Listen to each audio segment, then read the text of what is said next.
Alrighty, good evening and welcome everybody to this 2023 live draft coverage of this year's very exciting NFL draft. My name is Brendan Donald. I will be the main host of the evening here tonight. Sterling Wright will be with me here shortly in the day, but boy oh boy, we have a absolutely talented and just kind of really unknown type of draft here this evening in Kansas City.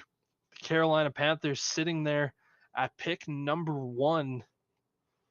It's really going to be interesting to see where they go in this particular draft because obviously they have, a handful of guys that will be right there at the quarterback spot. Obviously, they traded up to make sure that they can go out there and get said quarterback of the future, trading with the Chicago Bears, going after and getting a absolute slew of draft picks.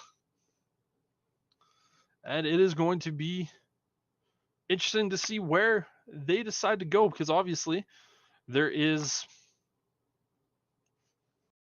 a little bit of an interesting situation here at the top of the draft with both quarterbacks, Bryce Young and CJ Stroud. Kind of interesting to see what will happen. Obviously, most draft analysts have the 2023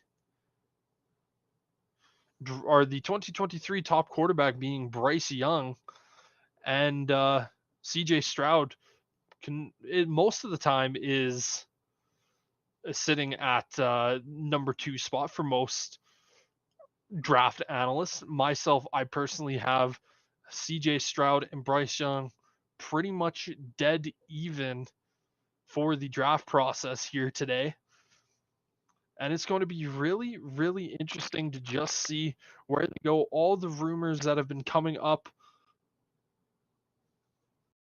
throughout the entire day and the weeks coming up to it sounds like it's going to be going down with Bryce Young, very talented quarterback out of Alabama. Honestly, I don't know, if I can say that's necessarily a wrong pick. When you watch Bryce Young play, he is the type of guy that is just electric and just incredibly talented. You love watching him, love seeing what type of a player that he is. And the big concern with him obviously being that he is of that smaller stature. Take that for what you will, whether or not you view that as a negative or not. Still one of those situations where he is a guy where it is definitely, to say, going to be just one of those things where whether you love him, whether you hate him, he with his size, he's there, and it's going to be just really interesting to see where and like how he's going to be able to play here in the NFL. Obviously, very talented, but just can he stay healthy? Can his body hold up to the test of everything? And that is going to be the main concern for a handful of teams. Is he going to be able to kind of get that thing back? And yeah, going to be very interesting. But then you look at a guy like CJ Stroud. This is a guy who the biggest question about him is his athleticism. And I kind of just sit back and really look at it and go, I have zero worries about his athleticism. I view him as a guy that immediately just kind of walks in and he can do everything. If you watch the tape against Georgia in that semifinal game for the college football playoffs, right, that game alone single-handedly gave me the confidence to look at a guy like CJ Stroud and just really put him to that number 1 quarterback spot. For me, just particularly. Again, the mobility I don't think is an issue. Um, he throws the best ball out of the entire draft. And, at the end of the day, what is the one thing that we really look for with our quarterbacks? It's how do you throw the ball? He's the best thrower of the football. Can he make a few movements? Yep, not as well as a Bryce Young or an Anthony Richardson or even a Will Levis. It's just a situation of we are really going to have to see kind of where he goes throughout, and just kind of just taking a good look at what he's going to be able to do throughout this entire draft. I think he should be the first quarterback. Just going off of my mock draft, the one that I did a little bit earlier today, I do have Bryce Young going first overall, just because, again, my mock drafts, I view them as what are the teams going to be doing, where I think they're going to go directionally. I don't even really like to consider it a mock draft. What I like to do is a mock simulation. I forget the guy who coined that phrase. Apologies, he's an athletics writer. But he said he really doesn't like the term mock draft. He said he'd rather it be called a mock simulation, because that's the way more people should be viewing it, as a mock simulation, as opposed to this is just what I think, bing, bang, boom, and there you go. And I totally agree with that. I think it should be called a mock simulation as opposed to a mock draft. And that is how I view mine, is I'm going to simulate what I believe both the general managers and the head coaches, and just genuinely what the teams are going to go do. So quickly, I will just go through my mock draft. Again, Sterling will be here a little bit later in the evening. He is just quickly getting home from doing some stuff, and he will be back on here shortly. We are 29 minutes away from the 2023 NFL Draft from Kansas City kicking off, and the Carolina Panthers officially being put on the clock. But here in my 2023 mock simulation, that's what I'm going to call it, I do have the Carolina Panthers going quarterback Bryce Young out of Alabama. Again, when he's on the field, he is electrifying. He is one of those guys where you just don't feel like he does things wrong. He is so brilliant. He is so intelligent. He reads the defense, and plus he just has the ability to move around and just kind of escape people. And I think he just does a phenomenal job at that. Again, the size, 5'10", 200 pounds, it concerns me. When you look at Bryce Young and you go, well, Kyler Murray was the same size when he came out. You look at the difference between Kyler Murray when he was drafted as opposed to Bryce Young. Bryce Young, he looks very skinny. Obviously, being 200 pounds at 5'10", that means you have to be very muscular, and I think he is.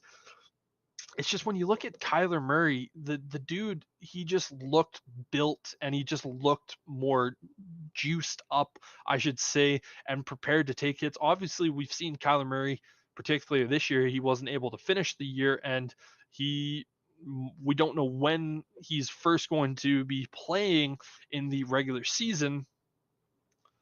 But it is going to be very interesting just to see if he can truly be that outlier in Bryce Young.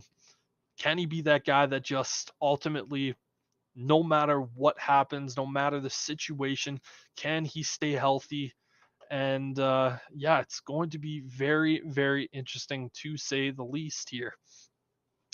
Going up at number 2, the Houston Texans.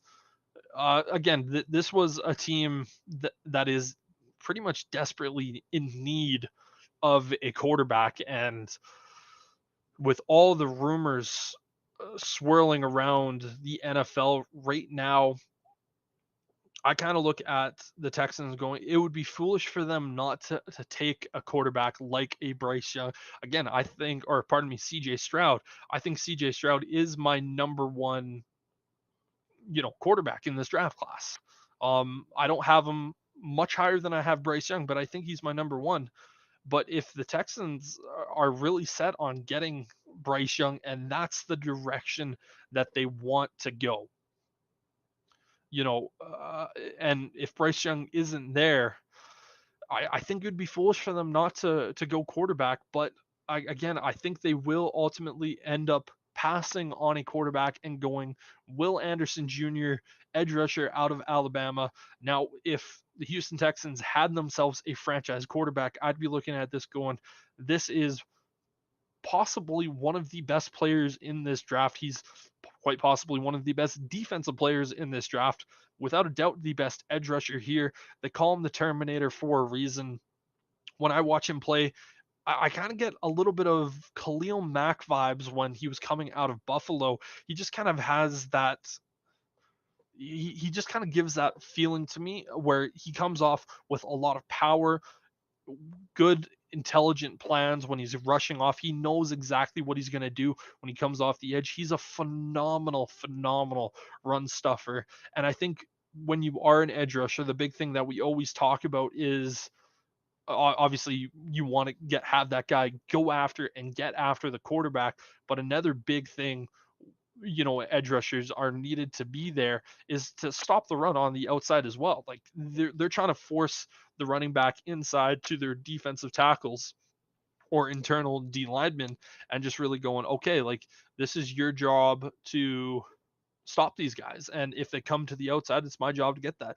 And Will Anderson just does such a phenomenal job doing realistically both of those things of being able to get after the quarterback, also stopping the run on the outside. He's so consistent, and he is just a phenomenally fun player to watch here. Again, I don't think this is the right move. I really don't. I think that the Texans should go quarterback regardless. But if they don't feel like they can miss out on a guy like Will Anderson, then I guess they don't want to move away from a guy like Will Anderson. They do have that 12th overall pick, and for instance, if a guy like Anthony Richardson ends up falling to that 12th overall spot, which I do think could be a possibility. You know, Anthony Richardson, as much love as he's been getting over the last little bit, there is no guarantee that he is, going to really make it in that top five, even though a lot of us think that he's super talented. But going off of one of the best phrases that I heard in the last week or so is every single quarterback is, you kind of got to look at them like a Rubik's cube. There are some guys, for instance, like a Bryce Young and a CJ Stroud, of to get them to where they need to be at that top level, you're only going to need 2 or 3 moves, and they could be pretty obvious moves. And then there's guys like Will Levis and Anthony Richardson who are definitely a lot more moves away, and it's really going to be dependent on where they go, how they operate, and how the coaching staff works with them and gets them to that ability, and how many Rubik's Cube moves is it going to be at the current moment. And I think there's a lot of teams that are looking at a guy like Anthony Richardson, and they're saying to themselves, man, oh man, do we like this kid? But we don't know if we can truly coach him up to that level. And I think there's just going to be some teams that just get a little bit scared off of him. I think Will Levis will probably be taken before him, even knowing Will Levis is actually below Anthony Richardson on my official quarterback rankings. And it'll be really interesting to see kind of what happens. But then again, we could also be talking about this draft where we see quarterbacks go 1, 2, 3, and 4. It could be Bryce Young, CJ Stroud, Cardinals trade away. Then we could see, a guy like Anthony Richardson or Will Levis get picked, and then the Colts pretty much just take whoever's at that 4th overall spot. But it is going to be really, really interesting to see. Again, I've spent a lot of time on this number 2 pick. Again, I have the Houston Texans selecting Will Anderson Jr., edge rusher out of Alabama. I know that the Cardinals are realistically probably going to end up trading this pick, but I have them selecting Tyree Wilson just because at the moment I just don't want to try to predict any trades here. It's for me coming up here. There could be so many different teams that come here and offer trade packages, and I heard earlier today that there is a lot of teams that are calling Arizona saying, hey, we would like to potentially trade up. And it would be a phenomenal thing for the Cardinals to do. Yes, they're probably going to miss out on that top level talent in like a Tyree Wilson, maybe even a Will Anderson if no one decides to go after, or if the Texans do decide to go after CJ Stroud. It could just be a situation of just what exactly where could they go? And yeah, it's going to be really really interesting to see. I'm looking forward to seeing where it's going to be and what's going to happen. But yeah, nothing. I can't really predict where the Cardinals are going to trade to. Could potentially be Seattle. It could be Detroit. It could be the Raiders. It could be the Falcons. It could ultimately go all the way back to the Texans or pardon me, the Titans. I could also see the Texans from that number 12 spot. They could be looking at a team, for instance, maybe like let's just say it's the Detroit Lions. They could say, hey, listen, you get 12, we get 6, we get our quarterback. Again, it could be the Raiders, it could be the Falcons, could be the Bears, could be the Eagles. The Eagles have been rumored to potentially be looking to trade back here, and a lot of interesting things that could happen. But right now, if the Eagle, or pardon me, if the Cardinals do not trade back, I have them selecting Tyree Wilson. They need D line help. I think them getting a guy like Tyree Wilson, he is just unbelievably talented. 6'6", 280 something pounds, and is just a guy that ultimately can really just do it all. And again, he's just so physical. I want to see him get better with his and more adaptive to his edge rushing moves. And then also just kind of seeing where he goes with those and can he get to his true peak. And I truly believe that if Tyree Wilson can get to that top end level of himself, I really think that he could be quite possibly the best edge rusher to come out of this class. And I don't think that's necessarily saying too much just because he is that talented. So now going to my fourth overall pick, I'm going to have the Indianapolis Colts selecting CJ Stroud. To me, that would be the most no-brainer pick. If CJ Stroud is still on the board for the Indianapolis Colts, I could see them sprinting up to the podium and just saying, CJ Stroud, like as soon as they hear what the Cardinals are going to do, whether that it's a trade, whether it's the Tyree Wilson, what I have them picking, as soon as they know, and if CJ Stroud is still there, it's going to be instantly, we're not even picking up the phone for any possible trade. It's just going to be pick up the phone, call CJ and say, hey, listen, we're drafting you, talk to you in a bit, click, call the commissioner or call the league office and say, hey, this is the guy that we're taking, CJ Stroud. It's going to be bang, bang, boom, quick, done, over with. And I don't think it should take a lot of time. I don't think it will take a lot of time. And it's just going to be one of those things where, again, it could be really, really interesting just to kind of see, again, if CJ Stroud, how long the Colts go out there and take. But yeah, then going to pick number 5, I have the Seattle Seahawks taking Jalen Carter. I as much as I would love Jalen Carter to fall all the way down to pick number 9 to my Chicago Bears, I just don't see it happening. I don't like the odds of that happening. Pete Carroll is a phenomenal, phenomenal coach. I think he is going to be able to really motivate and just build this young man up properly and get him to where he's supposed to be. And if the Seattle Seahawks go and get him, adding him to with the pairing of Draymond Jones, who they just signed in free agency not too long ago, to me, that is a terrifying defensive or interior defensive line. Like, how are you really supposed to stop that with that coming in? And again, this is a position of need for the Seattle Seahawks. They still need defensive line help. They need edge rushing help. Obviously, they could go edge rusher here, but the two edge rushers both happen to be already gone at that point. So it just makes so much sense for the Seahawks to go down this particular route. And I do not I just don't see them realistically kind of moving away from that. I think that would just be an insanely good move. And again, the reason that Seattle Seahawks have this 5th overall pick was back with the Russell Wilson trade. Again, the Denver Broncos really just had a horrible, horrible year, and Seattle got gifted this pick. I think at the beginning of the year, most experts looked at the Seattle Seahawks and said, listen, they're probably going to have a top 10 pick, or not a top 10 pick, a top 5 pick, which they do. And they were thinking that was going to be Seattle's own pick. And then that kind of 20th pick that they have, that was going to be more of like, oh, that's probably going to be Denver.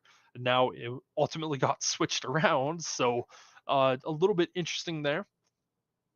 But it is going to be, again, another just interesting situation what happens there. But yeah, I can't see them not going Jalen Carter. It just makes too much sense for me. And I just truly feel like that's the direction that they're going to go at the beginning of this draft.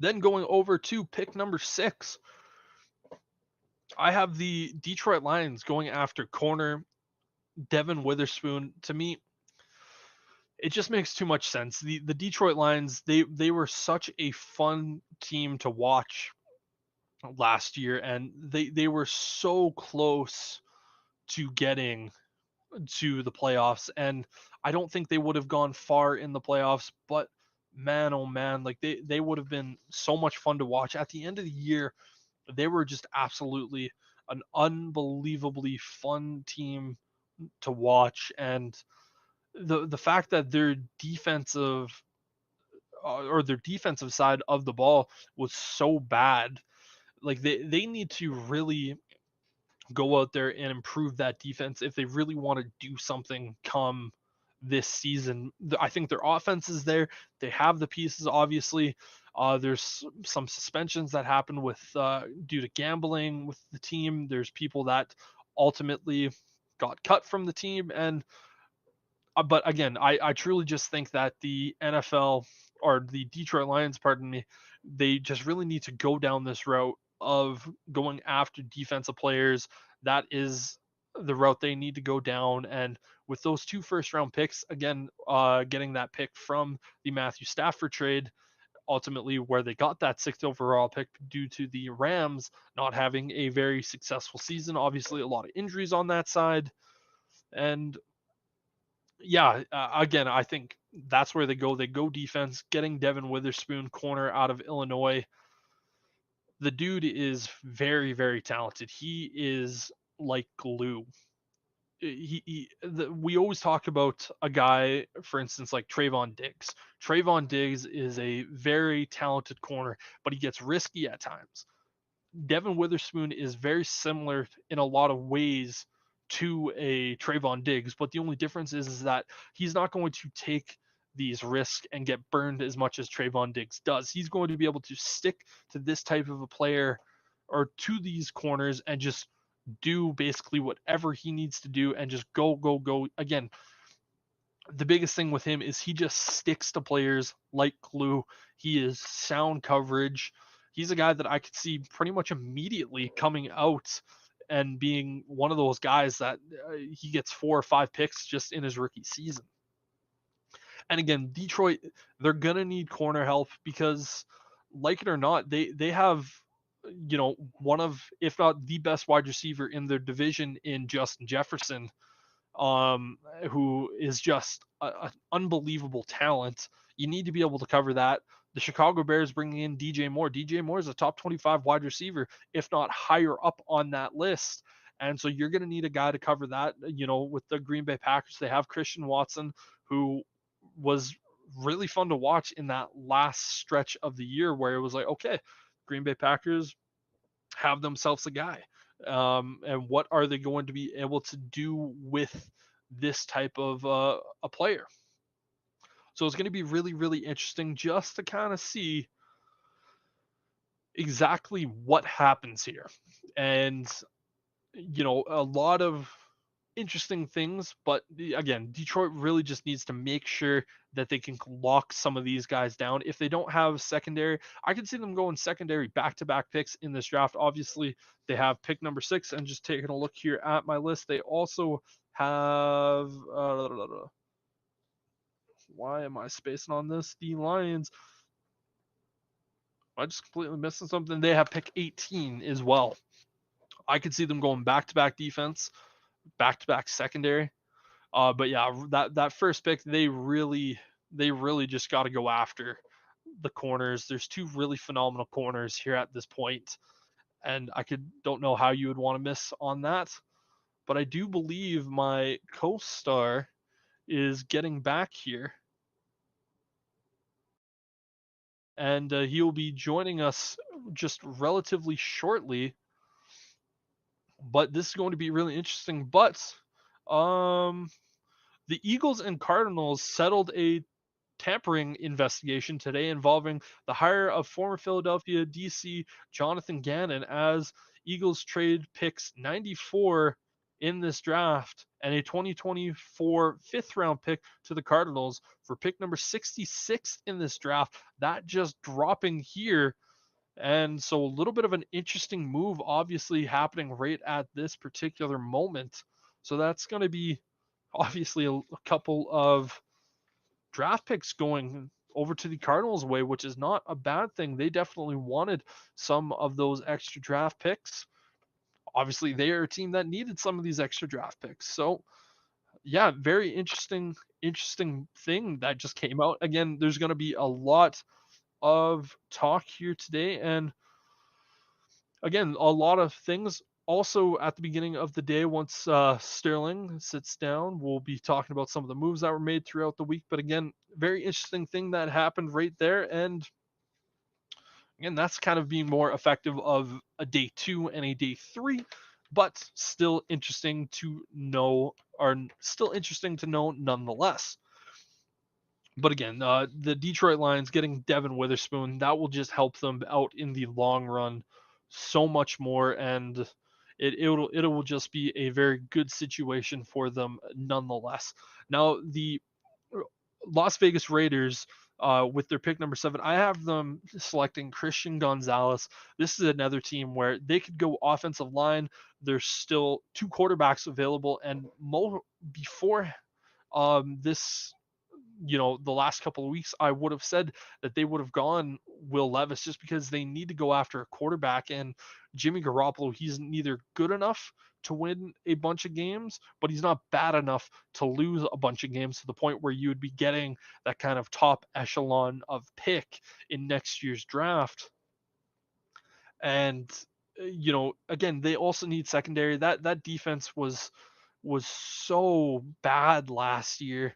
And I know my old man is probably going, yeah, I agree with you, but it wasn't maybe necessarily that bad. But looking at the Raiders, they gave up so many games last year to the point where it was just really, really difficult to watch. And here officially is my co-star throughout the evening, Sterling. Welcome back, sir. Hey, how's it going? Good to have you here, ready to talk. I was just kind of going through my mock draft Good. that I posted this morning. So just to kind of run through some of the picks that I've already talked about here. Number 1, Bryce Young to the Panthers. Number 2, to the Texans, I went Will Anderson Jr., edge rusher out of Alabama. Cardinals, I have them staying and not trading out. I have them selecting Tyree Wilson, edge rusher out of Texas Tech. The Indianapolis Colts, they see CJ Stroud still on the board, and they rush up to the podium to take him. Jalen Carter goes 5 to the Seahawks. Devin Witherspoon, corner out of Illinois, goes to the Lions. And then I'm just talking about Christian Gonzalez going to the Raiders. He is a corner out of Oregon. And yeah, again, that Raiders defense was just unbelievably terrible last year to the point where I could see this being the spot of where your first offensive lineman goes off the board, just because you're gonna need guys to help protect Jimmy Garoppolo. But yeah, I think trying to get some of that defensive help there is very key. It's very crucial. Next up, pick number 8, I have the Atlanta Falcons. They don't decide to go defense here, which I think a lot of people do. I have them selecting Bijan Robinson, running back out of Texas. And again, we could sit down and say, well, who does Atlanta have as a quarterback? And they don't really have someone there. The Desmond Ridder, obviously drafted last year in what I believe was the 3rd round. And they kind of need to make sure that they have that quarterback. But to me, going after a guy like Bijan Robinson for that type of team, if Desmond Ridder can be the guy, and with all the extra weapons that they do have, this just feels like a very fun, interesting pick. Again, I have no idea where Bijan Robinson is going to go.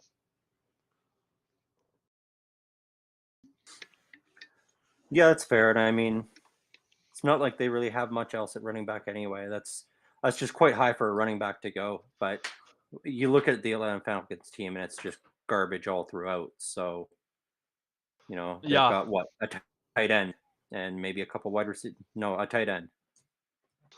I guess they have Drake London, but beyond that, that's it.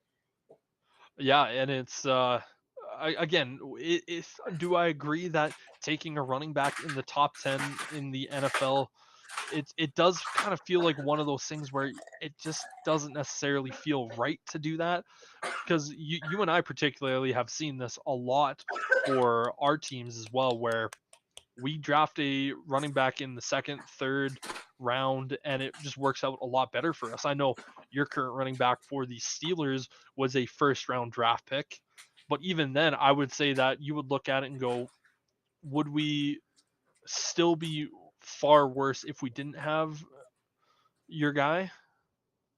Well, no, and I I'm mean, it was a later first as well. That wasn't a top 10 pick. yeah, yeah. Running backs in the top 10 is quite rare, and often when it happens, we see them be busts. Or it takes a while for them to get going, like Saquon Barkley. Well, with Saquon, he was immediately right out of the gate. Mhm. Like, I think he solidified himself as probably a top 3 back in the NFL just after his rookie season. The big thing with him is that he just got a bunch of injuries, throughout his second Yeah, it was and all those through injuries his, that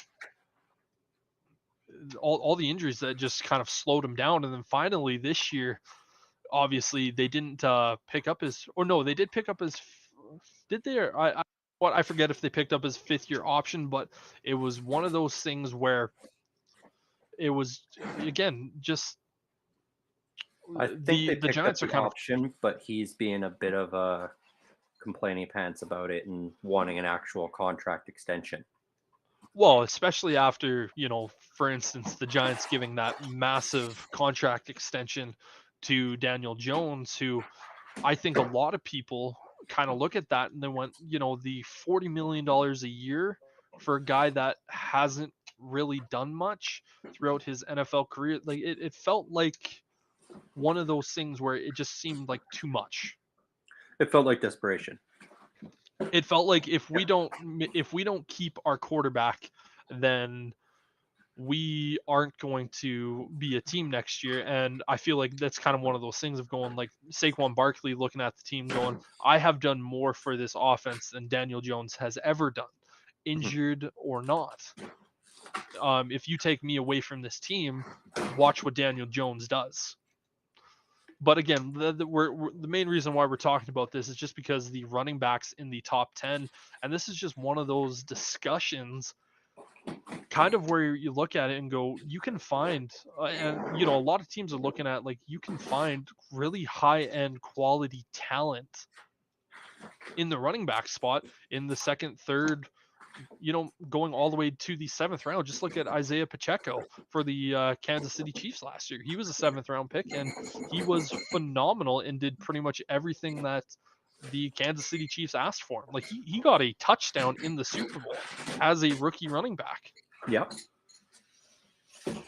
And even this year, we looked at Najee Harris for the Steelers. He had a bunch of snaps taken away from him just due to that undrafted rookie that you guys had, because he was just talented enough to go in there and do that. Well, and that was a bit of game plan too. Like he had Without a doubt. way too many touches in his rookie year. They knew they needed to tone that down, or he was going to end up hurt again. Yeah, Because I mean, he had injury issues last year, and then some at the start of this year. yeah, and particularly when you draft a guy in the first round, you don't want to see those injury issues, particularly in his second year when he's still fairly young. So again, when I look at the Bears, for instance, our starting running back right now was a fifth round draft pick in Khalil Herbert, and you know Yep. what? I'm sitting back going, you know what? I'm really happy with Khalil Herbert. You know, Well, as we and officially, or go ahead. the key is to be splitting those snaps. Like we're not in a one running back league anymore.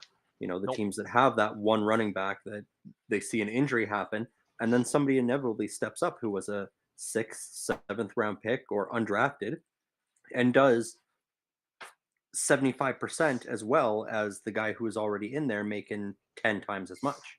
And so a lot of teams are looking at it going, why take high draft picks when we can just, take two guys later and have them be a 1-2 punch?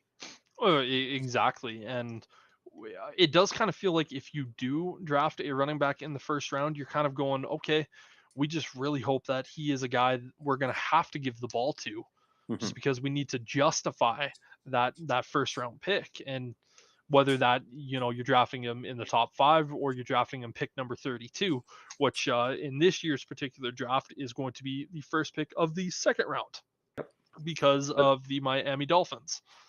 yeah, but going back to that being a pick for Atlanta, that might be a good idea because, then you're putting all that pressure and all that weight onto a rookie running back and letting Desmond Ritter have a little bit more pace, like slow pace behind center. You primarily run the ball, let him get a few short passes into Drake London or Kyle Pitts, or who knows who else they draft in this draft this year. So that might be a good pick for them, even though I think it's a bit of a reach to take a running back in the top 10. Without a doubt, but it is 6 o'clock, actually 6:02. So that means the NFL draft is officially started. The commissioner going to be coming out onto the podium here rather shortly. And it is going, as soon as the commissioner comes out, the Carolina Panthers will officially be on the clock, and then we will be ready to go. But yeah, again, kind of going back to that running back conversation that we're having, one thing that we always talk about with a young quarterback, it's always nice to have a really talented running back out there to kind of help him. I particularly look at a guy like Dak Prescott. When he entered the league, he had Ezekiel Elliott there. And, Elliott, granted, he was a rookie in that same class with Dak Prescott, but boy, oh boy, did that make Elliott, or it made Prescott's life so much easier just because he had that guy, to where the coaching staff were able to look at, Dak Prescott and say, hey, we're just going to hand it off to Ezekiel Elliott, allow you to get comfortable here in the first quarter, see what they're doing. So getting that type of a situation is very, very good for a young guy to kind of have. And so maybe using a guy like Bijan Robinson to help out a Desmond Ritter. But again, they're kind of one of those teams where, are they Super Bowl bound? No. But that NFC South division is so open for the taking now that Tom Brady is no longer with the Tampa Bay Buccaneers. It's kind of really who's going to be able to take it the best. And you look at the Saints, they have Derek Carr now at quarterback. I would say, just looking at all the quarterbacks in that division, without a doubt, Derek Carr is the best guy there. just mainly because all the Well, other and teams don't really have anyone. yeah, I would say until the Carolina Panthers make their selection here at number one. Well, the only reason why I wouldn't be willing to say that whoever the Carolina Panthers draft here at this first overall pick is just simply because Derek Carr is proven in the NFL. We know what he is, we know what he's capable of, and uh, with a draft pick, any draft pick at any position, whether it's Yep. quarterback, running back, wide receiver, it is always going to be a question mark. You just don't really know what's going to happen, what they're going to be like, and yeah, so I'm going to need to see, what the quarterback that they do select, whether that's Bryce Young, C.J. Stroud, Will Levis, Anthony Richardson, all four of those guys could be drafted with that first overall spot, and we're just going to kind of have to wait and see. But yeah, it's going to be really kind of interesting just to ultimately see kind of what that division looks like. Because again, the Carolina Panthers could very quickly take over that just with this selection here today. Yep. But Falcons could also do something there. Well, very true. And I mean, I don't have a whole lot of faith in Derek Carr. Like, sure, he's proven he can win 8 games a season, which, granted, in the NFC South would be enough to make the playoffs probably. Yeah, and obviously when I look at Derek Carr, there was a reason that the Raiders let him go. Hmm. Um, I always say that CJ or Will Derek Carr. There we go. Too many Yep. draft prospect names in my head. CJ Stroud. No, Derek Carr. The biggest knock on him is that he gets really panicky when there's a excess amount of pressure coming his way, and that's not really what you want in a quarterback. It's one of those things where you don't want your quarterback to panic when there's a guy coming off the edge. And with my old man being a Raiders fan, we often have the joke of as soon as you get a big hit on Derek Carr, whether it's a sack or just like a hit during the play, the game was basically over for him just because he gets scared, he runs scared, he starts making mistakes. And so, yeah, it's kind of one of those things. You got to hope that the New Orleans Saints O line is going to be able to stay at a really good level just to be able to protect him. Without a doubt, the New Orleans Saints have the weapons for Derek Carr to throw to, Oh, whether they do Alvin for sure. Kamara is there or not. But I mean, you got to remember with the Raiders, they spent a lot to bring in Devonte Adams, Derek Carr's buddy, and they still could not get any success from that. And I that think doesn't that, fall to Devonte Adams. That falls on Derek Carr. I think them as a duo, they had success, but just ultimately overall as an offense, they still kind of struggled a little bit. Because Devonte Adams was still one of the most electrifying wide receivers. He was still a top 5 guy, and now we do see the commissioner coming up to the stage. So, um, as he constantly continues to get booed, one of his favorite things during draft week is to get booed walking out to the stage. It But just seems to yeah, be a GM of a professional sports league thing. Unless it does. unless you're what is the NBA commissioner? He's the only one that doesn't really get booed, or is it Major League Baseball? To be honest, I'm not entirely sure. Yeah, I All know I there's know one of is, them that doesn't, but all of the others get booed. yeah, Goodell, he loves it. You look at the NHL's commissioner Bettman, it looks like the booing really bothers him, which I Yeah. think is hilarious because he just gets so annoyed at it. But yeah, the Carolina Panthers are now officially on the clock. The Carolina Panthers ultimately got this pick when they traded with my Chicago Bears in that massive trade package. Obviously, Carolina sending or swapping of this year's first round picks. Bears getting the number 9 and the Panthers getting the first overall. The Bears getting the Panthers one of their second round picks. They got their first round pick in next year's draft, and they also got a second round pick in the 2025 draft. But without a doubt, the biggest piece in that entire draft day trade or that draft trade was getting of DJ Moore. So the Panthers elect to take away their very, very superstar talented wide receiver and just go, you know what? We're going to go after our quarterback and just hope that the pieces that we kind of have right now are going to be good enough. The Chicago Bears get their number one wide receiver that they have been coveting for Justin Fields for a little bit. And it is now the Carolina Panthers just out there. What are they going to do at that number one spot?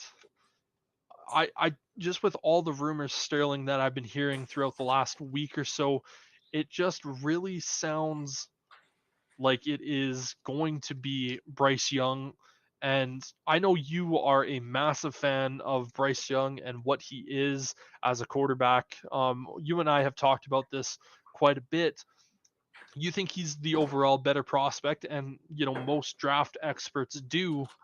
Obviously, the big thing with him is his size at 5'10", that 200 pounds.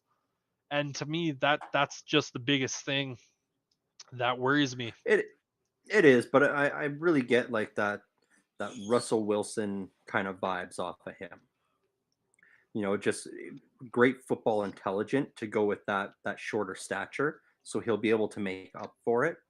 Whereas somebody like a CJ Stroud, me, I'm not sold on Ohio State quarterbacks. They're run first quarterbacks who tend to panic if their first option isn't open. But CJ Stroud was not considered a running quarterback.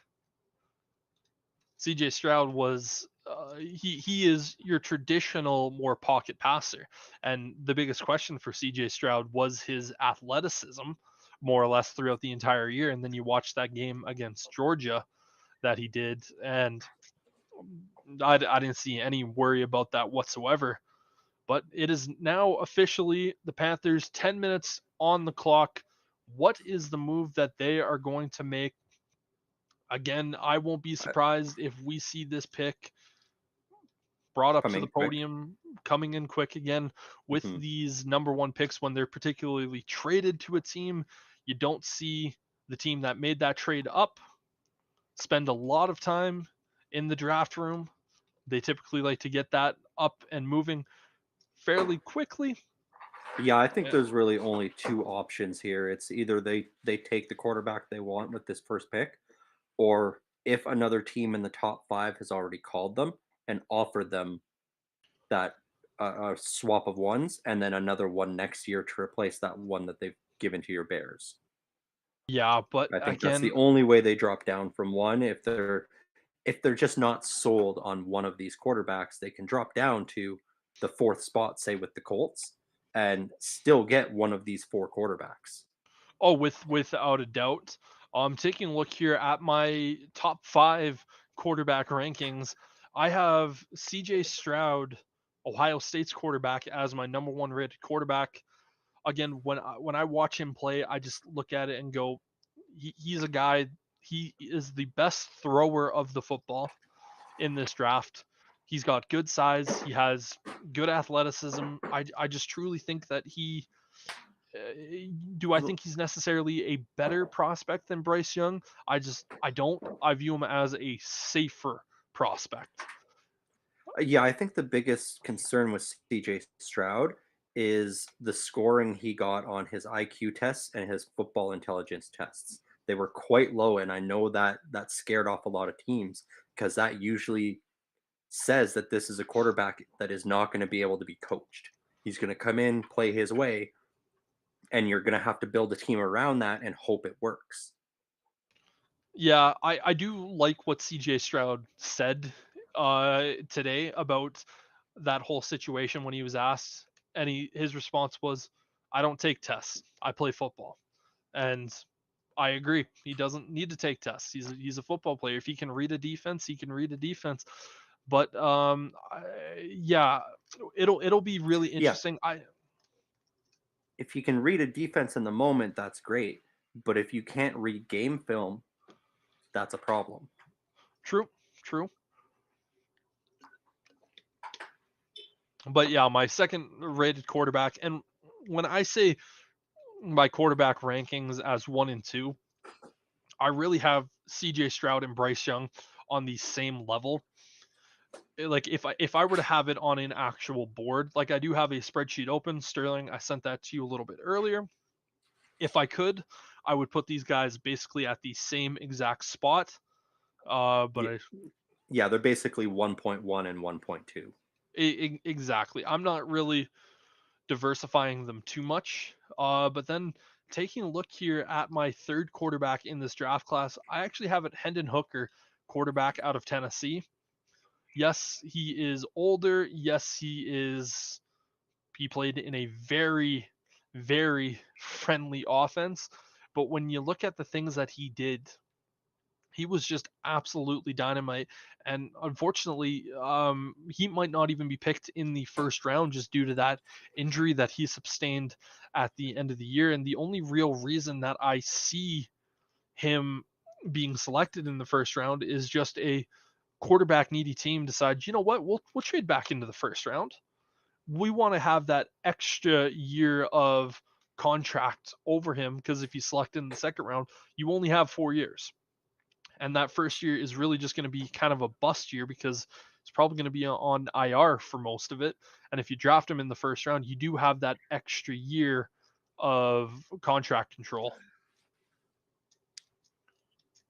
And my number 4 rated quarterback is actually Anthony Richardson, Florida. Again, with Anthony Richardson, he's just one of those guys where when you watch him play, you go, this guy has so much talent. But then you also watch him and you go, he is so unpolished. It can be sometimes hard to watch. He needs to work a lot on his footwork, his throwing motion, his decision making, and he just needs to really polish everything up. But with that being said, if if he can get to his peak, the dude could possibly be one of the scariest quarterbacks to have ever played the game because he has a cannon for an arm. He is big at 6'4", like 240 pounds. He is just an absolute machine there. And as we see, the Carolina Panthers in the draft room are clapping and celebrating. So that is telling me that the pick is in. We're just going to realistically wait for the commissioner to come up to the board. And again, I think it is going to be Bryce Young. Sterling, I'm assuming that you I would agree. agree. Yeah. Yeah, I do think so. I mean, it's unfortunate for him. Like I think that whichever quarterback gets drafted, the Panthers, they got a hell of a task ahead of them turning this organization around. Yeah, and I kind of look back at last year of what the Carolina Panthers were, where they had Baker Mayfield initially, and then they just kind of went through this. Oh, no, Sam Darnell is our guy. Now it's PJ Walker. They just had this quarterback carousel last year, and you know what? They were still good enough to compete and like shock teams. Again, they won. They went 7-10 last year. Yes, they have the number 1 overall pick, but they traded that pick all the way up from 9, and it's now officially official that the pick is in.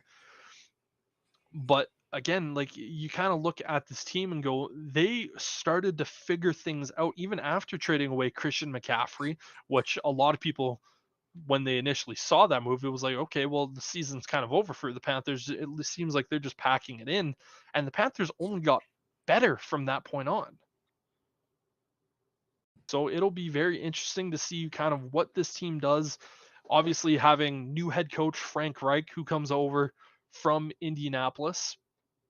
And it's going to be very interesting, obviously, because when he was in Indianapolis, he never actually got the option to draft his own quarterback.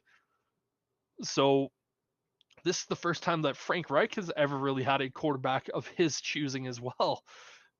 And it's going to be very, very interesting to say the least.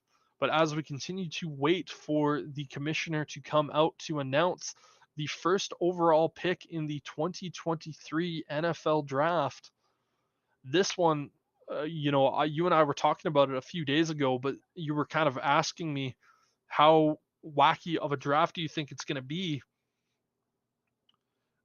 And I kind of said this is going to be one of the wackiest and craziest draft classes that we have seen in a very, very long time, just simply because we know the Carolina Panthers are taking a quarterback.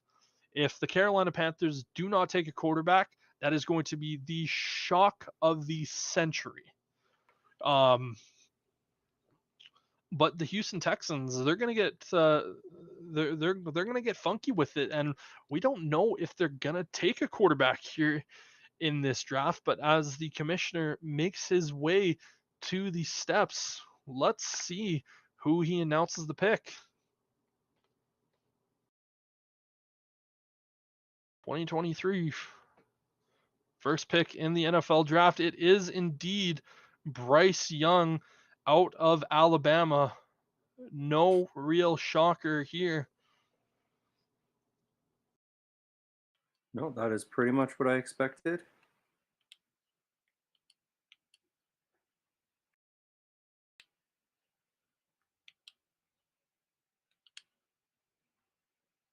And honestly, again, we talk about that not really being much of a shock to us with, in the slightest. Again, Bryce Young, he is very, very talented. This is a guy, when I watch him play, he has everything that you want to see in a quarterback. He has good pocket awareness. He knows when to get out of the pocket and move around. And when he's out of the pocket, he just has that Mahomes-esque type ability of where his just improv ability to just kind of go, okay, I'm going to go this way and I'm just going to look around and boom, I'm going to hit my target. That is what the Carolina Panthers, when they saw this young man, they viewed him as. And boy, oh boy, this kid is a Heisman Trophy winner at the quarterback position. Very, very fun to watch. Again, my big concern with him is, can he stay healthy? Can can Bryce Young stay healthy at that spot? And if he can stay healthy, the Panthers got themselves a just unbelievable guy. He is so intelligent, and it's going to be really, really interesting to watch. Obviously, this was kind of one of those picks where I don't think a lot of people were really going to be questioning. And playing in the SEC, that is kind of an advantage because obviously he's going up against elite talent all the time. And but that also being said, he also had elite talent around him the entire Yep. time. That Alabama offense, you just look at all the wide receivers that have come out of that program. Obviously, we're going to see a running back kind of go this year, and some of the pro comparisons of the draft for him are Doug Flutie and Drew Brees. Honestly, I do like the comparison from of Drew Brees, as I struggle to get that out. And yeah, it's going to be, this one is going to be one of those ones where if Bryce Young gets hurt in that first year, it's really just going to be, can he stay healthy? And we Yeah. kind of look here at the size comparisons. They're showing the height and weight of three quarterbacks: Bryce Young, Kyler Murray, and Russell Wilson, and they are all shockingly similar. But we look at a guy in, for instance, Kyler Murray. He didn't finish the year, Nope. and Russell Wilson the last couple of years has been getting banged up from time to time. And you just kind of worry that, can Bryce Young be the outlier in this draft and stay healthy? But now moving over, Yeah, and it really depends how long he stays healthy too, because that's just it. That smaller size, I don't think it's possible for them to have the longevity of careers like your big guys and your Ben Roethlisbergers, the Drew Brees, Peyton Mannings, that have a little more height, and able to protect themselves a little bit better as a result. yeah, again, Drew, or the Ben Roethlisberger, he was a big boy. Obviously, Pittsburgh Steelers fan, you got to witness a ton of that man running and operating an offense. And even then, we're seeing these big guys still get banged up. Like, this is a physical league.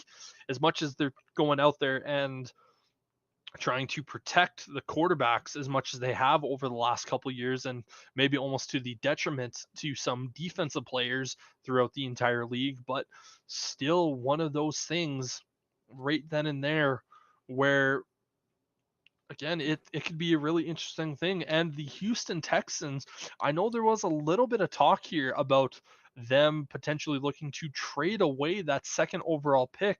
I know there was talks more on the lines of the 12th overall pick being traded away.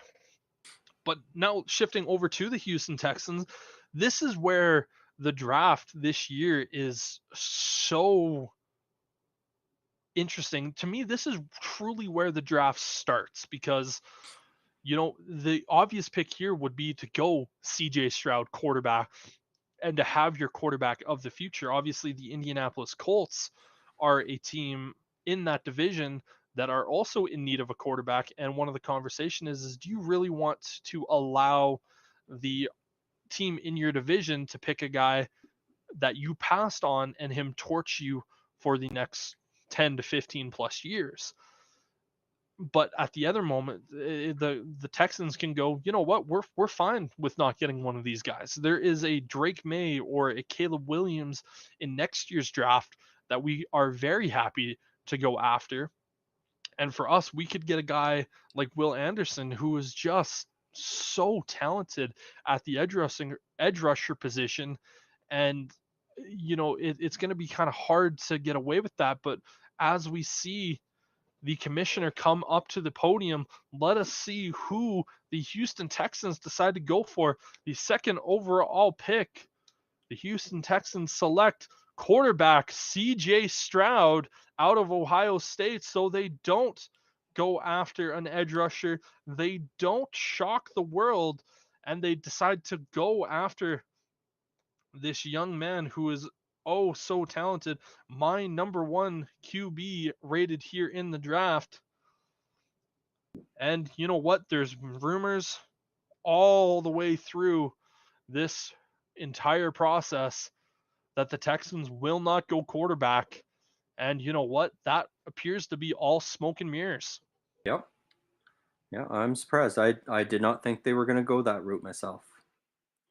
I really thought it was either going to be Will Anderson or they were going to trade that pick away and try to increase their draft capital for next year. CJ Stroud, quarterback out of Ohio State, is pick number 2 to the Houston Texans. So, kind of going where it's been thus far, now we kind of have to take a look at this Arizona pick and kind of wonder what happens, because Arizona, I think, was hoping that the Texans would ultimately go after one of those edge rushes because that gives them a little bit more draft leverage and trade leverage over a team going, okay, if you want the second quarterback of this draft, you got to come to us and give us an absolute haul. But talking about CJ Stroud, Yep. again, why I have him as my number one rated quarterback, 6'3, 215 pounds. This guy throws the best ball in the entire class. It is not even close. Even with how skilled Bryce Young is, he doesn't compare to CJ Stroud with how he throws the football. He has great rhythm, great, velocity. He has great timing. Again, people say that they worry about his athleticism.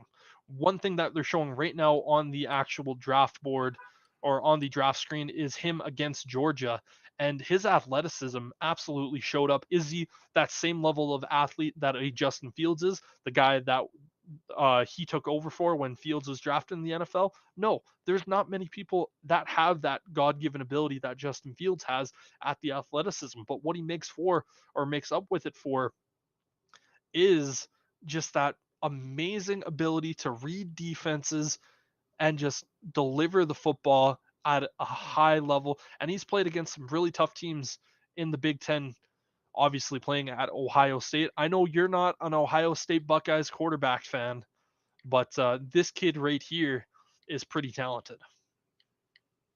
Yeah, I'm not trying to take away from the talent he has. He is very good. at what he does, and it's going to be a really interesting season watching that AFC South because we know the Colts are going to be taking a quarterback unless somehow they've managed to talk a trade with the Baltimore Ravens for Lamar Jackson.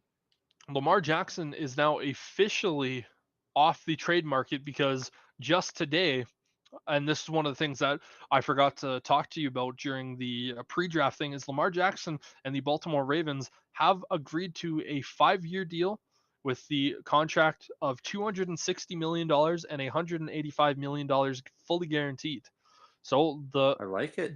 the Baltimore Ravens keep their quarterback, and as we can currently see here on the screen, obviously for us, not you guys, CJ Stroud, the moments that he was drafted, a lot of emotion and good for this young man. I'm a big fan of his. And I'm excited to see what he's going to be able to do in Houston. Obviously, the Texans have that 12th overall pick. And in my mock draft, I have the Texans selecting wide receiver Jackson Smith and Jigba out of Ohio State. And just imagine those two guys being able to reunite in Houston and just kind of keep that connection, because we always like to talk about when quarterbacks get selected, trying to go after their college wide receivers. Again, we talked about it with Jamar Chase and Joe Burrow that year. There's conversations about the Steelers potentially maybe even thinking about going after a guy like Jordan Addison, who played with Kenny Pickett back when they were both at Pitt. Obviously, Jordan Addison moved over to the Trojans, USC Trojans, for this upcoming season.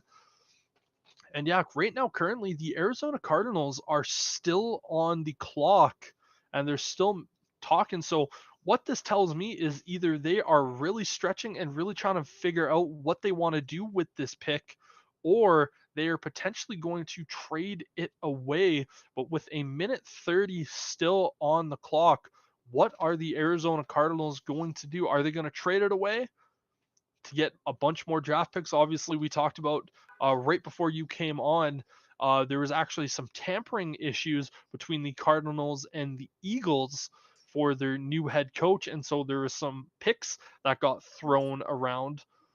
You want Spotify? And DeAndre Hopkins is receiving. No, I may have just skipped through a bit song. Yeah, he is receiving permission to look for a trade, which is something that we obviously knew. Appears the Cardinals or the Texans are very happy. So we might actually be having the Texans trade up, and they actually do trade up. The Texans are now officially back on the board, so they are trading that I bet you 12th overall anything pick. this pick is coming in quick, and it's going to be Will Anderson. I tend to agree with you Yep. here. I think this Cardinals. was a smart move on their part because if they had taken Anderson first, then I think you're right. Somebody else would have swooped in and tried to get that third pick for CJ Stroud, maybe even like the Colts. Yeah. Yeah, so that is crazy. The Texans are going to have to do big things this year. You can't go into a draft and have pick 2 and pick 3 and not at least be in the fight for a playoff spot at the end of the season. I don't think they're going to be in the fight for a playoff spot, but this is going to be a situation for me where the Houston Texans, they are looking at this going, we want CJ Stroud, and likely they're going after Will Anderson to really get the leaders of both sides of their offense and their defense. And man, oh man, this is going to be, the pick is already in, and Yeah.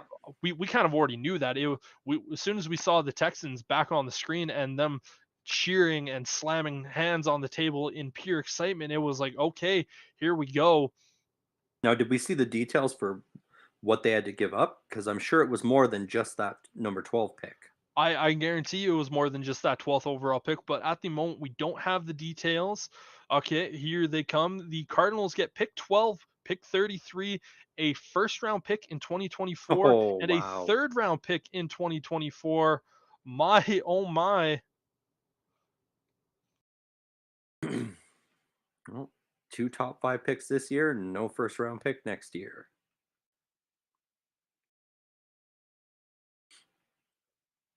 And here we see the commissioner coming right back out to announce what I'm assuming is going to be Will Anderson. What could it be? And I am oh so excited.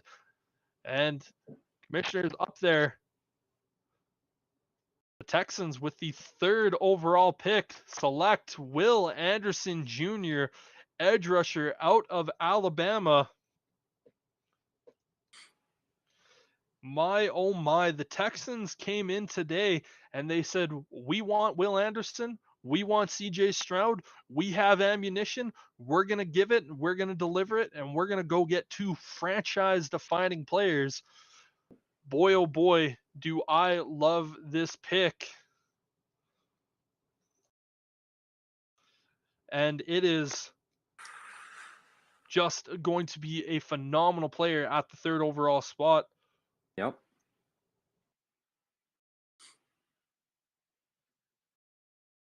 Man, both AFC and NFC South divisions are going to be interesting to watch this coming season. You know, the faces of both are set to change. Yeah.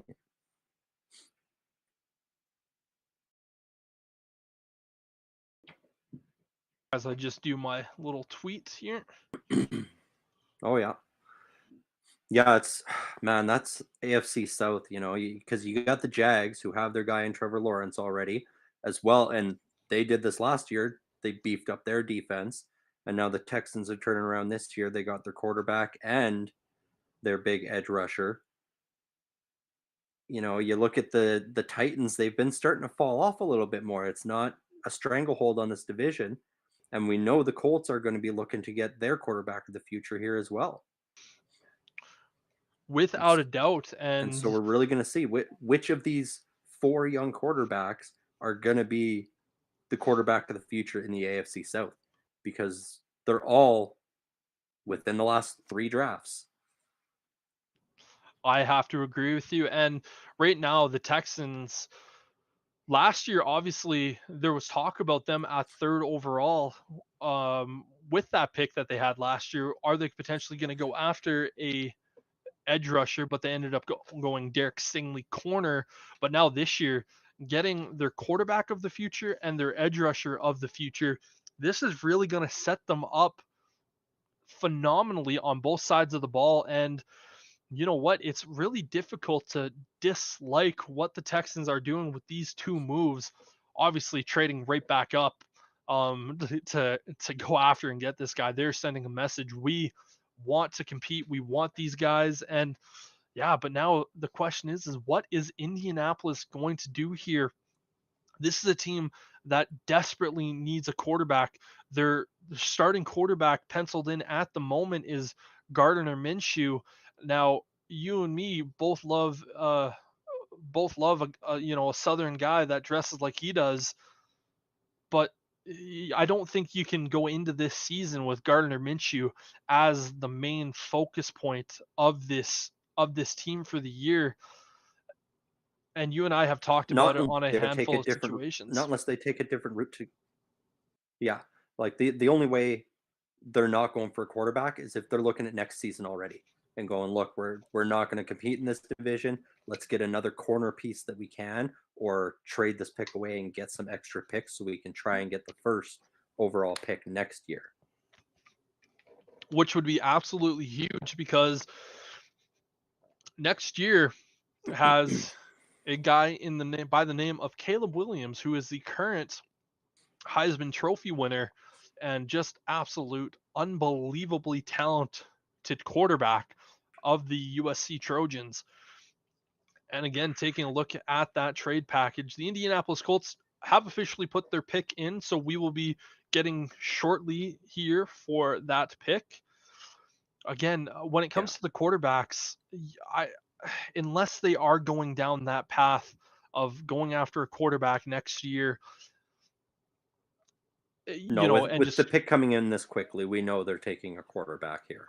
Well, there was still about 3 minutes left on the clock, so it didn't come in lightning quick. So they were definitely staying put and really trying to figure out what exactly they were going after. And, for me, again, the Colts had three different starting quarterbacks. They had Nick Foles, Sam Ellinger, and they also had Matt Ryan, all three guys starting at some point. We heard rumors that if QBs went 1 and 2, and that being Bryce Young and CJ Stroud, that Will Levis was going to be the pick here. Yep. If it is Will Levis, this Indianapolis Colts team, they are going to have a lot of work to do with this young man, just because for me, I look at Will Levis and I say he is a watered down Jay Cutler. And, like that comparison or not, that's kind of what he is. He's a gunslinger. He makes questionable decisions. And, a lot of people are going to say, well, he was playing through injuries this year. He lost a bunch of his weapons, which if you look at the 2021 tape, he was a lot better. And I do. And it is very, very interesting to say the least. But I do believe the commissioner is walking up to the stage, so we should be getting the announcement for the 4th overall pick, and we are going to see what the Indianapolis Colts are going to be doing here with this pick. Is it Will Levis? Who is it going to be? And it is Anthony Richardson, quarterback out of Florida. My oh my. So they those decide to injury go with concerns were a real thing. those injury concerns and just play. But my oh my, the Colts say we love the upside of this young man. And again, with Anthony Richardson, the thing that I said at the top of the broadcast, this is a guy, he is, again, going back to that Rubik's Cube conversation, he is 7 or 8 moves from being finished, which in the right hands, is he going to be that next level talent? But my, oh my, if he can get to that point, he could potentially be the best quarterback in the NFL. Yeah, that I feel like that is a good pick for the Colts. When was the last time 3 quarterbacks went in the top 5? 2 years ago. Was it 2 years ago? Yeah, when it went Trevor Lawrence, Zach Wilson, and then Trey Lance. Fair. And look where 2 of those guys are now. Yep. Obviously, the Jets making the trade for Aaron Rodgers. They swapped both of their first round picks this year. The Jets send a second round pick, and I believe they're also sending another round pick later in this year's draft. But obviously, the big one is the conditional second round pick that could turn into a first round, which will likely turn into a first round pick next year if Aaron Rodgers plays more than 65% of the Jets' total snaps, which I have to look at and go, that is more than likely going to happen. So it's kind of a first round pick. But again, we look at Zach Wilson and just didn't really pan out. And it kind of sounds like the 49ers are looking to trade away Trey Lance just because he just kind of doesn't really have a job at this point, because how do you take out Brock Purdy after what you saw from him last year? But yeah, again, that's going to be a tough call for them, because Brock Purdy did a serviceable job in there for sure, but the question mark still is, will he be able to replicate that? without a doubt, that is going to be a question that is going to be asked a lot of. Last thing I will say about Anthony Richardson, he is so athletic. If you watched that Utah game last year when the Florida Gators played Utah, you would have thought he is the best player in the entire country. And his inconsistency, he has a lot of work to do. But my oh my, if the Colts can get him trained up to be that, get to him to his potential, they could have a guy that could potentially be Hall of Fame worthy type of a career. But this year for the Colts, I think if Anthony Richardson starts right out of the gate, which I don't believe he will. It's going to be a tough year for Colts fans just getting used to him and allowing him to grow and develop. But now with the Seattle Seahawks, they're up for pick 5.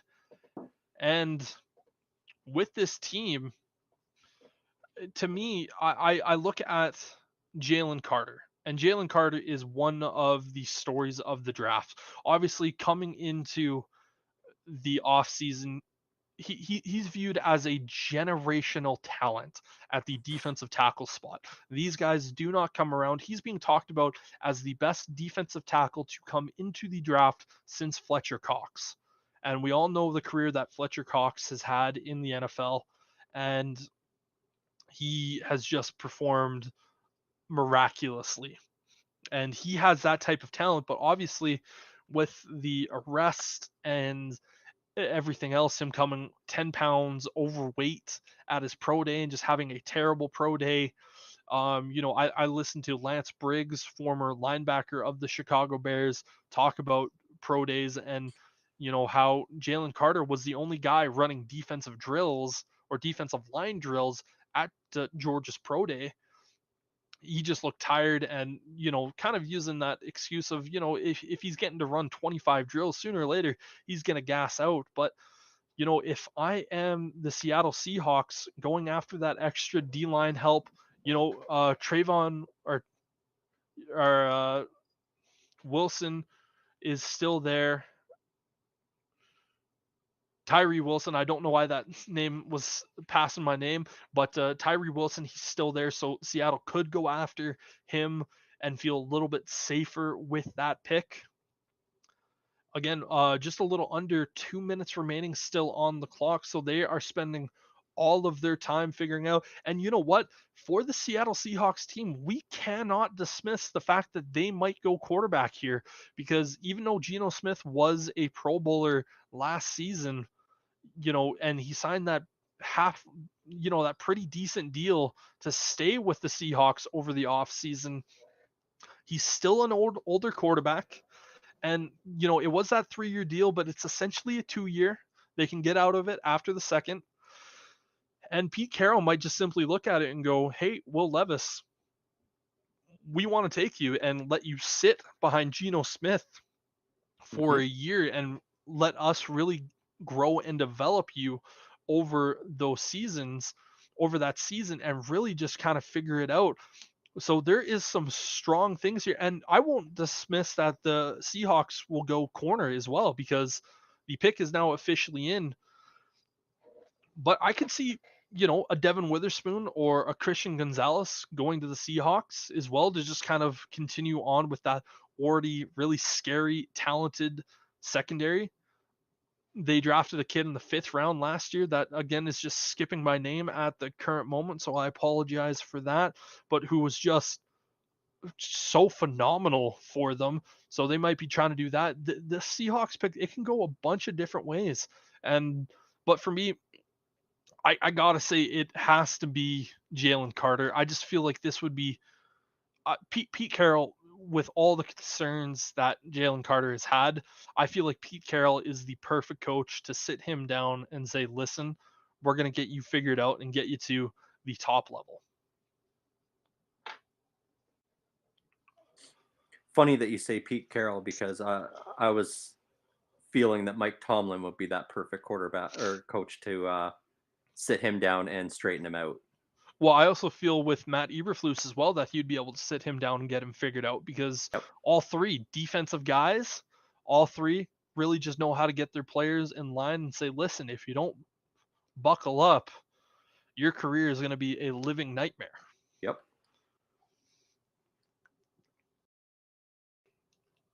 But the pick is in, so we're still waiting for the commissioner to head out to the podium just to announce what this is going to be. And you know what? As much as we talked about this draft being as funky and wacky as it could have been, I have to say, if the way that I was looking at this draft just 2 weeks ago, this has kind of been going the exact way, with the exception of the Cardinals trade, pretty much going the exact way that I thought it would. Yeah, I think the quarterback, only edge rusher. yeah, I think the only surprise is that that third pick happened to also be the Texans. Like the guys we thought were going are pretty much going. It's just not necessarily the teams we thought were going to be taking them. Yeah, and here we see the commissioner making his way out to the podium. So again, I really feel like it's gonna be Jalen Carter. I would be a little shocked if it wasn't. Could we see them, like, what is the move going to be? It is Devin Witherspoon, corner out of Illinois. So the Seahawks decide to go secondary here, which is again something that I talked about that they could do. My oh my, this still leaves Jalen Carter on the board. And you know what? This is just a phenomenal, phenomenal player. The first corner off the board.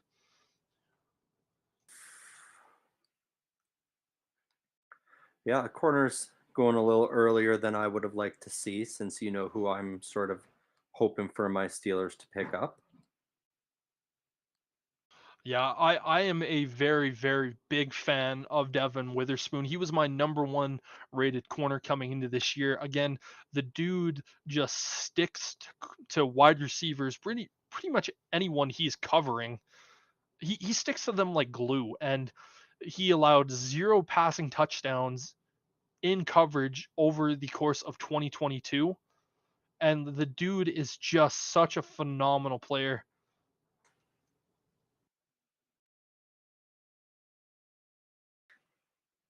And you know what? This Seattle Seahawks defense, they are going to be very, very difficult to throw against.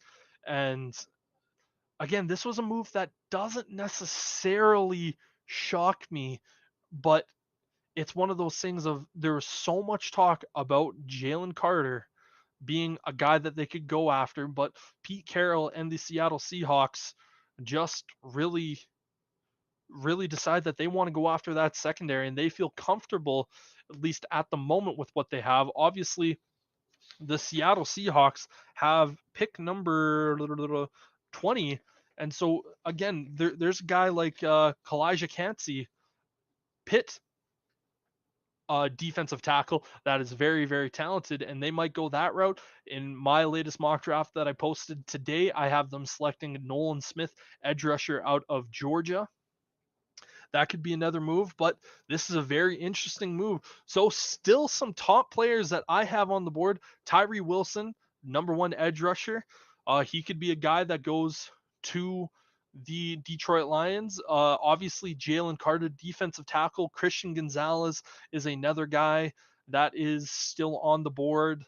Then you also have, you know, Will Levis there. The Detroit Lions, now we can talk a little bit about them. Very similar situation to the Seattle Seahawks, where they could go defensive tackle. They could go after Jalen Carter. They could go after that edge rusher and Tyree Wilson. They could go after Christian Gonzalez and help fix that secondary. But they could also go Will Levis and say, hey, Matthew Stafford, you're not on the team anymore after this year because this is the last year of your contract. And we might want to try to prepare for the future. And you can get Will Levis to sit behind not Matthew Stafford, Jared Goff, pardon me. You can get him to sit behind Goff for a season and really let him grow and season a little bit. But this Detroit Lions team, they have some options here. Again, secondary, I initially had them selecting Devin Witherspoon, but he is no longer on the board.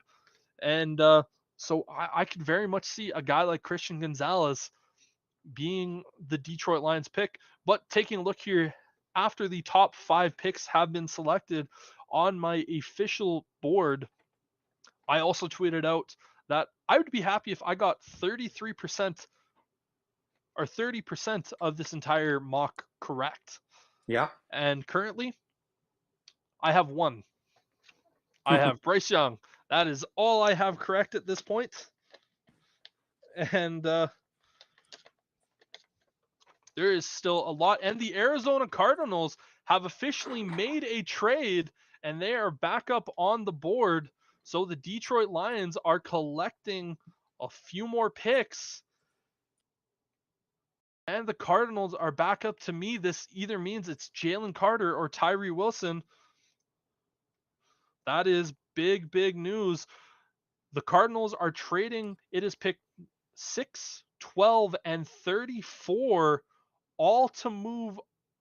Or wait, pick 6 is going to the Cardinals, but the Lions are receiving pick 12 and pick 34 to come up and make this move.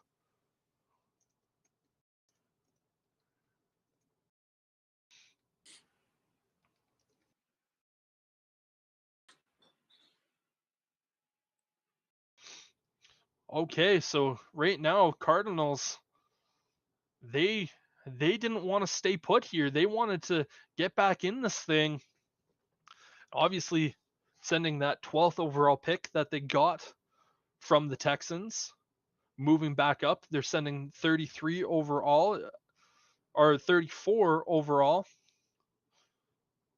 So honestly, the Lions aren't getting that much for that pick. They're just moving back, and they're also just getting moving back and just picking up an extra early second rounder. yeah. So the Cardinals don't have to give up a ton. They really only gave up the picks that they acquired from the Texans to do so. Actually, I think that pick number 34 was the Cardinals' original pick. I think they have pick number 33.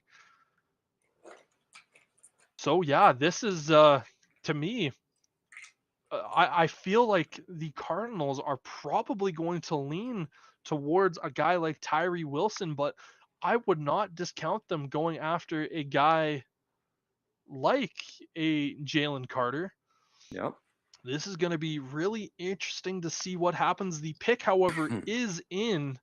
So we're just waiting for the commish to get back to the stage to officially tell us who this pick is going to be. And again, Tyree Wilson, in my opinion, he's a top 5 player in this draft, and a guy that I personally and truly do believe that if he is able to get to his full potential, he'll be better than a Will Anderson. He has that much more of a ceiling than Will Anderson does. He's 6'6", 280 pounds, has just an unbelievably big wingspan. He can sit in the back of an Escalade car or vehicle, and he can sit in the middle seat. He can open both doors while still staying in the same seat at the same time. That is how big this guy's wingspan is. And with just those freakishly athletic traits that he has, we're just going to have to wait and find out, because here comes the commissioner to announce the 6th overall pick. After the Arizona Cardinals make that trade with the Detroit Lions, going one spot ahead of the Green Bay Packers, the Arizona Cardinals select Paris Johnson Jr., tackle out of Ohio State. So the Cardinals, they elect to give Kyler Murray a little bit of help up front. Yeah, that's what I was going to say was I could see them potentially going for an offensive lineman here to give some extra protection to Kyler Murray. Yeah, and so that adds a few more wrinkles here into this draft. There are still 2 unbelievably talented defensive players here.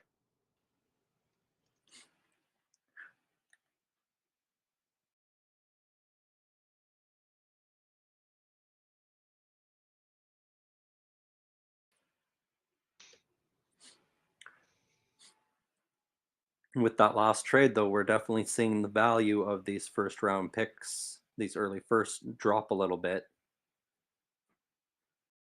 Yes, sir.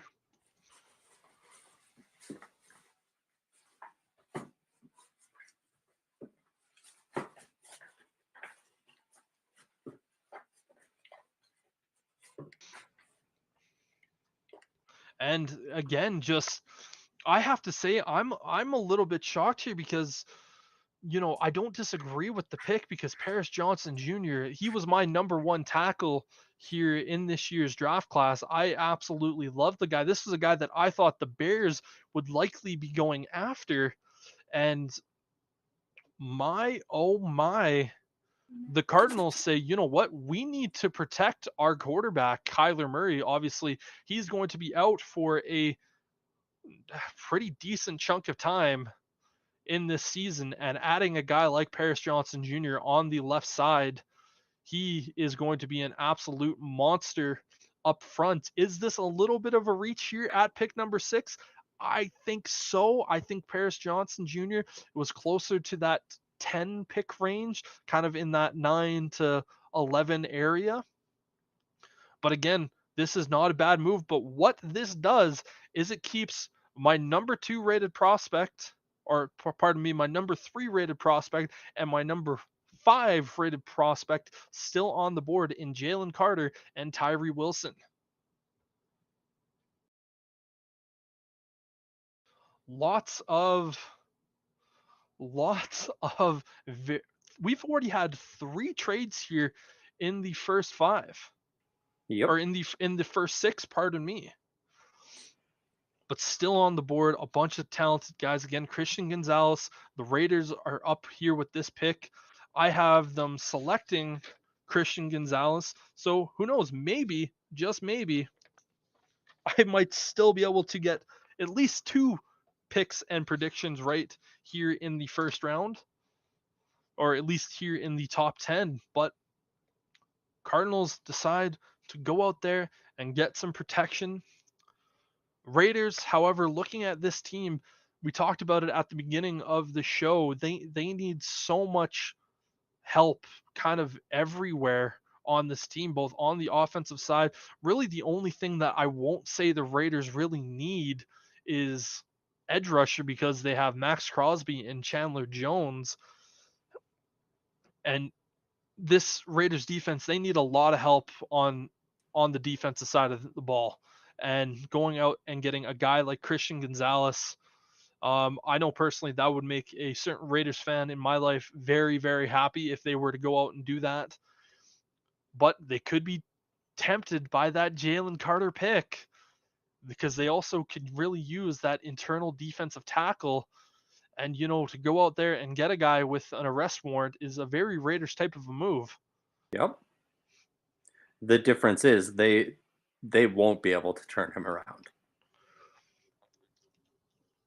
I think him going to Vegas would be a very bad move for his career, unfortunately. We've I seen don't it with other necessarily. players in the past, especially the young players. In just the 2 seasons since they've moved to Vegas, it's been a lot of bad things happening off the field for that team. Yeah, I'm going to be very interested to see what McDaniels and Ziegler are going to be able to do here. Obviously, head coach and general manager, 2 guys both from the Patriots organization and system of thinking. The Raiders are still on the clock with just shy under 3 minutes remaining here. Again, a lot of decisions to be made here.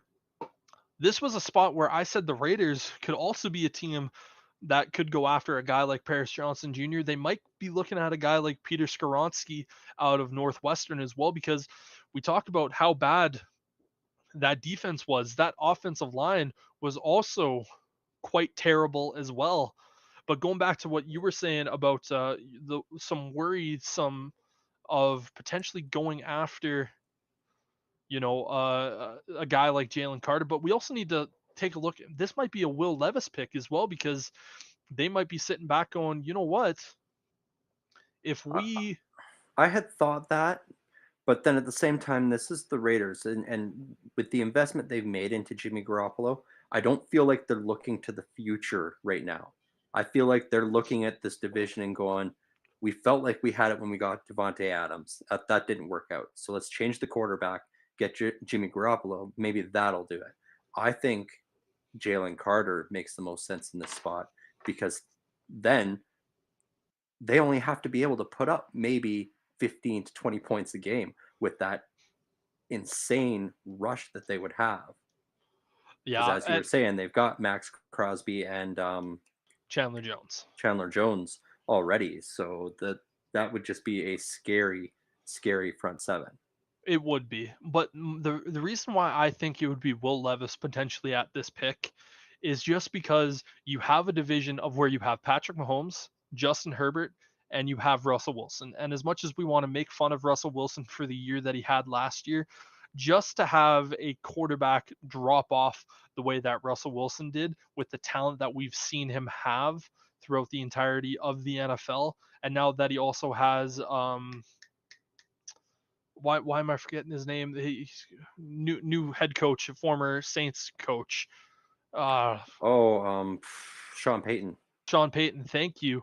You could very easily see the Russell Wilson get back to his MVP level type self.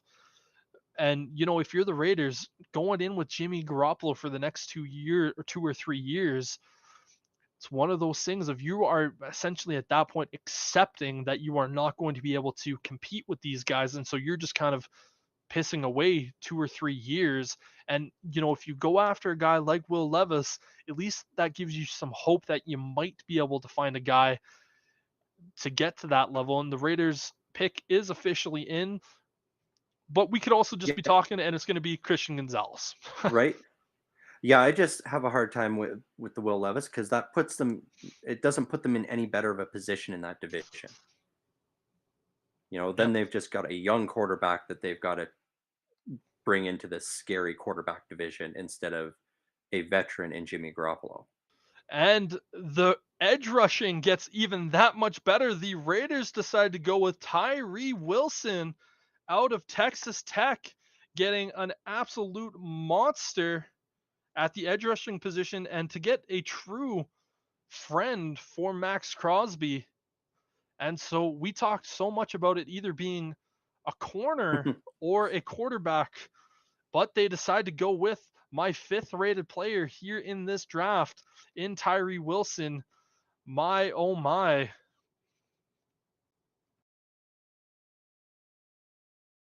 You got to be starting to get a little excited about maybe getting Jalen Carter at pick 9. I am very much getting excited for that. And, but then again, one of the conversations that was had is that if Jalen Carter is there, could the Bears and Steelers, both of our teams, make a trade? And we also talked Mm-hmm. about it. And it would be quite a lot to move away from the Bears on that one. Yeah, and that's the thing. As we discussed a couple picks ago, the value of these first round picks has dropped a little bit now, and so I don't think that the Bears would be able to pull 2 first round picks for this number 9 overall anymore. Oh, I 100% think that, because if I just don't the think any teams would be willing to sell that. true, but that's also the thing, is that if the Bears really, really want Jalen Carter and they have a price tag of going, okay, you're going to have to deliver this. If no team is willing to accept that, then it's like, okay, well, I guess we take Jalen Carter. Yep. But my, oh my, Christian Gonzalez still on the board. The Atlanta Falcons are up next, and this is a team where the Falcons, they could potentially trade back for a quarterback needy team. They could go Jalen Carter. They could go an offensive lineman. They could go Bijan Robinson. That is also a big possibility here. But the Raiders getting themselves an absolute monster, as we can see him just picking up Commissioner Roger Goodell like it was him picking up a toddler. Didn't even look that difficult at all whatsoever. Falcons at pick number 9 or pick number 8. They're on the clock. Chicago Bears on pick number 9. Philadelphia Eagles pick 10. And then we also have the Tennessee Titans at pick number 11. We have seen 3 trades here within the top 10. The Atlanta Falcons have officially put their pick in. So now we are just going to wait for the commercial break to end on the current draft stream. But this is a situation where both of us, when we were talking earlier, kind of looking at it going, what the Falcons have themselves a lot of areas of where they could kind of improve at. Obviously, Desmond Ritter is their current number one quarterback on the team. Are they potentially going to look at a guy like Will Levis? Could we see the 4 quarterbacks go in the first or in the top 8? But they could also go Bijan Robinson and add just a fun little dynamic pairing there, as we talked about earlier, having a really talented running back at the top 10, or having a really talented running back helps a young quarterback out just so immensely well. So it's going to be really interesting to see kind of where the Falcons are going to go, because this is one of those picks where right now they could go offensive lineman, they could go defense. I wouldn't count out Nolan Smith, edge rusher out of Georgia at this moment, just because he is uber talented as well. Could the Falcons go Christian Gonzalez, corner out of Oregon, who is just very big and gifted? Still a little bit raw, Christian Gonzalez.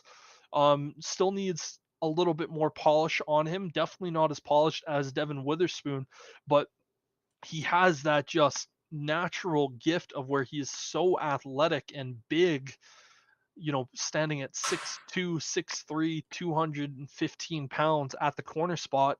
It is kind of hard to not really like what he has the ability to do here. But again, it's going to be really interesting to see what the Atlanta Falcons do here.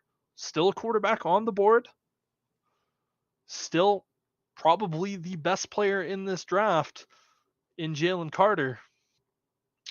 Lot of interesting things that could be done. Sterling, if you were the GM in this spot, what do you think you would do?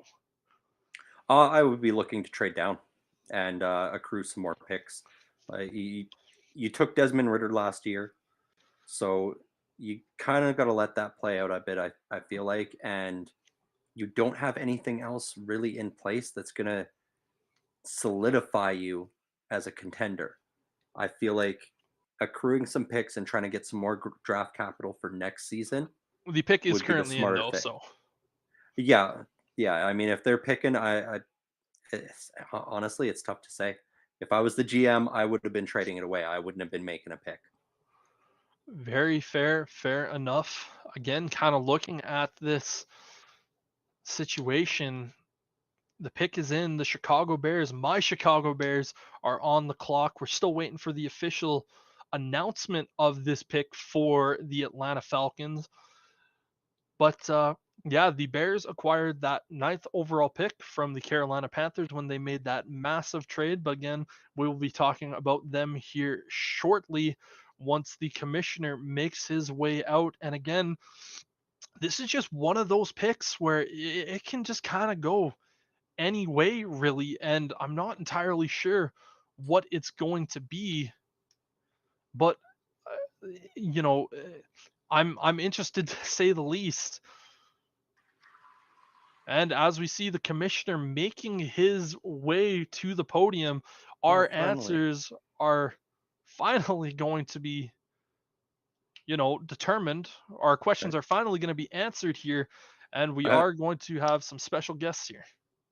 I understand the NFL wanting to get their ad revenue for everything, but like seriously, when a pick is in, come back, tell us what the pick is, and then go back to your commercial while the next team's on the clock. Yep, don't Like, necessarily disagree with that, but the Atlanta Falcons with the 8th overall selection with Commissioner Roger Goodell, he's going to be handing it over to a special guest here on the stage, young man, taking in a deep breath before he makes the pick. Looks a little bit nervous, but Commissioner obviously wanted to give this young man a very good introduction. People are getting hyped. What is the pick going to be with the 8th overall spot in the 2023 NFL Draft? The Atlanta Falcons decide to go with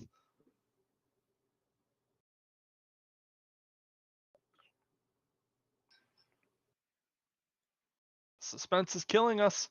Who is it going to be? It is Bijan Robinson, running back out of Texas. Not necessarily where you would think they would go, but It that's one was of the where you things thought they were going to go. that was one of the areas.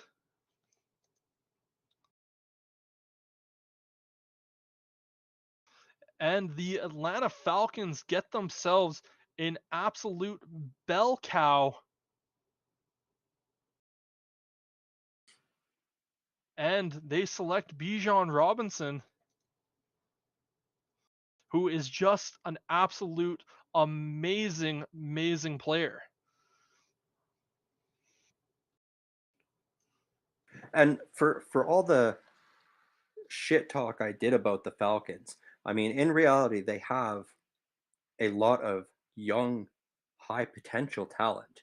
If they all can get it going at the same time, you got Kyle Pitts, you got Drake London, you have Desmond Ritter, who was starting to look a little better at the end of last season, and bringing in Bijan Robinson. If all of this comes together, they could take off and be a team to worry about in the NFC South. The Bears and the Philadelphia Eagles have made themselves a draft day trade. And it sounds like the Philadelphia Eagles are going with defensive tackle Jalen Carter. Obviously, nothing is official at the moment, but it sounds like some picks are going to be moved. Still waiting to see exactly what that is. And if Well, I hope to God they paid as much for that pick as you were expecting Pittsburgh to. to be perfectly honest with you here, if this trade is real, I'm only hearing rumors that it is, but I'm hearing rumors from a lot of reliable sources. Um, and we do see it on the tracker here, the Eagles and Bears have swapped their picks. If I'm Chicago, I'm looking at the Philadelphia Eagles. They have these 2 first-round picks. If I can get pick number 30 with pick number 10 and them just doing that quick little swap there, that would be very, very big for my Yep. Chicago Bears. My, oh my. But that just asks the question. So the Eagles trade pick number 10 and a 4th-round pick next year to move up to pick number 9. So don't get necessarily the value that I wanted out of that one. No.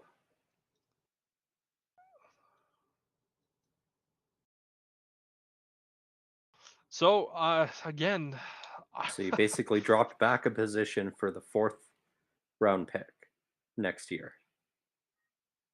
yeah, Oof. and I'm not necessarily happy with that trade value. Eagles trade pick number 10 and the 4th-round pick next year to move up to pick number 9.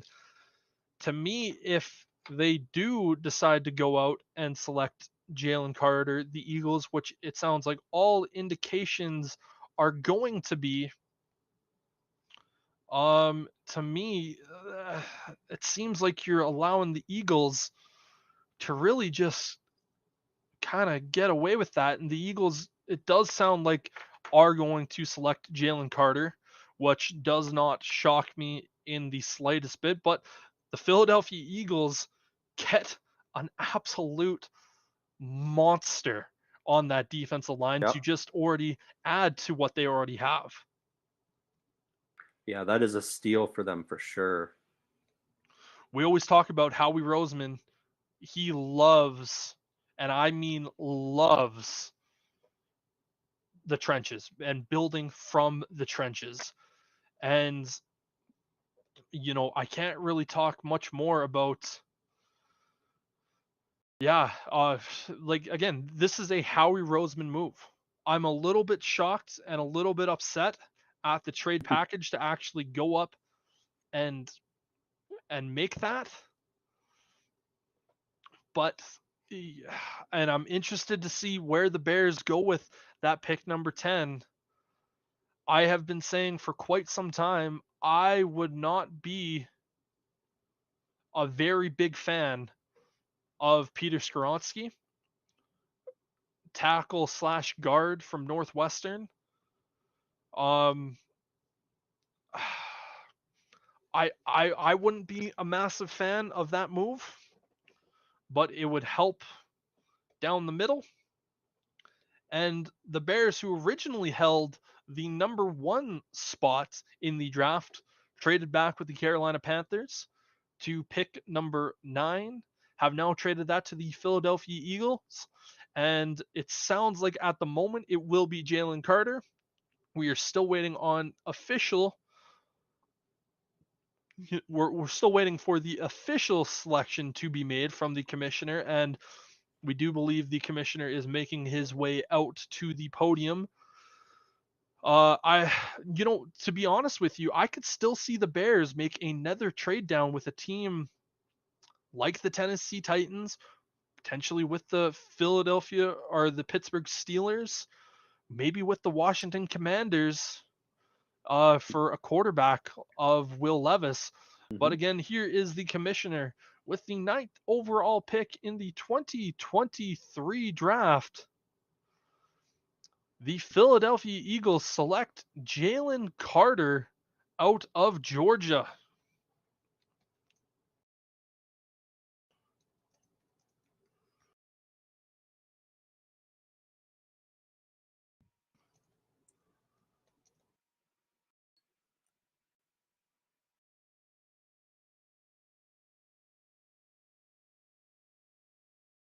Yeah, and I think with that, you'll see Pittsburgh opting out of trading up. I would have to agree with you I think that on was that really front. the only player that they were going to be willing to trade up inside the top 10 for.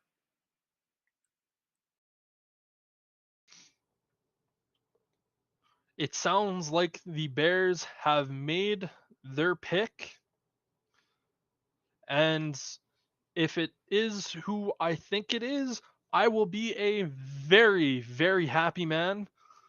As I was making my tweet, I saw a little bit of a spoiler. Don't know if that is 100% true, exactly what it is.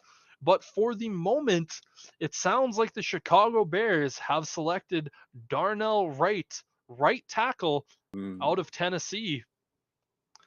That would Yeah. make me a very, very happy man. Yes, that And would be a better option than Storonsky for sure. yes, it would.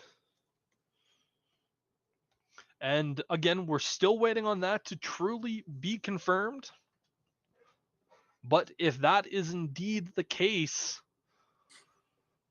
boy, oh boy, I would be happy. And, talking about the Tennessee Titans here, them sitting at pick number 11, if they decide to go with Will Levis, that is a move for them that is just ultimately not having to do anything and still getting a quarterback that you can sit behind Ryan Tannehill for the year and hope to kind of take over after that season is done, because we all know Ryan Tannehill does not have any years contracted after this next season. So that would be an interesting move to also get the Cardinals, or pardon me, the Titans, their QB of the future. But Jalen Carter going to the Eagles, that is going to be a scary defensive line. This dude is an Yep. absolute freak of nature. And the fact that he was still there at pick number 9, I thought my Chicago Bears might be running up to the podium with that. And I thought the only way that a team would be willing to trade with the Bears is if they gave him a haul. And honestly, I thought the Eagles would look at that and go, we'll trade up one spot and give you pick number 30 for us to get the services of Jalen Carter. But I guess all that tells me is that Ryan Poles, general manager of the Chicago Bears, felt that the team needed to go in a different direction and did not want to go, and felt that the red flags might have been too much for them to try to deal with. But as we officially wait for the Bears to get that pick announced Yeah, from I don't know if it's necessarily they weren't big on Jalen Carter. I think ultimately right now it's a matter of we need to protect Justin Fields. Yep. And again, we don't know if that's confirmed. True.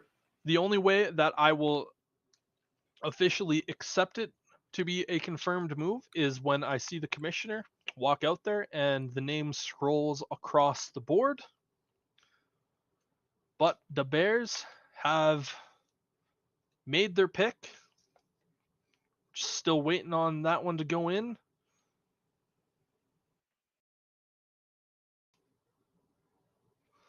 And yeah, the year of or the off season of protecting Justin Fields if the pick of Darnell Wright is confirmed.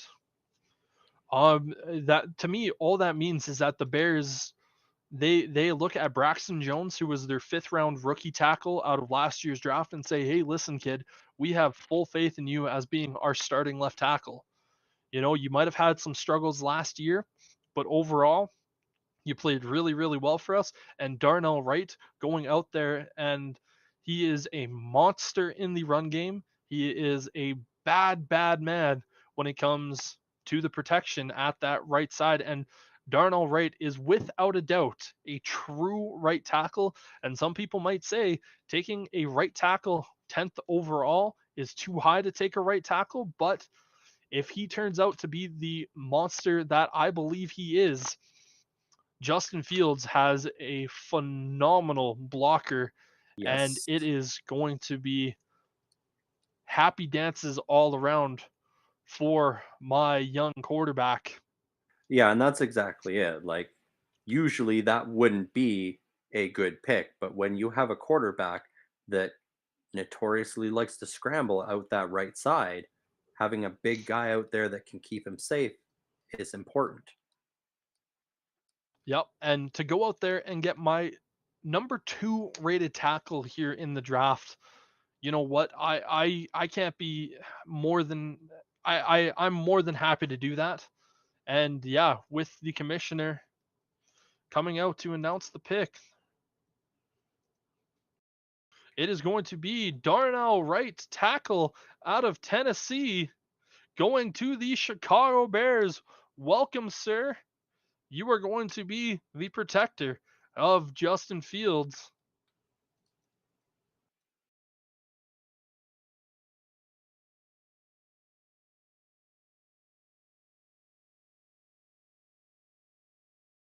Still a little surprised at the value that they got for that pick swap out of the Eagles,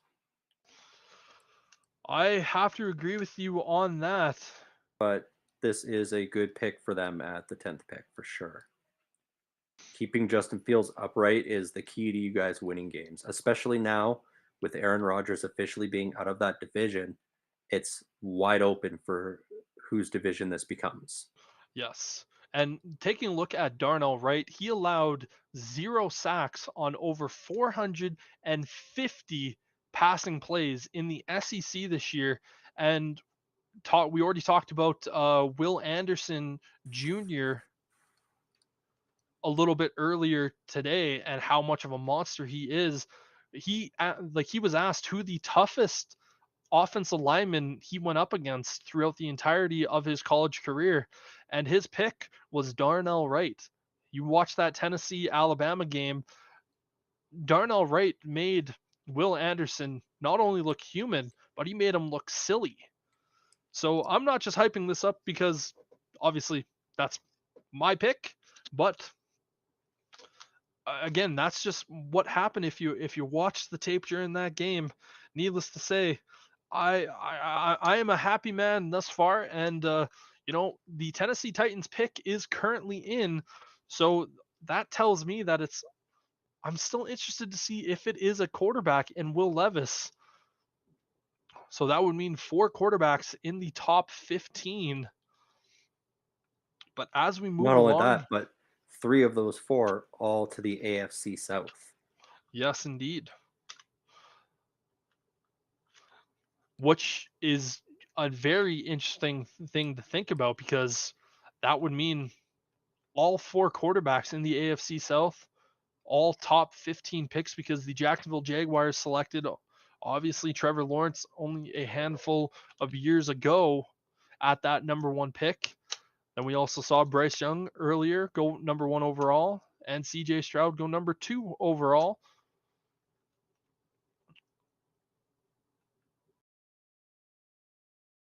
Oh wait, no, we didn't see Bryce Young go to the AFC South. He went to the NFC South. Yeah. Yeah. So all 3 It was quarterbacks in this draft go to the South divisions. And you know what? For as wacky as we thought this draft was going to be, it is less wacky than I thought it was going to be. ESPN's Louis Riddick on the Bears tackle Darnell Wright. He has the ability to be the best player in this draft. And you know what? I love Louis Riddick, but sometimes that is a bold statement, and I hope it is true. Yep. But we are just going to have to see. But regardless, the Bears, whenever you take an offensive lineman in the draft, it's not sexy. It is not sexy by any means. But you know No, what? but it is smart. It is smart and it is effective. And, Board hopes that Darnell Wright can turn out to be an absolute stud. But the Tennessee Titans pick is in. We're talking about them wanting to go down that quarterback route. But another situation we need to talk about here is obviously Peter Skoronski, tackle / guard. They need offensive line help, and they need it badly as well. So the Tennessee Titans could opt to go down that particular route.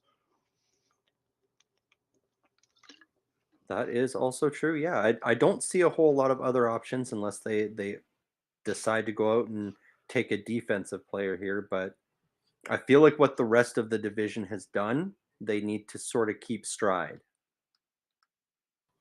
And so they Exactly. do need to shore up their O-line or try and get their quarterback of the future. Yeah, and the pick is officially in for the Tennessee Titans. And, we talk about, the Titans and potentially needing offensive line help. The Houston Texans just got an absolute monster at the edge rusher position in Will Anderson Jr. So, that just puts even more pressure on your team to go out there and get an offensive lineman to just make sure that you can help protect against that type of talent and that type of guy. So we will see what happens. And then after this Tennessee Titans pick, the Detroit Lions and then the Green Bay Packers both on the board. And Christian Gonzalez still available. I don't think the Tennessee Titans will go down the route of a Christian Gonzalez. I feel like it would be a little bit more of a wasted pick if they decided to go down that route. But nonetheless, the Titans pick is in, and I believe the commissioner is making his way out to the podium, so it should be announced here. And again, looking at the Titans last year, they drafted Malik Willis in the 3rd round, and I don't think a lot of people thought he played very well in his 3 starts over the year. But maybe the Titans look at it this way.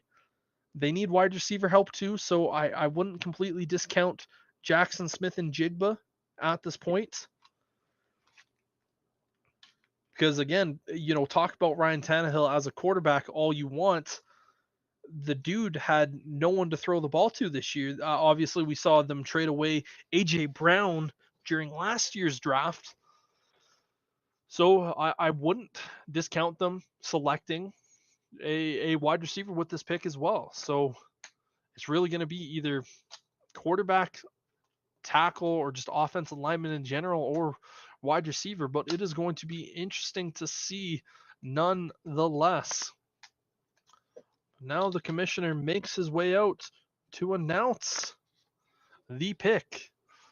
So, the 11th pick in the 2023 NFL Draft, the Tennessee Titans select offensive tackle Peter Skoronski out of Northwestern. So they elect to go after some offensive lineman help and not go after any of the others. Again, I don't necessarily think this is a bad move. Skoronski, he's a guy that honestly had one of the best looking tapes of a tackle, but there's still some concerns. And yeah, it is a good pick nonetheless. Help shoring up that offensive line and getting some help for Derrick Henry to help open up some holes. Yep. Derrick Henry, after some injuries and getting a little older now, he can't open those holes by himself as easily. No, he cannot.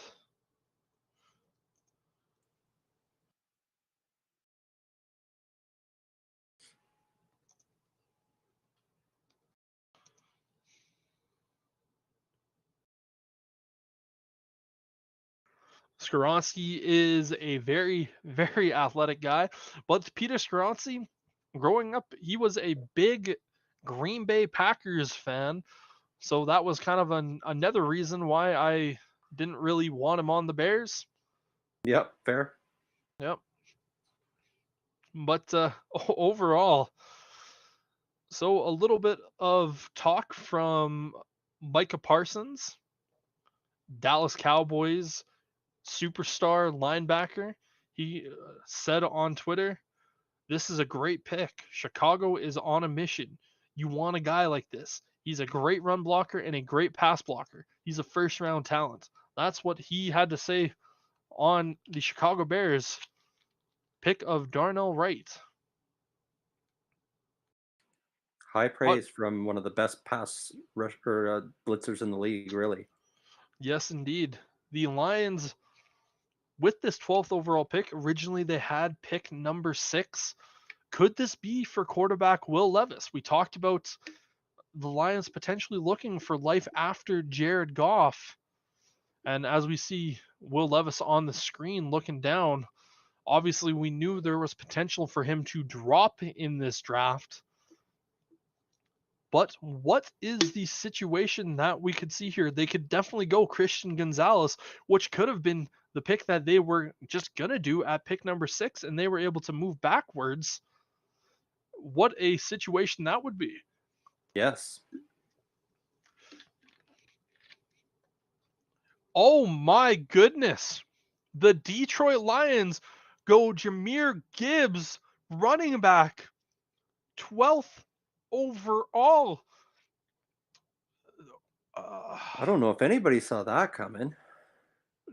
No.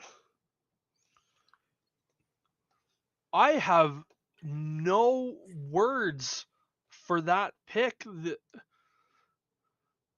Jahmyr Gibbs is a good back, but to pick a running back in the top 15, he has to be a game changer.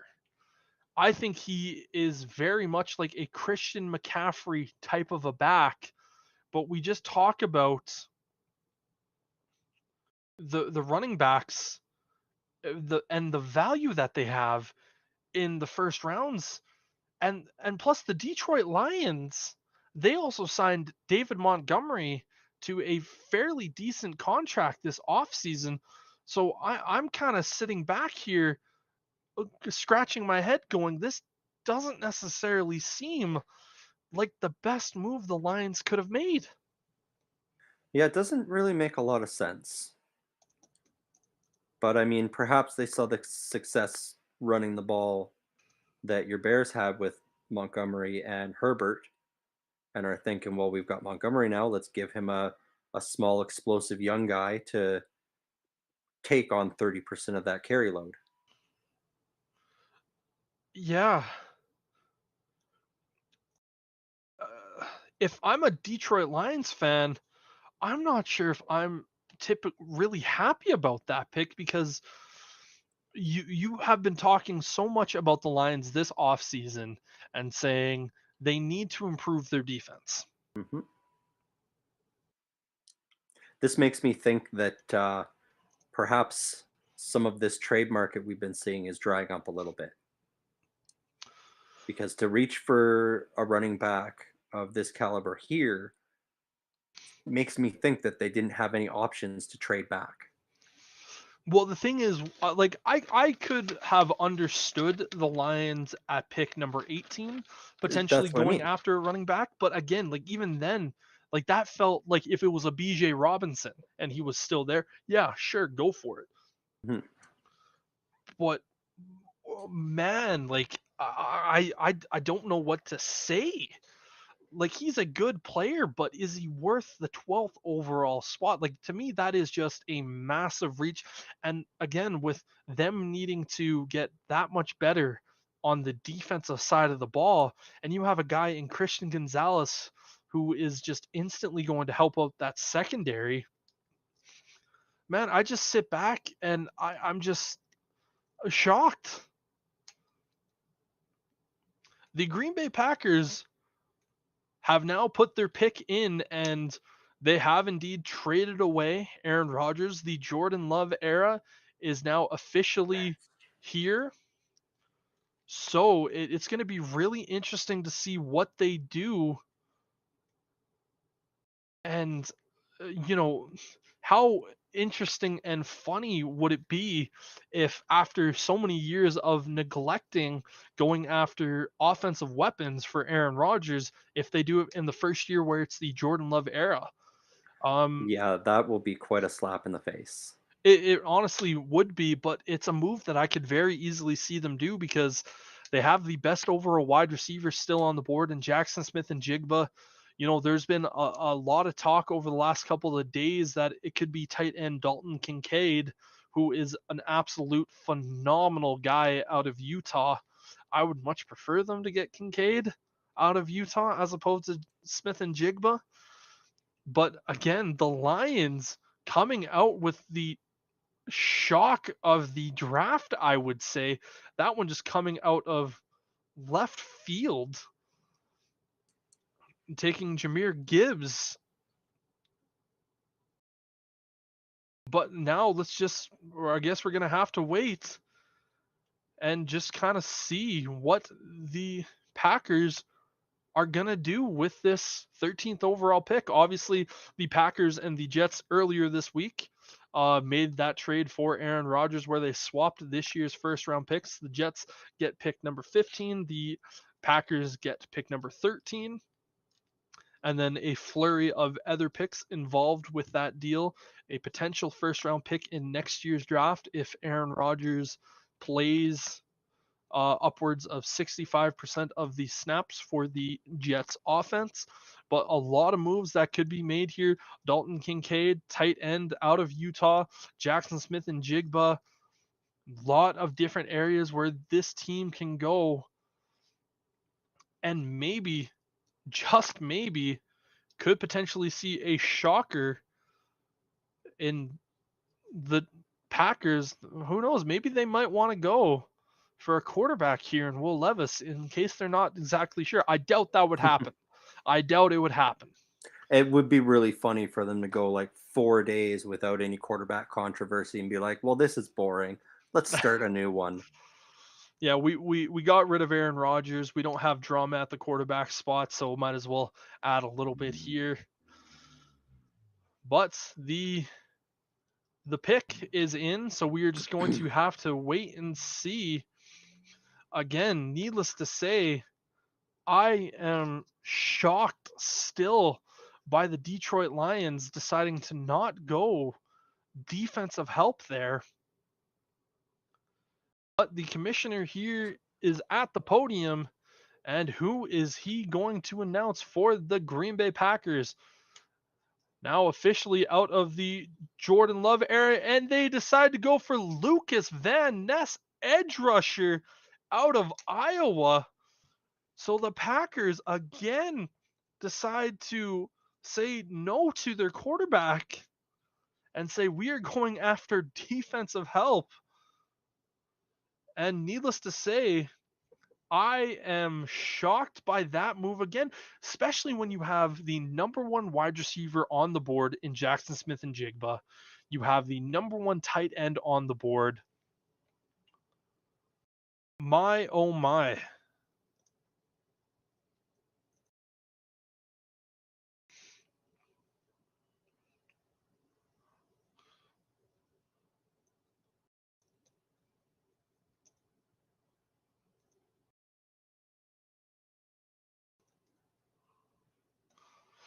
The former hockey player and enforcer, again, the Packers electing to not go secondary help or to just go any sort of help for Jordan Love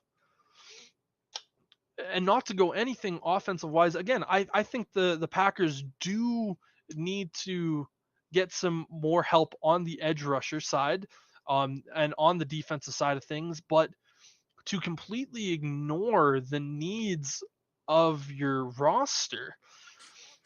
Yes, they have Christian Watson, who You're was sounding like Aaron phenomenal. Rodgers.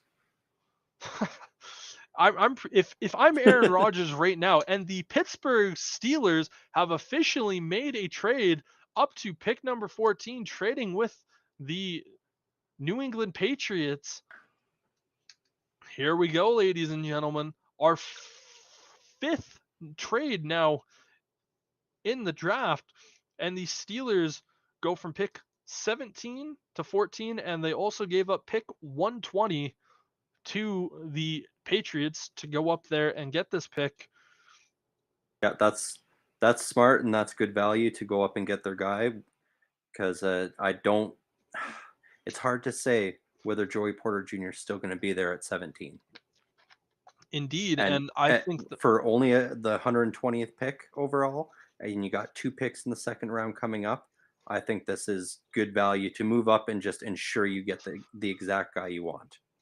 true, but we also need to think about the Steelers potentially going offensive line here in Broderick Jones, getting some more tackle help. But again, we talked about so much, and this could very well be Christian Gonzalez, corner out of Oregon. No one expected him to really drop this far, so I could very easily That see is true. Gonzalez being the pick at this point. Yep. I think a young corner is what they want, though. Yep. You know, somebody to pair up with Patrick Peterson and learn from him.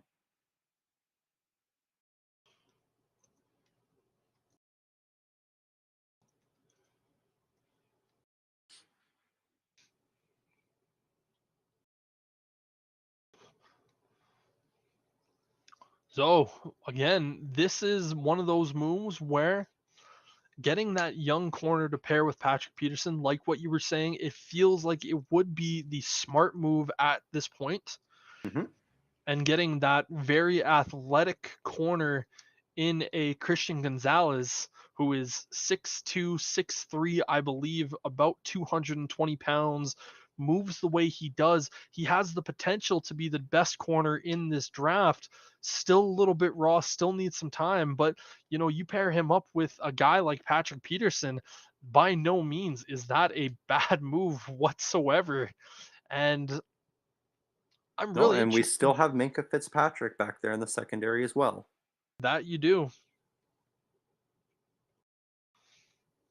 So as we wait for the commissioner to get back up to the podium, I'm very interested to see, who knows, maybe it still might be Joey Porter Jr., which I think would probably ultimately be the wrong move in this case, because Christian Gonzalez is just a phenomenal corner and is a little bit better suited. But the Steelers, they've already had that bloodline in Porter Jr.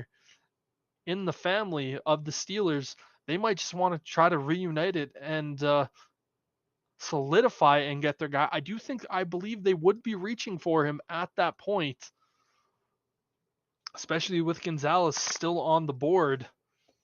But Yeah, again, very possible, but it still wouldn't be as big of a reach as the Lions made. So, without a doubt, I was just gonna say the NFC North making two back-to-back kind of shockers of picks, going Jameer Gibbs and then Lucas Van Ness. I'm a big fan of Lucas Van Ness, but to ignore the needs of your young quarterback, it's one of those things. It's a tough situation, but with the 14th pick in the 2023 NFL Draft, the Pittsburgh Steelers, your Pittsburgh Steelers, they select Broderick Jones, tackle out of Georgia. So instead of going for the offensive line, or instead of going for the secondary help, they say we are going to give as much help to our young quarterback as we possibly can. yeah, I don't hate that. I mean, because it's not just to Kenny Pickett they're giving the help. They're also uh, helping to create run lanes for Najee Harris because the Steelers do like running it to the left side of the offensive line. Yes, they do. And Broderick Jones is a big, big boy, and he is Yep. going to be very, very good for that. Allowed 0 sacks in 449 passing plays this year for the national champion Georgia Bulldogs.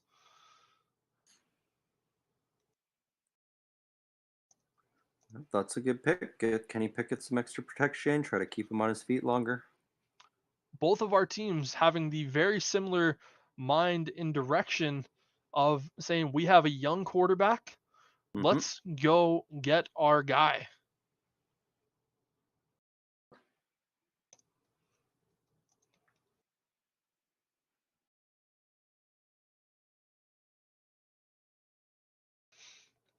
So some tackles going off the board a little bit hot here. 4 tackles in the top 15 gone. Obviously, Paris Johnson Jr., tackle out of Ohio State, goes 6th overall to the Cardinals. And then the Bears select Darnell Wright out of Tennessee, 10th overall. Peter Skoronsky goes to the Titans, 11th overall. And now Broderick Jones, 14th overall to the Steelers. And you know what? All 4 of these moves make total sense for the teams, but there are still some big, big players out and available on the defensive side of the ball. We still have Christian Gonzalez out there at the corner spot. A lot of love and talk about him.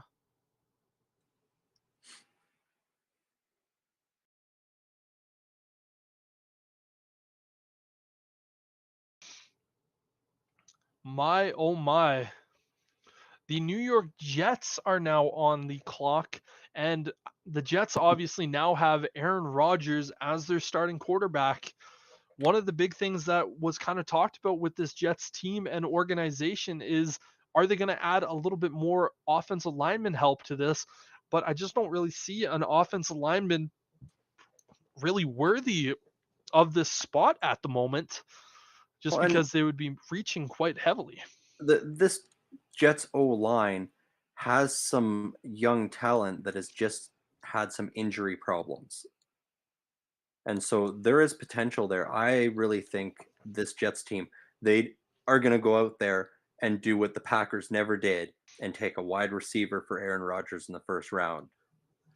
Which would be, they would just be loading up that wide receiver room. Obviously, Jamison Williams was drafted last year and performed so well for that team, obviously winning offensive rookie of the year.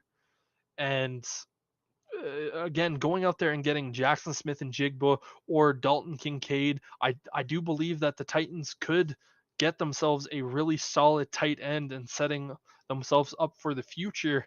So it's going to be really interesting to see who they go here. The Jets, Jets. What are they going to be able to do? But with 3 minutes still remaining, again, getting Aaron Rodgers, they might go Christian Gonzalez here and pair him and Sauce Gardner up for essentially unthrowable secondary, because Sauce Gardner, the defensive rookie of the year last year, obviously the Jets having two of the rookie of the years, having the only two rookie of the year candidates, or winners, I should say, and adding a guy like Christian Gonzalez, who I don't think they believed would be at this point. Like, how do you throw to against that secondary? Yep.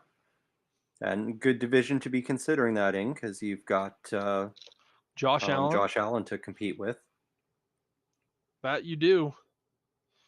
And You I mean, also, if he's able to bounce back from his horrible injury-riddled season, then Tua Tagovailoa as well.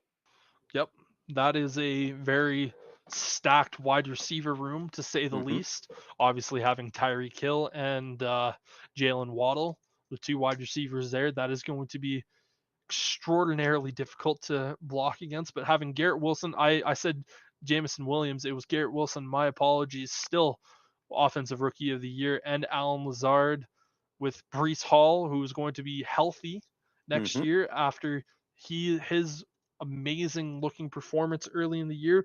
But honestly, right now, I'm feeling like this is going to be either Gonzalez or Kincaid or Smith and Jigba. It just kind of feels like one of those moves. And again, going back to what you were saying a little bit earlier, Sterling, the Jets doing the thing that the Packers never did, which was give Aaron Rodgers a wide receiver in the first round. Yep. So we are just going to have to wait and see. They also added Mikael Hartman from the Chiefs as well. So that is an absolute burner in that wide receiver room. They also brought in free agent Alan Lazard, who is very familiar with the Green Bay Packers former quarterback in Aaron Rodgers. But as we see the people in the Jets war room all dapping each other up, that tells me that we have our pick in. With just a little over a minute still remaining on the clock, that tells me that they were either looking at a trade or really just trying to figure out. And again, a guy that we're still talking about here in Will Levis, quarterback out of Kentucky, still on the board with this 15th overall pick. I can't imagine that would be the pick here. Yeah, not unless they seriously discuss that with Aaron Rodgers first. Yeah, that would be without a doubt a very interesting discussion, to I feel say the like that would least. be Aaron Rodgers flipping tables at that point. Yep. Go to a new team and they pick a quarterback right away. Yep. But how Jets of a move would that be, though? That would be pretty Jets. Yep. But now we do see the commissioner, or I thought we were seeing the commissioner. We are not, so we're still going to have to wait a few more moments before that coming out. And for anyone watching, we'd like to thank you all for joining us here on this day one of the 2023 NFL Draft in what we thought was going to be a wacky and wild ride. I mean, Obviously, it has not been boring. We've had 14 picks and 5 trades through those 14 picks so far. yes, we have. And honestly, all those trades kind of made sense. Taking a look at the official drafts of what has happened thus far, we saw Bryce Young, Alabama quarterback, go to the Panthers. Then we saw CJ Stroud, quarterback out of Ohio State, go to the Texans. The Texans trade back up to pick 3 with the Cardinals to select Will Anderson Jr., edge rusher out of Alabama. And then the Indianapolis Colts select Anthony Richardson, quarterback out of Florida, 4th overall. And then at 5th overall, we have the who was the 5th overall again? Oh, yes, it was the Seattle Seahawks, and they took Devin Witherspoon, corner out of Illinois, which was a phenomenal looking pick as well. Cardinals trade back up, this time trading with the Lions, and they select the first offensive lineman on the board in Paris Johnson Jr. The Las Vegas Raiders select Tyree Wilson, edge rusher out of Texas Tech, the 7th pick.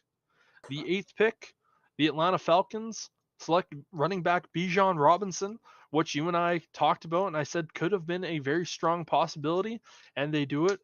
The Eagles and Bears make a trade to move one spot. The Philadelphia Eagles decide to go with Jalen Carter, superstar defensive tackle out of Georgia. Then the Bears decided to go Darnell Wright, tackle out of Tennessee. Then at pick 11, Peter Skoronski, tackle / guard out of Northwestern, goes to the Titans. And then we had pick number 12, honestly, the shocker of the draft, Jahmyr Gibbs, running back out of Alabama, going to the Lions. At 13th overall, we had Lucas Van Ness going to the Packers. And then 14th overall, we had Broderick Jones going to the Steelers after a trade up. But the Jets are officially making their official selection here. And the young man from the Make-A-Wish Foundation selects for the New York Jets, or Jets, Jets. It is going to be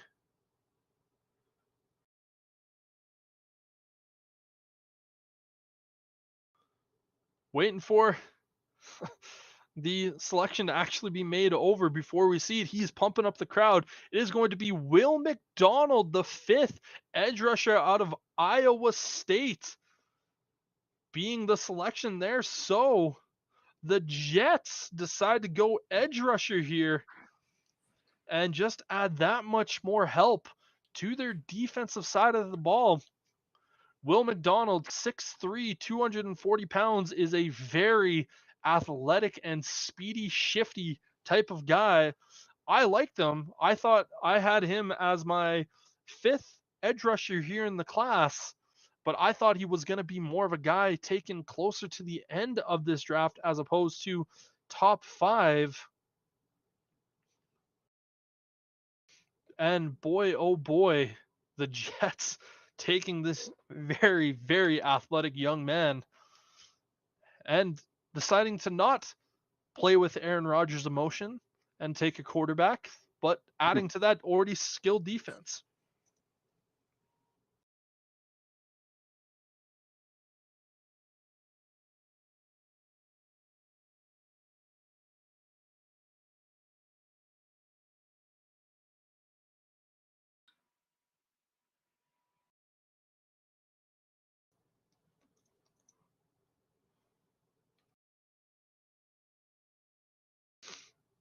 So Will McDonald, the 5th, still a lot of excellent talent here.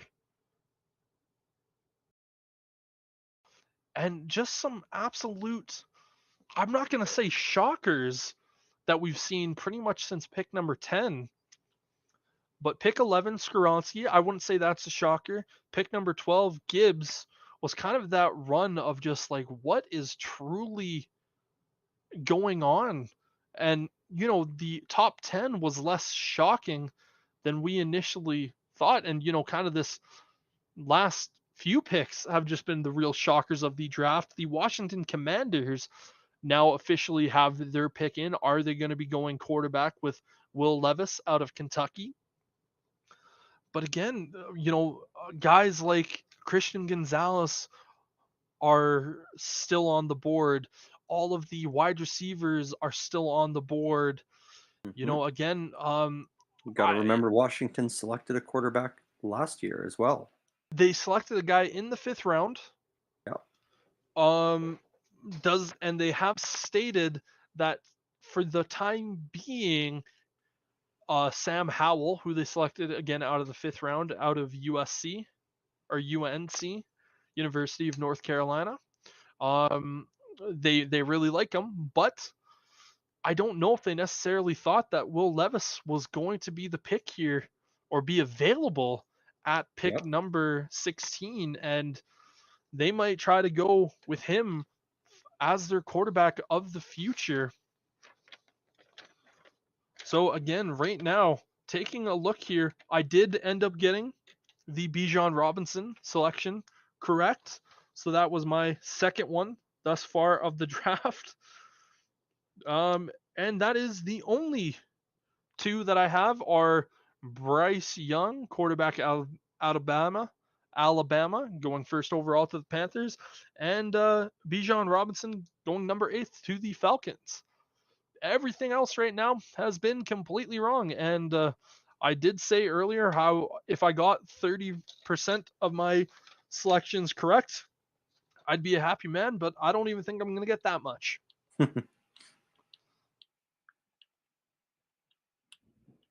There are still a lot of really, really good players on the board. Again, Jackson Smith and Jigba, Christian Gonzalez, Nolan Smith, Joey Porter Jr., Miles Murphy.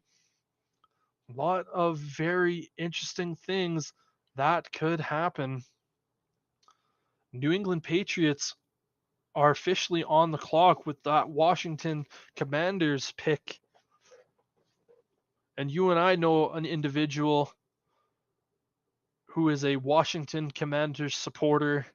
And last year during the draft time, we saw him essentially almost cry into some sort of depression when they selected Jahan Dotson, wide receiver, when he was really looking for either a quarterback or an offensive lineman.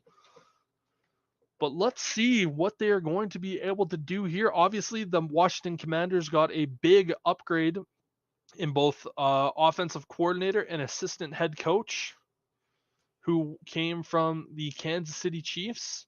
And apologize that I'm forgetting his name off the top of my head, but they're going to be getting a massive upgrade there. So what are they going to be able to do here with this pick? I feel like Will Levis would be a very, very good and interesting selection.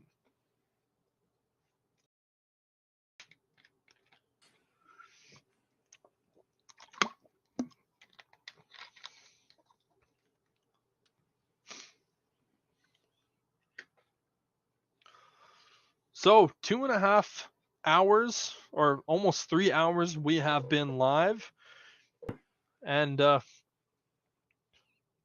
shocks for sure during this draft, but I wouldn't say a crazy or the shocks that we initially thought we would see. Washington Commanders going to be heading up to the podium here relatively shortly, and we are going to figure out what they are going to be able to do as we see the commissioner. As we do know, the Washington Commanders and owner and he is going to be selling the team. So John Schneider, no longer the owner of the Commanders, hasn't necessarily been official yet, but with the 16th overall pick, the Washington Commanders select Emmanuel Forbes, corner out of Mississippi State. My, oh my. This was a guy that I had in the middle of the second round. And with guys like Christian Gonzalez and Joey Porter Jr. still on the board, this young man being the second corner taken is definitely a reach in my opinion. He's a phenomenal player. But the Commanders, yeah, that one's a head scratcher. Without a doubt.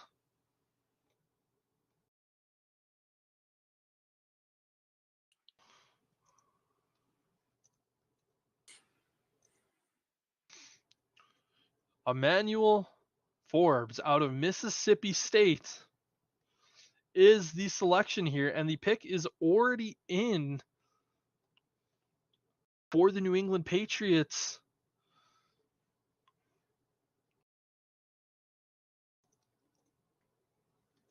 So where are they going to go? We obviously know that there was rumors throughout this offseason that head coach Bill Belichick was potentially trying to ship their young quarterback in Max Jones.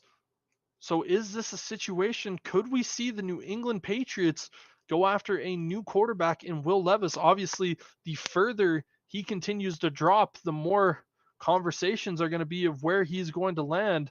But honestly, the guy that I thought the New England Patriots would take at 14 in Lucas Van Ness, he was already gone, so they decided to move back with the Steelers. But here we see the Patriots rapid fire here coming really quickly up to the podium. And with the 17th pick in the 2023 NFL draft, the New England Patriots select Christian Gonzalez, corner out of Oregon. So his night and fall is finally over. And boy, oh boy, Bill Belichick gets himself a freakishly athletic corner to add to his secondary. And just somehow the Patriots, they really haven't had this draft luck over the last couple of years, but they just can seemingly get some of these uber talented guys later in the draft that just end up falling into their laps. And this is a phenomenal, phenomenal move for the New England Patriots.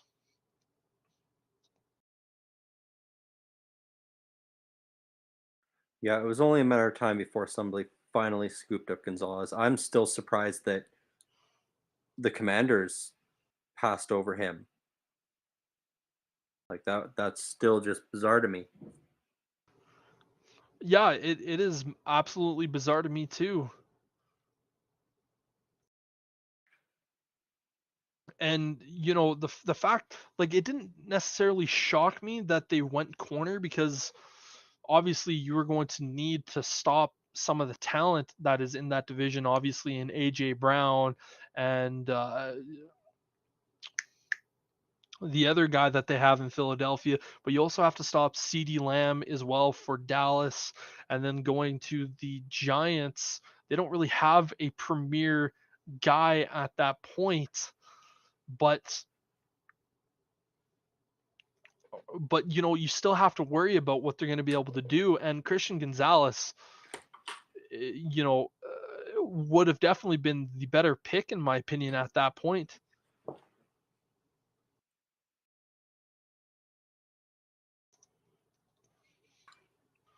But yeah, very interesting. And this kid in Christian Gonzalez, he is obviously being compared to Marshawn Lattimore. Very big. He's a physical player. He is so athletic. It's hard not to really like this. If you're Bill Belichick, it's hard not to like this pick. And for him, his kind of fall from what was realistically supposed to be, top 8 type of a player, and where his range was, for him to fall all the way to 17, 6'2", 200 pounds, runs a 4.38. This is a guy that is able to move, and he is very, very athletic, still a little bit raw, but going to that Bill Belichick system, he's going to get coached up, and he might turn out to be the best corner in this year's draft class with just how athletic he is. But as we get to the Detroit Lions, now back with their 18th overall pick, this is one of those situations where they shocked us with pick number 12, where they went Jahmyr Gibbs, running back out of Alabama. With all the talk about them needing to get better on defense, they decided to go with this very speedy, shifty, very Christian McCaffrey type of running back with the 12th overall pick. They need secondary help without a doubt. That is something that the Detroit Lions need. They could also go defensive line here. Edge rusher, interior, Kalijah Cansey, D tackle from Pittsburgh, is still available. Nolan Smith, edge rusher from Georgia, who's my third rated edge rusher in the class, is still on the board. He could be a fun pairing with Aiden Hutchinson. But yeah, just to say the least, that I'm still shocked at that 12th overall pick by the Lions. But especially with all the moves that they made in the offseason, especially going after a guy like David Montgomery, Yeah, they didn't pay him an extravagant amount of money, but it just kind of felt like when you make the move for that type of guy and the amount that you've spent on running backs, in the past couple of years, like they only drafted a guy in the second round a few years ago. Like I think it was only 2 years ago that they drafted a running back in the second round, and this is going to be interesting to say the least. I don't necessarily know where the Lions are going to go with this pick, and who knows, this could very easily be a Will Levis draft spot because Yep. they are going to potentially look towards the future after Jared Goff is no longer on the team, or could potentially no longer be on the team because he's heading into this final year of his contract. Well, we said that even at pick, what was it, 12 or 13 when they came up and they ended up picking the running back, that was a Will Levis spot that nobody thought he was going to fall to there. Yeah. And so the fact that he's still there now when they're back up at 18, you got to wonder if they're really going to be able to pass up on that twice. And you look at that and you go, that would be, in my opinion, such a weird thing to do with the need so much on defense to go with back-to-back offensive players, where I do believe Gibbs is going to get a lot of snaps, but I can't imagine that Will Levis would be getting majority of the snaps over a guy like Jared Goff. No, definitely not. Not barring, some injury or some miraculous play in training camp. Exactly. So, yeah, like I feel like it has to be a defensive player here, just because one of the biggest things from that Lions team last year is they just struggled so much on the defense side of the ball. And, you know, again, you have guys like Justin Jefferson, you have DJ Moore, Christian Watson, then you also have guys like Aaron Jones, Justin Fields, and just some really talented offensive pieces. Dalvin Cook also for the Vikings. Yeah, having a really potent offense is a great thing to have, but if you don't have guys to stop the other team, it's a situation of where you're having to put up 30 plus points just to hope that you can win. Yep. But it is going to be interesting nonetheless, because after this pick is announced, we have the most, in my opinion, the most unknown pick in the draft, and that being the Tampa Bay Buccaneers. Because the Tampa Bay Buccaneers are one of those teams of where they could use a lot of different things, but they also don't really need a lot of different things, if that makes sense. Like every need that you could say the Tampa Bay Buccaneers have, you could also say, well, they also have a lot of talent there as well. But obviously, the Detroit Lions coming up to the podium here relatively shortly to make that selection and to really kind of see what they're doing. I got to be honest with you here, Sterling. I would be shocked if this was an offensive player. I mean, maybe it's going to be somebody that, like last time, shocked you, and it's nobody you even thought would go at this point. Yeah, but with the commissioner there at the podium with the 18th overall pick in the 2023 NFL Draft, the Detroit Lions select Jack Campbell, linebacker out of Iowa. My, oh my. The Detroit Lions get themselves a good looking linebacker prospect, but a guy that I would have not taken in the first round.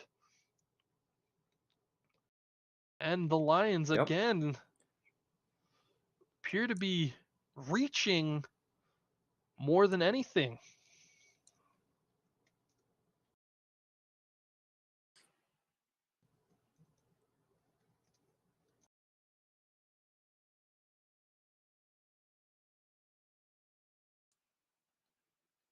And I gotta say here, Sterling, I'm a little bit shocked by this Detroit Lions team. Kind of some of the things they're doing.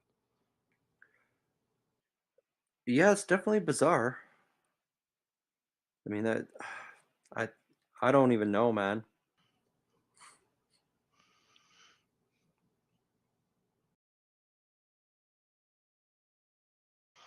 And I love the prospect of Jack Campbell. I think he is a very, very talented player.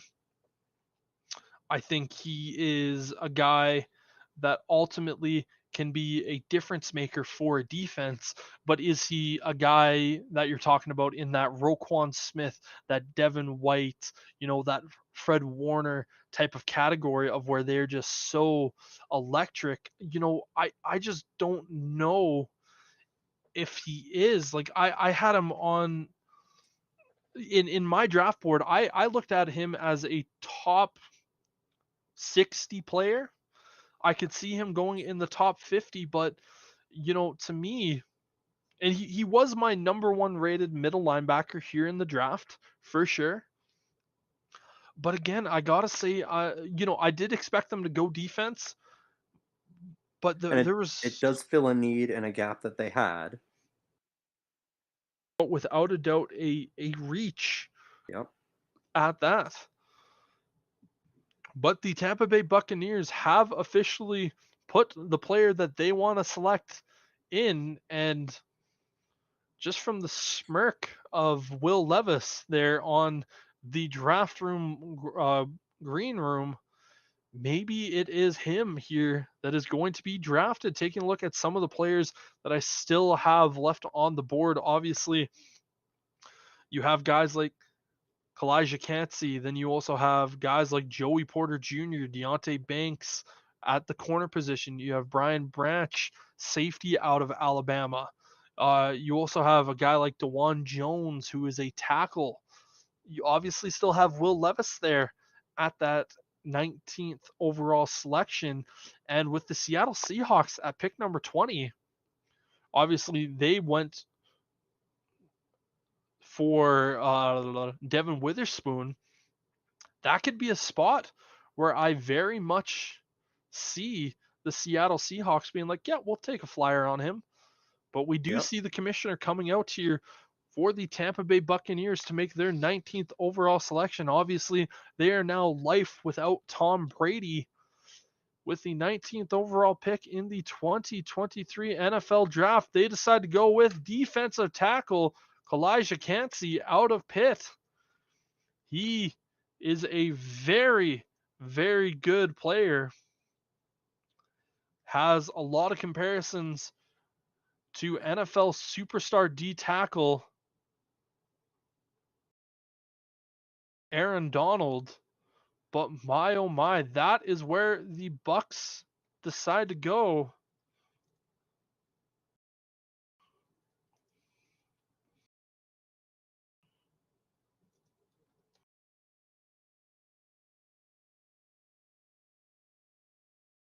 And I gotta say, Sterling, I think this is probably around the time that Kalijah Cansey should have gone.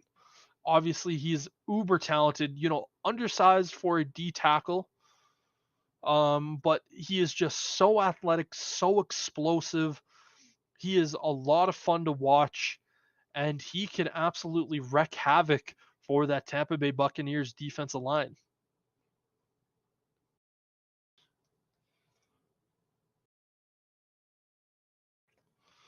Yeah, and like you were saying, I mean, there were really no wrong positions for the Bucks to address there. So getting the best player still available makes logical sense for them. Without a doubt. And if eh, again, now that we have to talk about the Seattle Seahawks again, now being back up on the board. This was the pick that they had. Obviously, they had the Denver Broncos first round pick that they traded away for Russell Wilson. and it's going to be very interesting to see where the Seattle Seahawks could go. Kalijah Cansey was a guy that I thought the Seahawks could have potentially picked here at number 20. We could see Seattle potentially go with a wide receiver here at this spot and just give all sorts of help to that wide receiver room. Obviously, having DK Metcalf, they have another really, really talented guy that I'm just forgetting the name of off the top of my head, but potentially going wide receiver. But who knows? Maybe, just maybe, the Seahawks say, hey, Joey Porter Jr. is still on the board. Maybe we get 2 corners here in the first round and just really make it unthrowable against this defense. Maybe go Brian Branch, safety out of Alabama, and just continue on with that secondary. Or maybe, just maybe, Nolan Smith, edge rusher out of Georgia, to kind of help that defensive line out here. Could be really interesting situation here with this pick. Tyler Lockett, that was the individual also in that wide receiver room that I was thinking of. I mean, they could also stop the fall of Will Levis at this point and finally take him off the board. Yeah, and as we get further along in this draft process, Will Levis, I'm looking at some situations. Obviously, the Chargers, they don't need a quarterback. Baltimore, they just paid their quarterback in Lamar Jackson that $185 million fully guaranteed contract, or 185 guaranteed contract, 260 total million. The Minnesota Vikings could be the next team here that I could see going after a quarterback. Obviously, they have Kirk Cousins as their QB, but I think you and I both kind of look at Kirk Cousins and go, is that really the guy that you want to have on your team long term? Obviously, next year for sure. But then you look at Jacksonville after that, they're not going to take a quarterback. The Giants are after the Jags. They're not going to take a quarterback. Dallas isn't. Buffalo, Cincinnati is not. New Orleans could be the next team after Minnesota to potentially take a quarterback. Then you have Philly and KC to finish off the night. And none of those teams are going to take a quarterback. So we could potentially see either a team trade back up to solidify and go after one of these guys, or we might just not see them taken at all on night number 1, which would be a shocker to say the least, but who knows? And it's going to be interesting to see what the Seahawks are going to do. Its time is still ticking down on their pick, just a little over 2 minutes remaining here. So it's going to be really interesting to see where they go.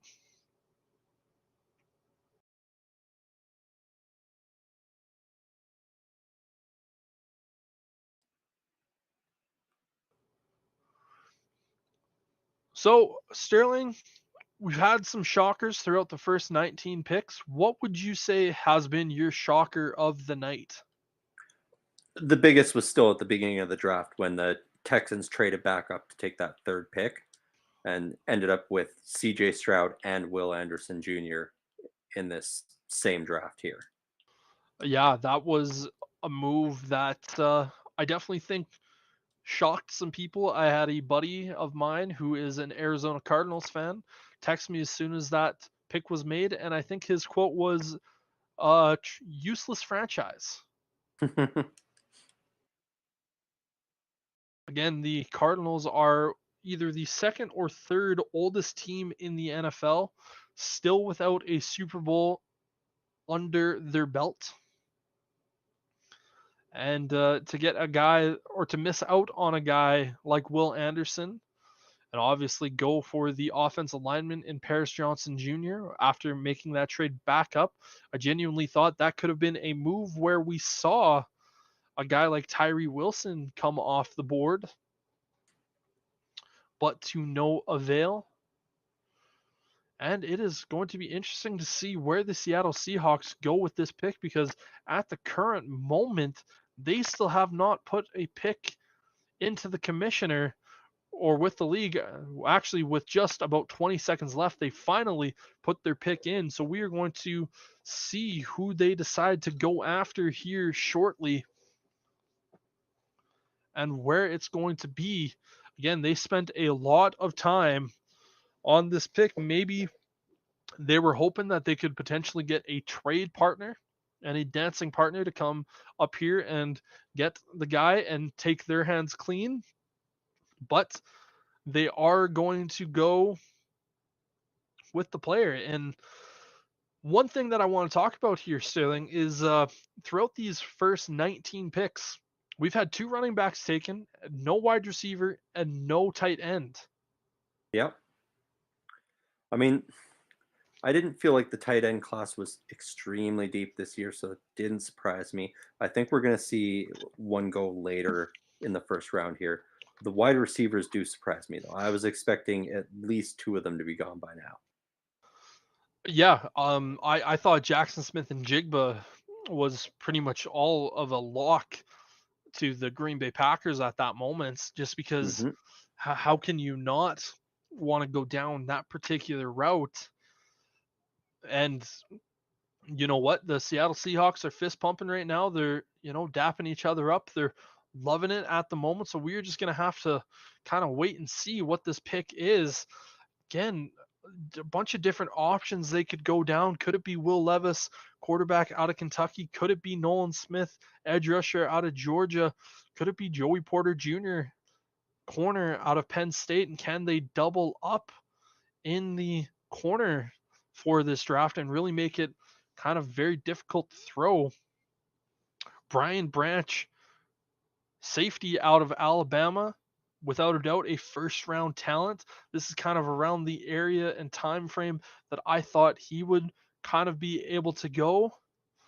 So it's going to be interesting to say the least. And we have a bunch of young players and young athletes heading up to the draft board to officially make the pick. But this is kind of right now where, kind of similar to that Tampa Bay Buccaneers pick, where I don't really have an idea of what would necessarily be the area where they are going to go. I mean, I feel like at this point that they need to be looking beyond Geno Smith would be the most logical spot for them to be looking. Yeah, and from some of the rumors that I'm seeing here on the Twitterverse, it sounds like it could be the first wide receiver taken off the board in Jackson Smith and Jigba out of Ohio State. And as the flag football player announces the pick, it is indeed Jackson Smith and Jigba, wide receiver out of Ohio State, going to an offense with DK Metcalf and Tyler Lockett. My, oh my, Geno Smith is going to have nothing but talent to throw the ball to. Yeah, they are giving him all the weapons he needs to succeed. Yeah, that is the number 1 wide receiver off the board, or at least off my board. And we talked about this a little bit earlier when we were discussing this pick of just the Seahawks, a lot of different moves they could do. And it kind of feels like at the moment they didn't think this type of a player would still be here. And yeah, they are just giving Geno Smith all of the weapons.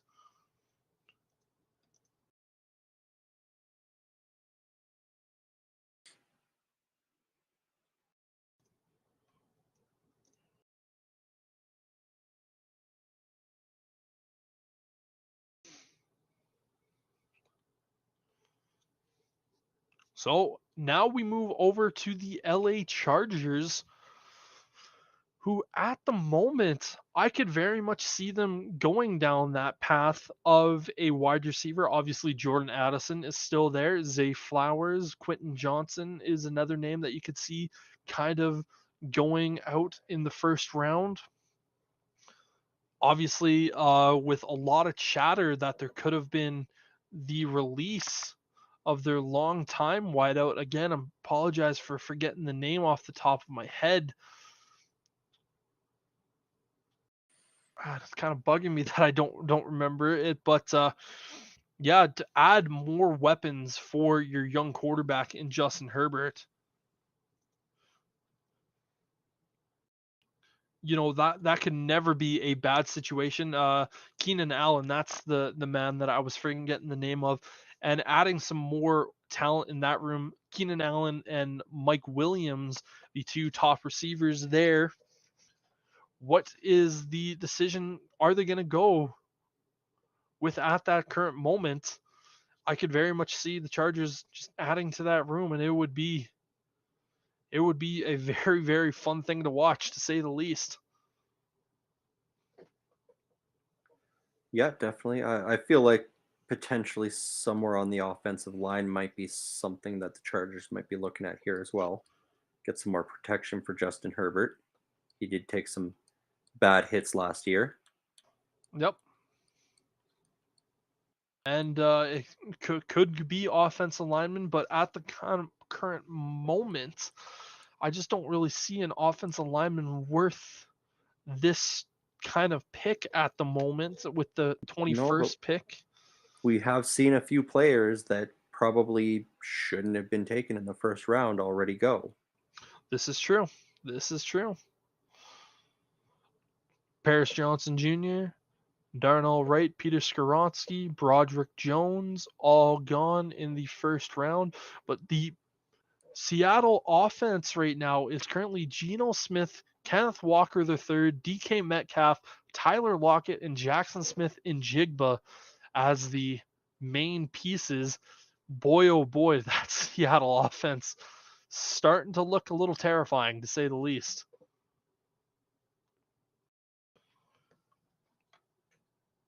So the wide receiver drought finally come to an end. Obviously, Jackson Smith and Jigba missed most of the 2022 season with injury, but even with missing all that time, it was still very much viewed upon as him being the top wide receiver. You just watch what he did back in 2021 when that offense had both Garrett Wilson and Chris Olave, who have both been very, very talented in the NFL. Jackson Smith and Jigba was the best guy out of those three.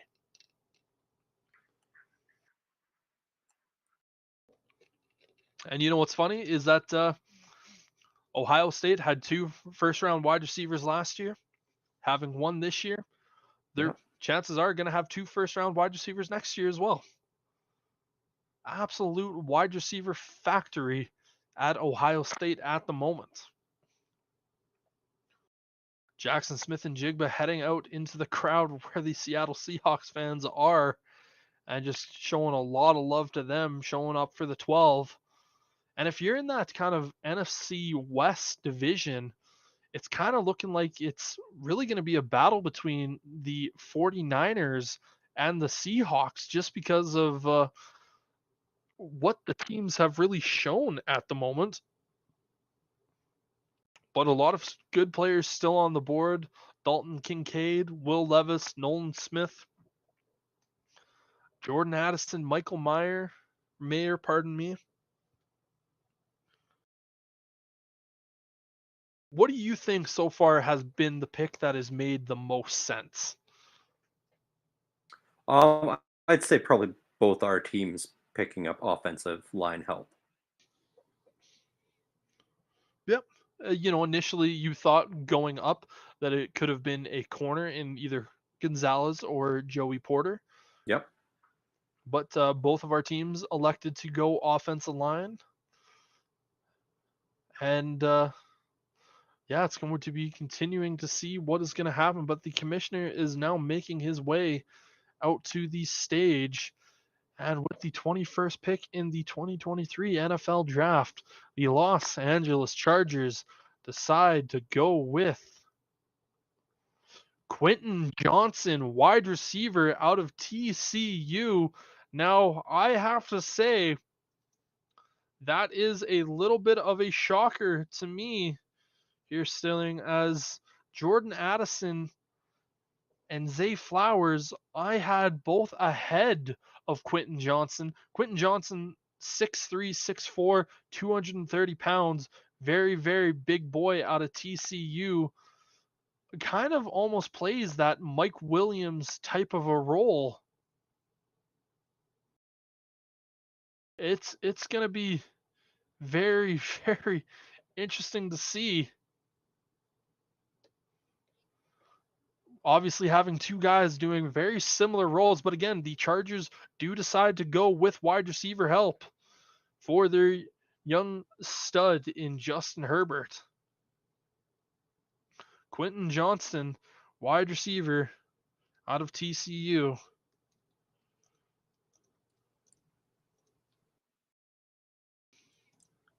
Heading to the Chargers. Back-to-back wide receivers. And, I Right would be after we were shocked. talking about how none of them had gone. Yeah. And, if I had to be honest with you here, I could very much see the Baltimore Ravens also going with a wide receiver right here, because you just gave Lamar Jackson that massive, massive contract here today. Again, $260 million over 5 years, $185 million fully guaranteed. And obviously, you brought in Odell Beckham Jr. during the offseason, but that is only a 1-year deal. And There's a bit of a some question mark deal as well. question mark deal without a doubt, but there's also been rumors that there could potentially be trading for Arizona Cardinals wideout DeAndre Hopkins. But again, trying to go after that young stud wide receiver, and there's guys in Jordan Addison and Zay Flowers that are both still on the board that they could go after, and it would be a huge help for a guy like Lamar Jackson.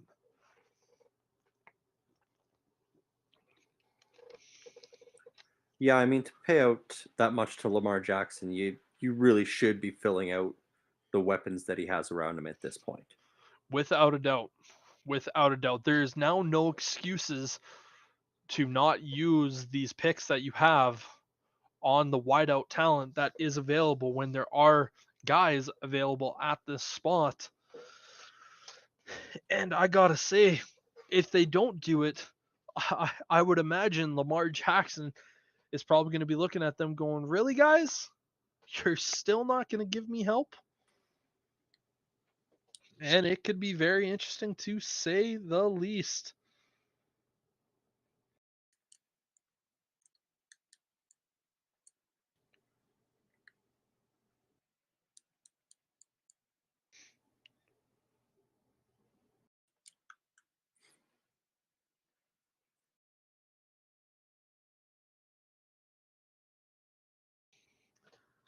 So, still about 4 minutes remaining on the clock. Obviously, we saw the Baltimore Ravens last year select Kyle Hamilton, safety, in the first round. And then they also got superstar center Tyler Lindenbaum, who both of those guys were just great picks for the Ravens, but don't really have much help to that room of the wide receivers. Obviously, getting a little bit of protection up front for Lamar, not a bad situation whatsoever. But this year just really feels like they need to solidify that wide receiver spot. And obviously, Sterling, you as a Steelers fan, Well, I wouldn't put it outside the realm of possibility that the Ravens also just go out and make a spite pick and take Joey Porter Jr. because they have been known to do that before when dealing with the Steelers and the Browns. When they know there's somebody they're looking at that's been falling down the board, they'll jump in there and scoop them. yes, indeed. And, as the Steelers do have the 32nd pick due to the Bears and Steelers making that Chase Claypool trade, Joey Porter Jr. could very much be the first pick in day one tomorrow if he is still on the board. And, if you're a Steelers fan, I would think you would be ecstatic to get that type of a player essentially in the second round. Yep. Yeah, that would be amazing if he falls that far. And to go out there and get Broderick Jones, who is a phenomenal tackle, and then if you were able to get a guy like Joey Porter Jr. falling to you with that 32nd pick, the Steelers would be putting themselves in a very, very happy spot. On the draft day, nothing wrong with that whatsoever. You'd be walking away a very happy man. Oh yeah. Well, I'm looking at it right now, and there's 9 picks till we get to that pick 32 tomorrow, and both Joey Porter Jr. and Jordan Addison are still there at the moment, and either one of those I felt like would be worthy picks at that 32 spot. Without a doubt. And we talk about the Steelers having Deontay Johnson, they have George Pickens. They also were able to trade for Allen Robinson for essentially a packet of gum.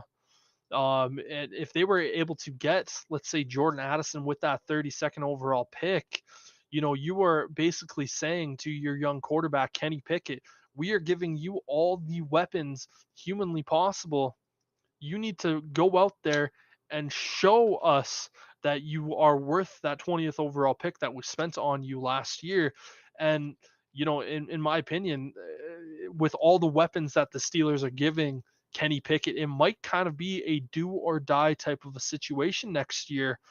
Obviously, you still have Matt Canada calling the plays on the offensive side of things. So there's still going to be some question marks there. And ultimately, that is the do or die next year. I don't believe it'll be a do or die season for Kenny Pickett. It's do or die for Matt Canada next year. Yep. The only reason I say playoffs if you want a new contract. Yeah, the only reason I say that it's a do or die kind of season potentially for Kenny Pickett is if he just doesn't put together a good season with all the weapons around him. That would be the really big concerning thing, is because let's say with pick number 32, you guys do get that Jordan Addison type of player, or you just get Jordan Addison there. The amount of talent that's on that offense, and if he just doesn't perform, then it might just be time to move on. But the Ravens are officially going to be selecting with the 22nd overall pick, Zay Flowers, wide receiver out of Boston College. That is not a shock to me in the slightest. Jordan Addison, my second rated wide receiver in this class, still on the board.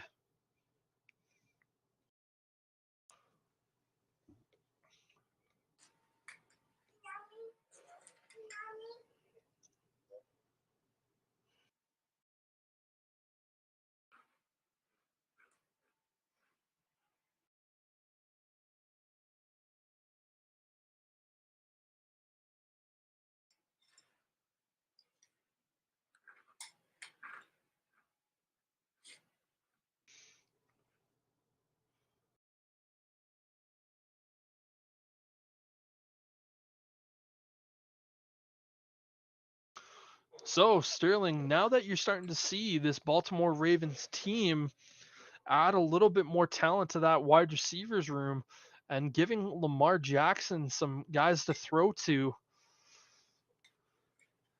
what do you think the Steelers need to do? And do you think these games are going to be a little bit closer to each other? I mean, it's hard for Steelers Ravens games to get any closer. Like, I think the average point differential is like 1.5 or something like that. Like they're usually pretty close games, but them giving Lamar Jackson that big contract, that's good by me, because the Steelers have always had his number. He'll win some games against us, but we'll still win more. But maybe now that we're starting to see the Ravens give Lamar Jackson a lot more weapons, the question mark is going to be, can they continue to stop Lamar Jackson now that we have some more of these talented wideouts going to him? And obviously, Odell Beckham Jr. is going to be a great mentor for Zay Flowers. Oh, definitely. But I mean, I wouldn't say Odell Beckham Jr. is at this point guaranteed better than, guys like Hollywood Brown, who they recently traded away. Yep, true. Like he's had good receivers and good weapons in the past.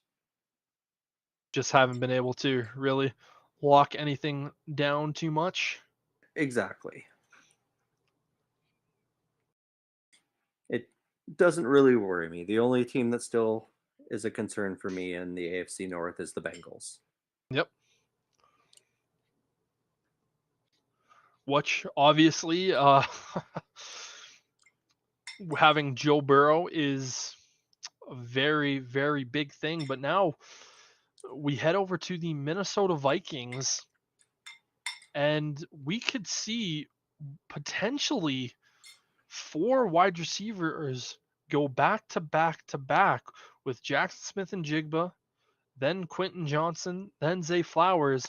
And, I wouldn't go past me to say that the Vikings go Jordan Addison just to add that little bit of extra help for Justin Jefferson. But this could also be the time where Will Levis, who is still sitting in the green room at the moment, this could be his time to shine. And, at this point, I look at, if it's not the Minnesota Vikings, the only team that's still left on the draft board currently at the moment that I could see potentially going after him is the New Orleans Saints. But they also just gave Derek Carr a 4-year big time deal. So even then, I would say it's still a little questionable if anyone would, or if they would end up taking Will Levis. But obviously, you still have the potential for a trade back into the first round. Yeah. But yeah, to me, this kind of has to be the Will Levis. This is the time for him to go, and if it's not, Then when is it exactly? yeah, But I mean, other spots the Vikings could be looking at is, Patrick Peterson did just leave to go to the Steelers, so they do have a bit of a hole in their secondary now. well, without a doubt. And you know what? This is a team that they don't really have that great of a defense as well. And again, you have, some talent in that NFC North that you're going to have to try to stop. Obviously, that division is completely wide open from the quarterback standpoint. And with the Bears giving Justin Fields, DJ Moore, and then now Darnell Wright in this draft, you kind of got to go. We need to try to help slow down these opposing teams and just kind of see what they're going to do. But this is also the Vikings' first round pick since 2018. Or no, wait, yeah. No, they've had. No, never mind. I completely read something wrong there. Never mind. I was gonna say no. Justin Jefferson, some other guys. So yeah, I just read something wrong there. So scratch that. Been going for 3.5 hours at this Right? point. So Yeah, they're definitely doing a good job at stretching it with commercial breaks. you are very dark at the moment. So you might want to turn on a light. Oh, did it get dark in here? Yeah, the sun Oh yeah, finally went away. yeah. I can barely see at the moment. Fair. I'll open the blinds back up. It was just right in my eyes a bit earlier. Sounds good. But yeah, the Minnesota Vikings, a minute 30 still left on the clock. They are potentially just wondering what they're going to do with that quarterback spot, or just what they're going to do with this 23rd overall spot. They need secondary help. They could use edge rushing help. They just need a lot of help to begin with. And yeah, I'm very interested to see what this Minnesota Vikings team decides to do going up here. But again, taking a look here at some of the picks here from 10 to 23, or at least we'll go from pick 13 to 23, the last 10 picks here. at pick number 13, which was the Green Bay Packers, they ended up taking edge rusher Lucas Van Ness out of Iowa. The pick is officially in for the Minnesota Vikings, but at pick number 14, the Steelers traded up with the New England Patriots, and they selected tackle Broderick Jones out of Georgia, giving Kenny Pickett a stud left tackle. Then at pick number 15, we had, why am I spacing? We had the New York Jets. They ended up taking Will McDonald, edge rusher out of Iowa State, just adding to their already talented defense. Then pick number 16, if I am able to find it back on my board here. I believe that was the Washington Commanders, and they selected Emmanuel Forbes, corner out of Mississippi State. Pick 17, the New England Patriots basically put that pick in immediately, and that was Christian Gonzalez, corner out of Oregon. Great pickup for them. Not much you can really say other than it was just a phenomenal move. And then the Lions make another shocking draft choice. They go defense, which is where they needed to go, but they definitely overdrafted a guy in Jack Campbell, linebacker out of Iowa, obviously to help run their defense. Definitely a guy that was in the top 50 / top 60, but without a doubt a reach. Then we go over to pick number 19, Kalijah Cansey, really fun but undersized defensive tackle out of Pitt, and goes to Tampa Bay. And then we see wide receivers, pick number 20, 21, and 22, where we first saw Jack Smith-Njigba join the Seahawks, Quentin Johnson joined the Chargers, and Zay Flowers joining the Ravens. And now with the 23rd pick in the 2023 NFL Draft, the Minnesota Vikings, they select Jordan Addison, wide receiver out of USC.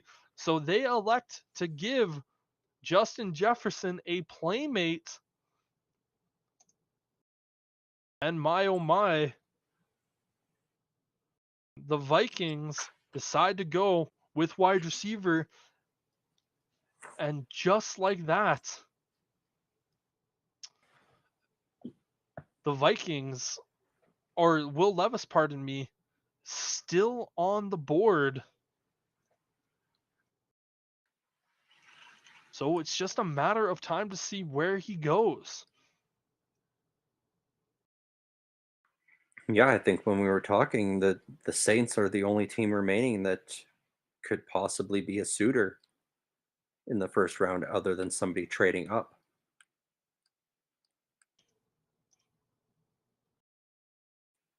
And we do indeed have a trade where we see the New York Giants trade up with the Jacksonville Jaguars. And now they have the 24th pick, but they gave up pick 25, 160, and 240 to all move up to just that pick number 24.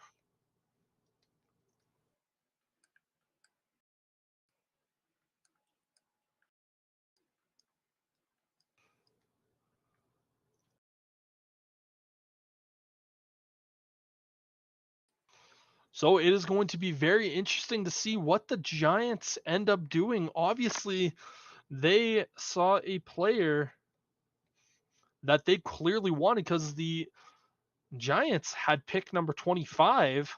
So moving up one spot, obviously we've seen a run of 4 wide receivers back to back to back to back go off at this point. And we obviously know the New York Giants gave that massive deal, rightly or wrongly, to Daniel Jones. I'm pretty sure you and I are kind of in the same boat of it's more of a wrong type of a move for them with how much they gave him. But it's going to be really interesting to see what they do. And to me, I feel like this could be a move for the number one tight end, because obviously Daniel Jones still needs weapons to throw to.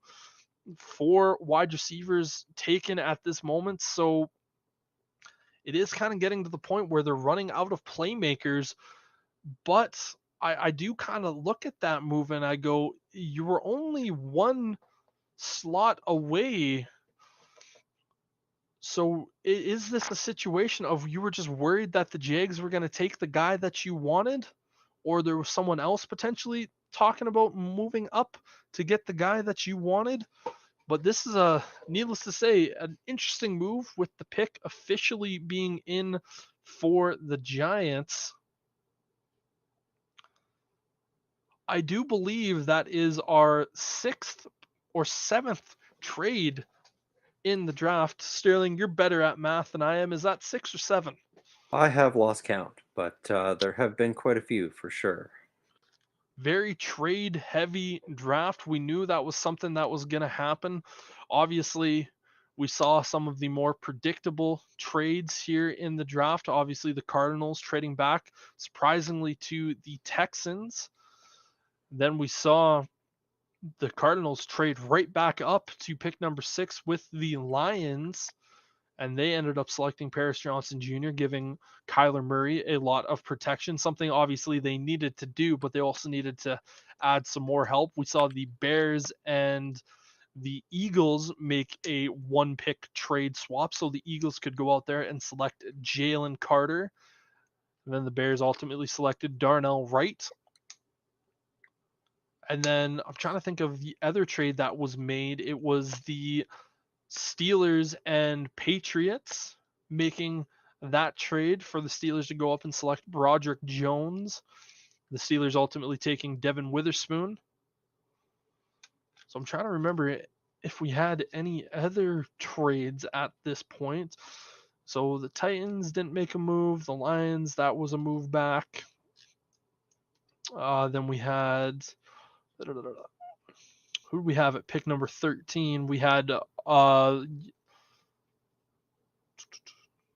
was that bizarre oh, Detroit Lions pick. no, that was pick 12. Pick number 13 was the Lucas Van Ness trade, or the pick. Then 14 was the Steelers. 15 was the Jets. 16 was... Who was number 16? That was the Commanders taking Emmanuel Forbes. Again, that move still shocked me with the talent that was on there. Then the Pats took Christian Gonzalez at 17. That was obviously the trade back for them. Then at pick number 19, pick number 18 was the Lions with Jack Campbell. They stayed put with that one. Then T-Bay, Chansey. Then 20, all the picks there for 20. Seahawks didn't make a move. 21, Chargers didn't make a move. Ravens. So yeah, I think that's our 5th trade of the evening thus far, unless I miscounted. 5th or 6th, without a doubt. But yeah, so the New York Giants coming up, trading one spot to move up to get what I'm assuming is Dalton Kincaid, tight end out of Utah, to just give Daniel Jones some much needed help. But I would be interested, to say the least, to see what this is.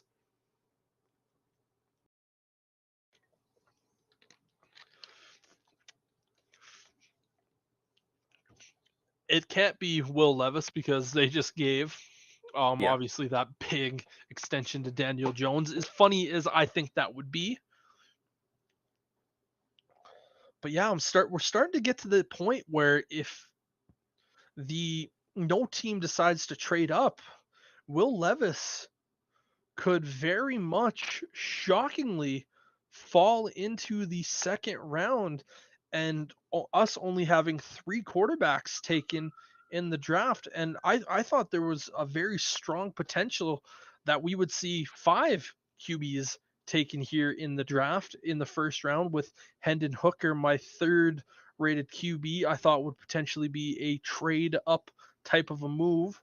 But with Will Levis falling as far back as he has, starting to wonder. But The commissioner is now officially at the podium to make the pick for the Giants. So 24th overall, the New York Football Giants selects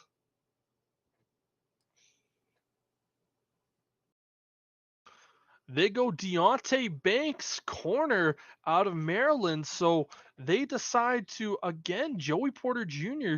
getting slept on, and he continues to fall. So your Steelers, Sterling, could get the two guys that they realistically wanted in this draft. We could, but there's still a couple teams coming up that could use some extra cornerback help, including the Bengals and the Chiefs. Well, and don't forget the Jaguars as well. So this could potentially be the move. But we also have another trade happening where the Buffalo Bills are trading up to pick 25 with the Jags. So the Jags just go back to back trade backs.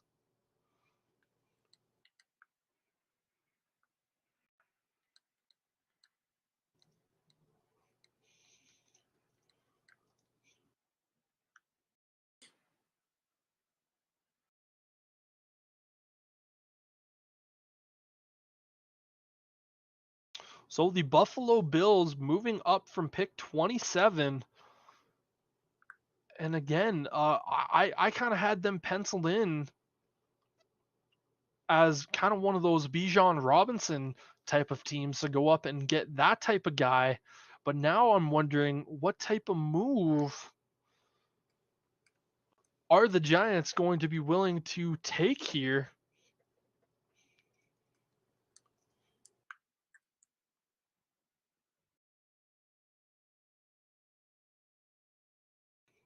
So yeah, going to be very, very interesting to see what happens here. Could the Bills potentially be looking to go after an edge rusher, maybe to just add alongside with Von Miller? Could they go secondary and potentially go after Joey Porter Jr.? We know that was a topic of conversation in last year's draft, knowing that if we're going to have to stop Patrick Mahomes and Joe Burrow, Lamar Jackson, and some of these guys, and now you're looking at Justin Herbert as well. You're going to need some secondary. So I could potentially see Joey Porter Jr. being the selection here, as much as I know you would not necessarily be a big fan. I mean, I'll be shocked if he falls all the way to 32. Very true. Very, very true.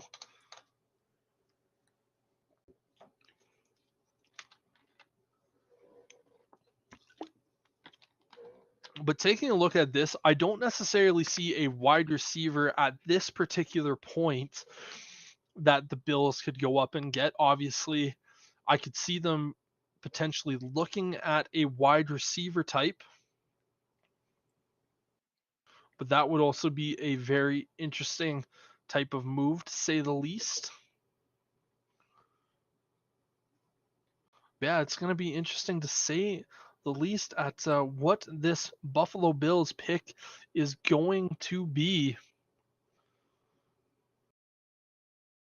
Could it be corner? Could it be tight end? When are we going to see the first tight end taken off the board here in today's draft? Obviously, with Dalton Kincaid out of Utah and Michael Mayer out of Notre Dame being some of the top two guys in this class, both looking very, very skillful, can realistically do both things, catching the ball and being massive threats with it in their hand, and then also being phenomenal run blockers. Both of those two guys can do both of those things really, really well. This is kind of where the point I would have penciled in the Buffalo Bills to take a running back, but obviously two have already gone in the top 15, so some shocking situations happening there. Some of the O linemen at this point, could it be a DeJuan Jones situation? This could kind of be one of the time frames that I could see him going. So are we going to see our fifth offensive tackle going in the first 25 picks? DeJuan Jones obviously being the right tackle for Ohio State, and CJ Stroud, he was paired up with Paris Johnson Jr. Those two guys made a formidable offensive line tandem. And it's hard to not really like either of these two guys and to think that either of them could be or shouldn't be a first round pick. Anton Harrison, pardon me, tackle out of Oklahoma. He is without a doubt your true definition of a left tackle. He's not going to be a guy that you're going to send over to the right side. Steve Alia out of TCU, guard, one of the top rated kind of interior offensive linemen, still potential. But we also have Nolan Smith, edge rusher out of Georgia. He's my third rated edge rusher in the class, still available here. Miles Murphy, edge rusher out of Clemson, also available. So it's going to be, again, fairly interesting to see what this Buffalo Bills team decides to do. Obviously, still a lot of phenomenal talent on the board.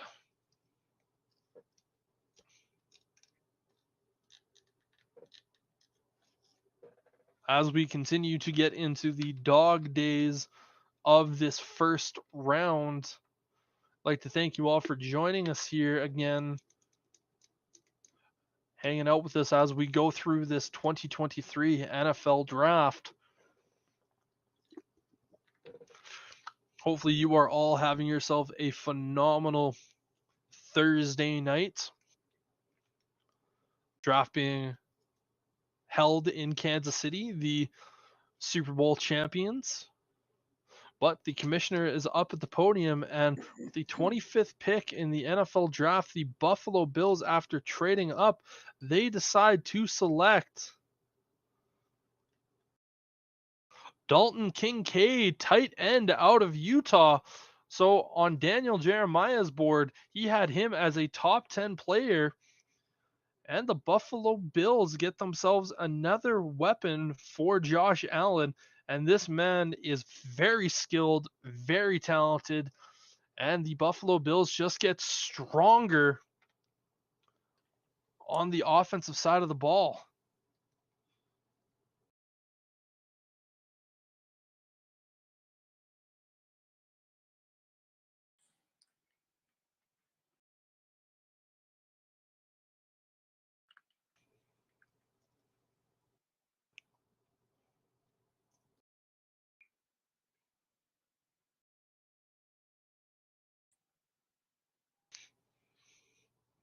It's going to be really interesting to see what this team does. Obviously, they already have a really good tight end in Dawson Knox.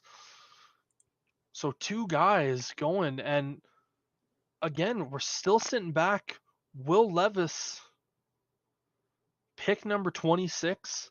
This is now going to be the Dallas Cowboys unless a trade is made. But I cannot imagine the Dallas Cowboys deciding to go with Will Levis, obviously still having Dak Prescott on the roster. To me, the most sense that it would make here is probably Michael Mayer, tight end out of Notre Dame, just kind of add some more talent to that room. We saw a team where I said in the New York Giants, I'm saying they probably could have gone after some extra help on the offensive side of the ball for their quarterback. Same situation here with the Dallas Cowboys.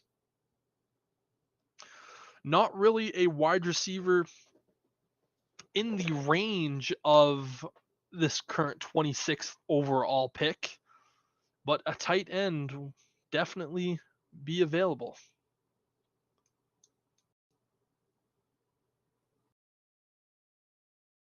Dallas Cowboys have not reached the NFC Championship game since 1995. Obviously, you and I can get a wonderful little chuckle out of that. Mm-hmm.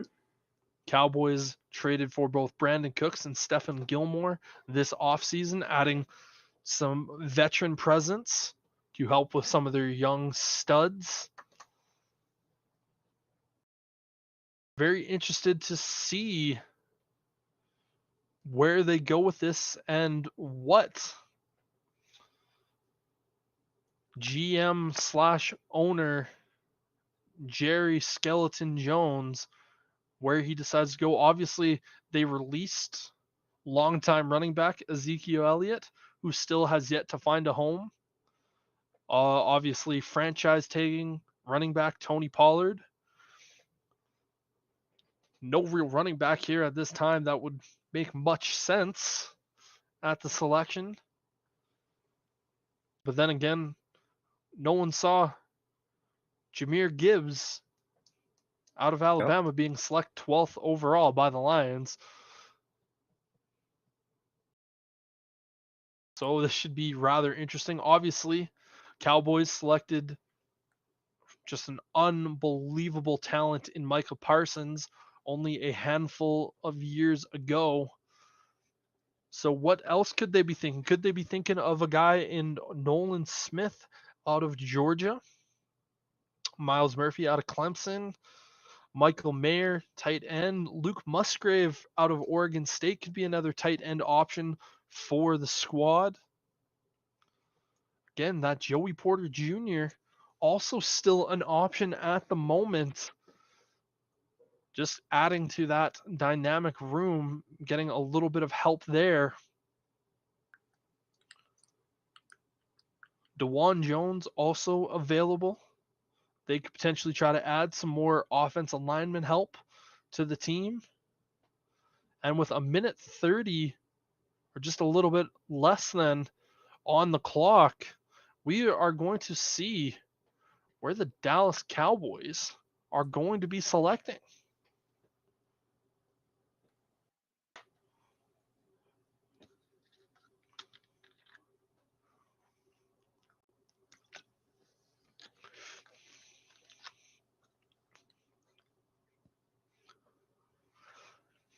As the draft gets closer and closer to pick number 31 with the Super Bowl winning champions, Kansas City Chiefs,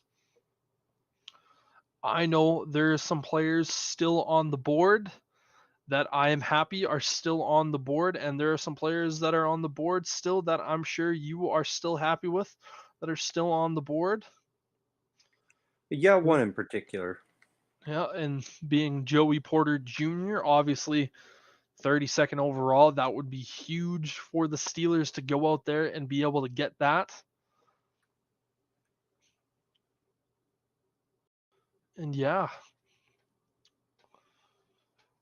Nolan Smith, a guy that I thought would have definitely been gone by this time. Obviously a little bit undersized for the edge rusher position, standing at 6'2", 230 pounds. So not necessarily your typical edge rushing height and weight, but he is so speedy and so shifty and good with his hand movement. He was a dominant presence on that Georgia D line. Fortunately dealt with a handful of injuries this year that kept him sidelined for half the season. So it's still a little bit shocking to see him still here on the board. Without a doubt, if he somehow makes it to day 2, he's going to be a hot commodity. Miles Murphy, another talented edge rusher in this class. Kind of we're in the realm of territory of where I thought he would be able to go. I could see Jacksonville potentially going after him, Cincinnati, Philly, obviously. Could we see the Philadelphia Eagles get back-to-back Georgia Bulldogs, obviously in Jalen Carter and potentially Nolan Smith, just reuniting those two? I know there was talks that that could be a potential pairing for the Seattle Seahawks, but they did not go down that road. Obviously, getting Devin Witherspoon, and then at pick 20, getting Jackson Smith and Jigba, getting two guys out of the Big Ten. with the Commissioners making his way up to the podium. And what is the selection going to be? 26th overall, the Dallas Cowboys select Mazi Smith, defensive tackle out of Michigan. And I have to say, that is a little bit shocking to me. A guy that I very much had as a day two type of a guy. But the Cowboys add to their defensive line to try to stop, I guess, some of that pressure from both the Eagles and Giants. But a little bit of a shocker, a little bit of a reach in my opinion, but still a decent little pick right there for the boys.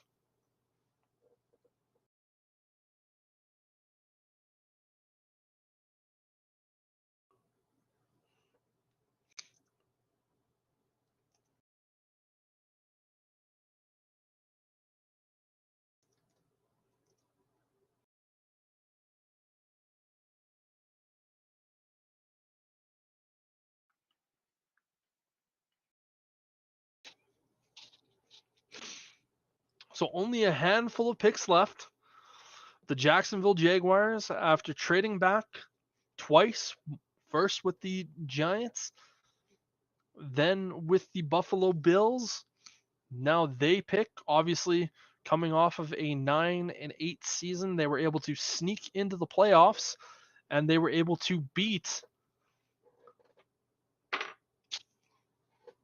the Los Angeles Chargers after being down, I think it was 27-0 going into the half in that playoff game, and the Chargers, or the Jaguars fought back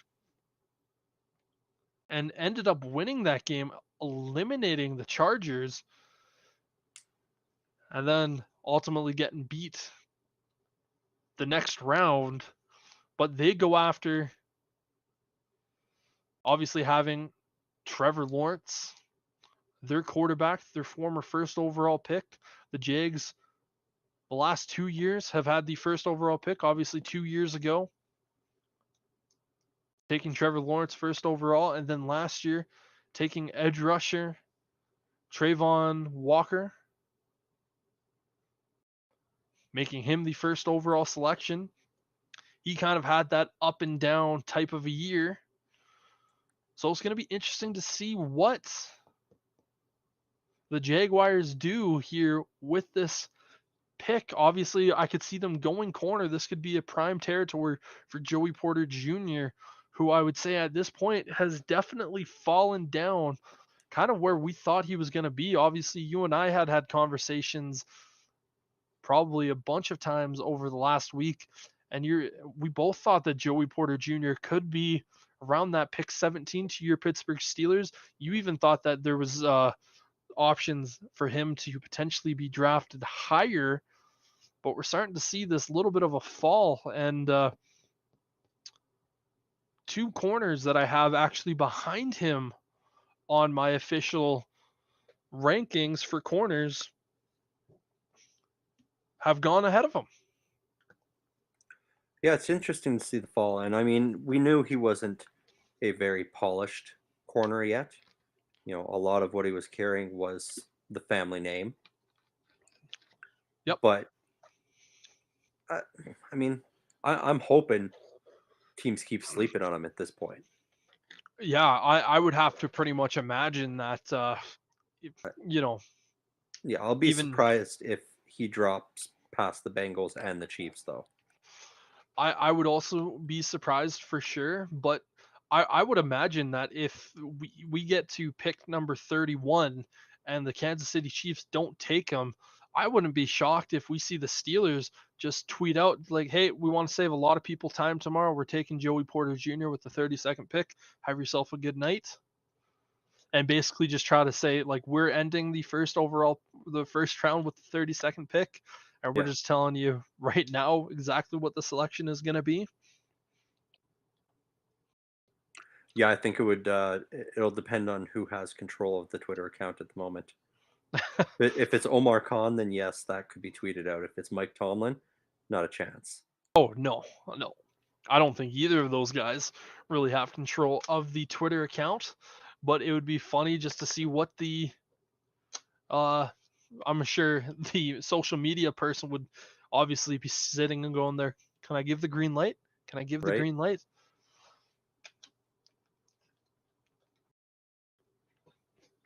So Devin Lloyd and Trayvon Walker, the 2 first-round picks for this Jacksonville Jaguars team last year.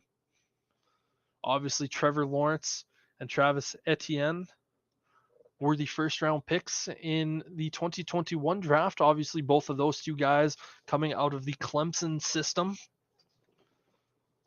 And we've officially reached the 4-hour mark of the draft. Obviously, only about 3 hours of actual draft coverage because we started about 45 minutes to an hour before it started. Still a lot of exciting stuff going to be happening tomorrow night when we get into round 2 as well. Sterling, you will not be there as you will be at work, and I will be there to cover the entirety of the second, third, and fourth round. Actually, it might just be the second and third round for night number 2. But still a lot of phenomenal players still left here on the board.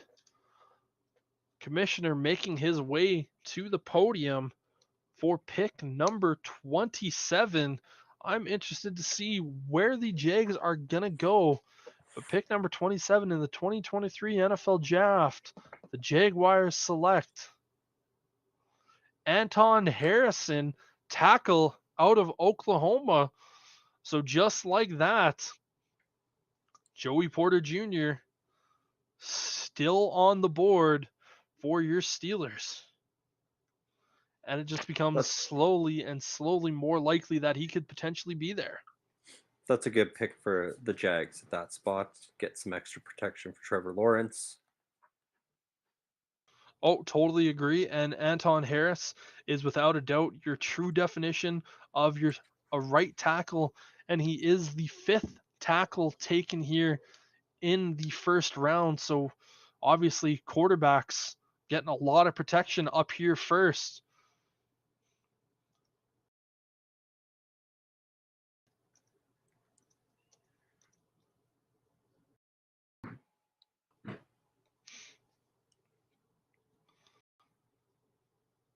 And so again, Cincinnati Bengals now officially on the clock. A position of or an area that I thought they could have potentially gone this year was running back, because obviously there's some interesting situations happening with their current guy, but they could also go secondary. We did see them go secondary last year in the safety position. So is this a spot that we see Brian Branch potentially finally coming off the board, safety out of Alabama? He's very versatile of where he can play essentially all 4 of the secondary spots, both strong safety and free safety, nickel and outside. So he is a very versatile type of a guy. And again, Will Levis still on the board at this point. Probably the biggest draft shock still at the moment is that he hasn't been picked.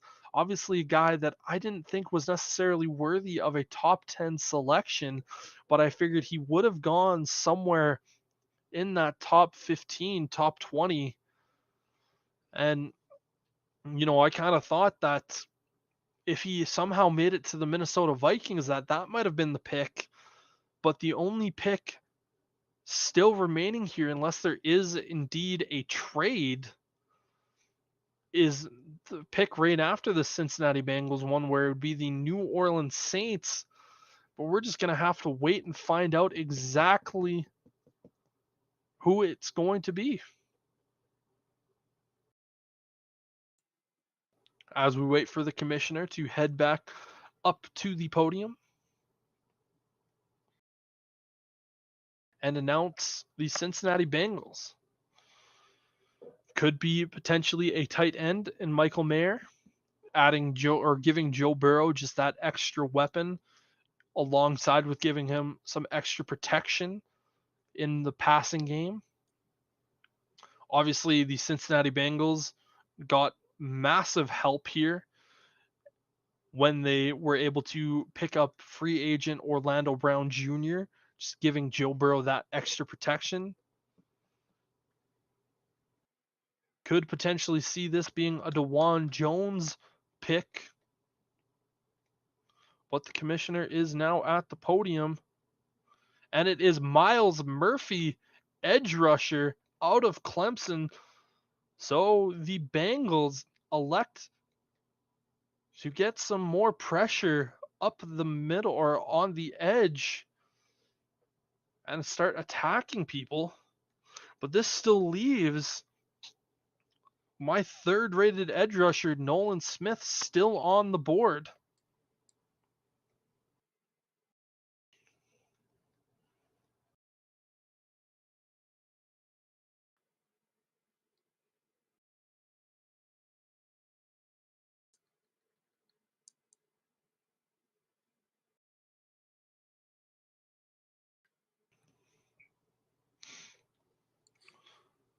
So now the question mark here, kind of the last question mark at the moment, unless we see a trade up,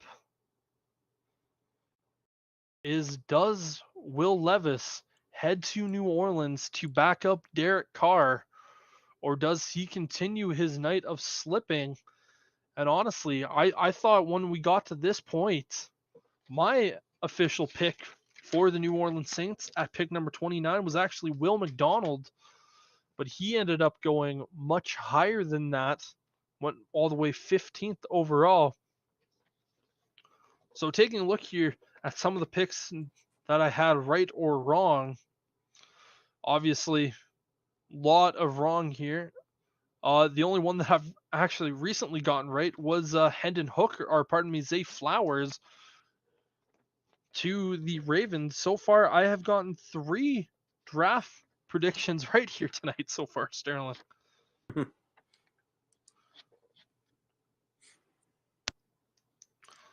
I mean, So, it's hard to predict, man. well, and this year in particular, even harder to predict just because, again, we kind of had that wacky nonsense with the Texans of where we didn't really know what they were going to do and where they were going to pick and slot. And then they surprised us all by just going 2-3. And that as well, yeah.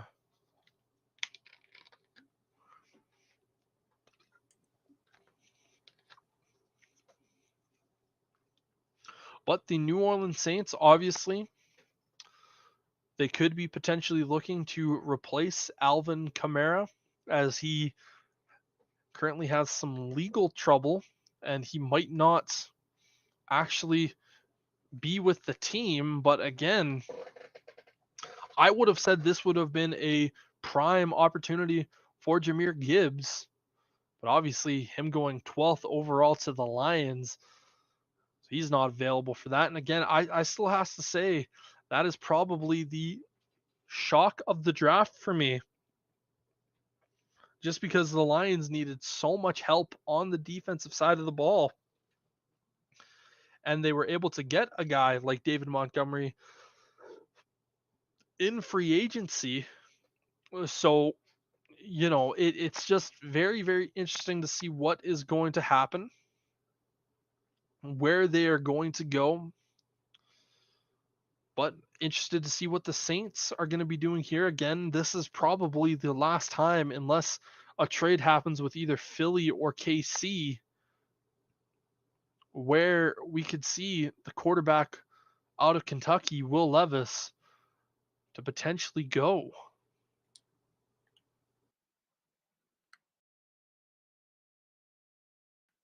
Teams that I could potentially see trading back up into these last kind of picks here. Obviously, the Rams, they could trade up because they might be looking for life after Matthew Stafford. and have their first round pick since Jared Goff, which is shocking to think about. Like, that was their last first round pick. Every other pick has been essentially just traded away for the likes of Jalen Ramsey, Matthew Stafford. I can't remember who else they traded a first round pick away for, but ultimately traded away a lot to get where they are now. But who needs picks, right? Right? I mean, they've made it work for the most part. Yeah, but they are definitely struggling from here on out. Yep. And the pick is officially in for the New Orleans Saints. I'm very interested to see who this is going to be.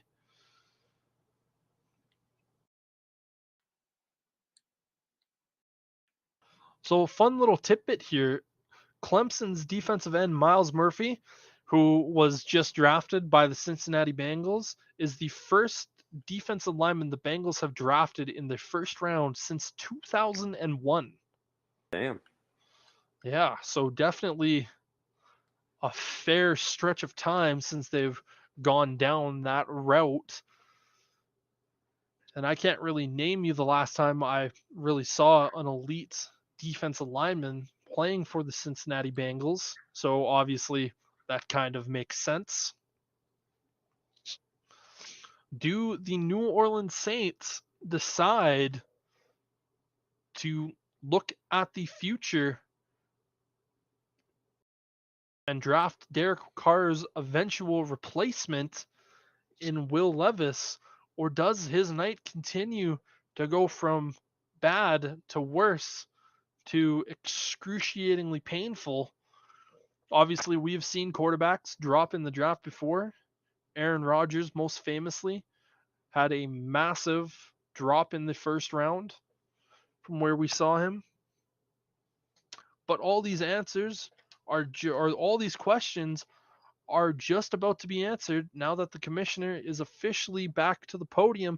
And with the 29th pick in the NFL draft, the New Orleans Saints, they decide to select Brian Bresee, defensive tackle out of Clemson.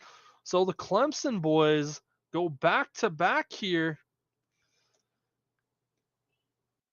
And the Saints don't elect to go after the quarterback of the future. They elect to keep Derek Carr at the top of mind and go with this very skilled defensive tackle.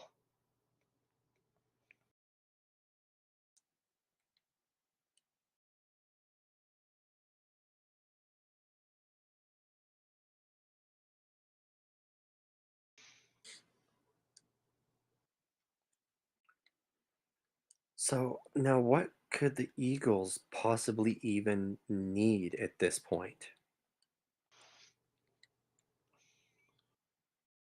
Well, the Eagles right now, I could see them potentially trading out of this spot and acquiring some more assets and more draft capital. I could see But them very much going after a guy like a Nolan Smith. I mean, the question too, though, is we've seen a couple of teams in recent picks reach. I wonder if that's because nobody else is looking to trade up at this point. Yeah, without a doubt. You It's know, a lot of these teams could be looking at it and going, "No, we've got our guy. We don't need to trade up and give up a bunch of assets for a maybe." yeah, definitely agree with you in that aspect for sure. Going to be really interesting to see what happens here. Because again, talking with you and that it is going to be interesting to see what they do. Maybe tight end here. could be a tight end, but again, they have Dallas Goddard at the tight end position. And Howie Roseman, again, just loves having those guys in the trenches and really Yeah. going after some of those guys. So, But I mean, they did get that at pick 9 already, so yeah, I mean, but maybe other side of the ball. yep, that could be a potential situation.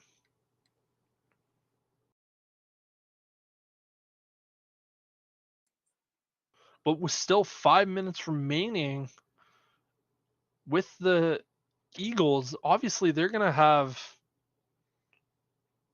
a phenomenal first round. And again, I thought when the Bears and Eagles made that trade up at 10 that the Bears could have potentially taken this pick away from the Philadelphia Eagles, but turns out they were only able to get a 4th round selection in next year's draft.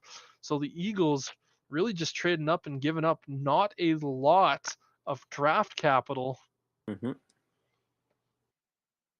So I, very interesting.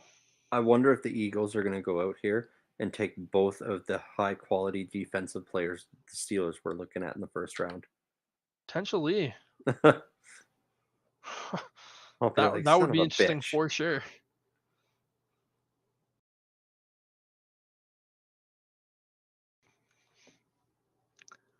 Because again, yeah, the Eagles could potentially look at going corner at this particular spot. Joey Porter Jr. still there on the board. I can tell you for a certainty that Will Levis will not be this pick No, no, he unless a is. trade is happening. Yeah. If both teams stay here, then Levis is not going in the first round. Yeah, We kind of saw the opposite of that last year, where leading up to the draft, there was belief we were going to see 3 or even 4 guys go in the first round, and it ended up only being one of them, and everybody else fell so far back.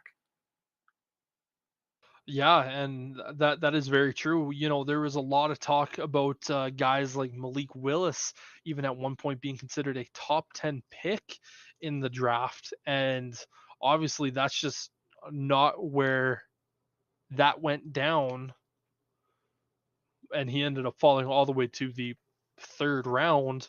And your team being the only team to select a quarterback in that year's draft in Kenny Pickett, but he was selected all the way with the 20th overall pick. So there was just not a lot of love in that QB class last year.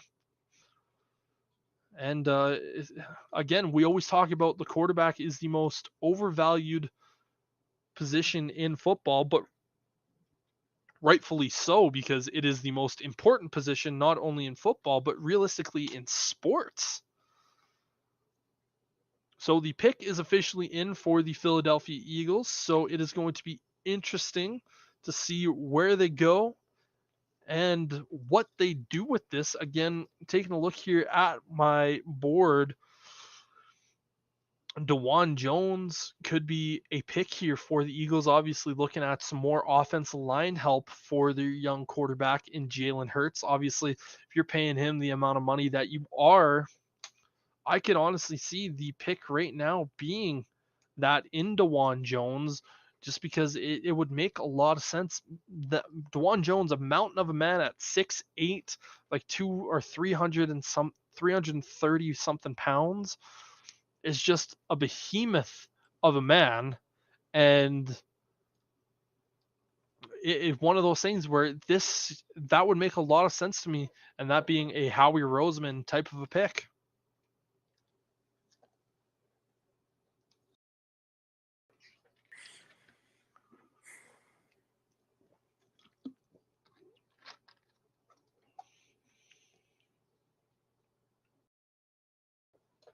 But we are only going to have to wait a few more moments to find out. This one's going to be fairly interesting to see.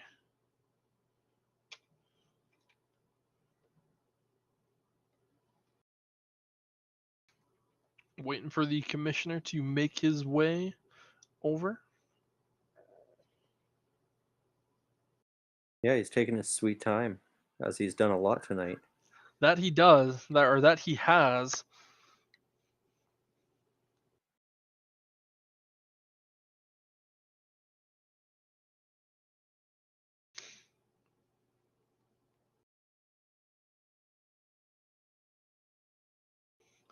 And we are getting so very close to the end of the day one. Obviously, only two more picks remaining.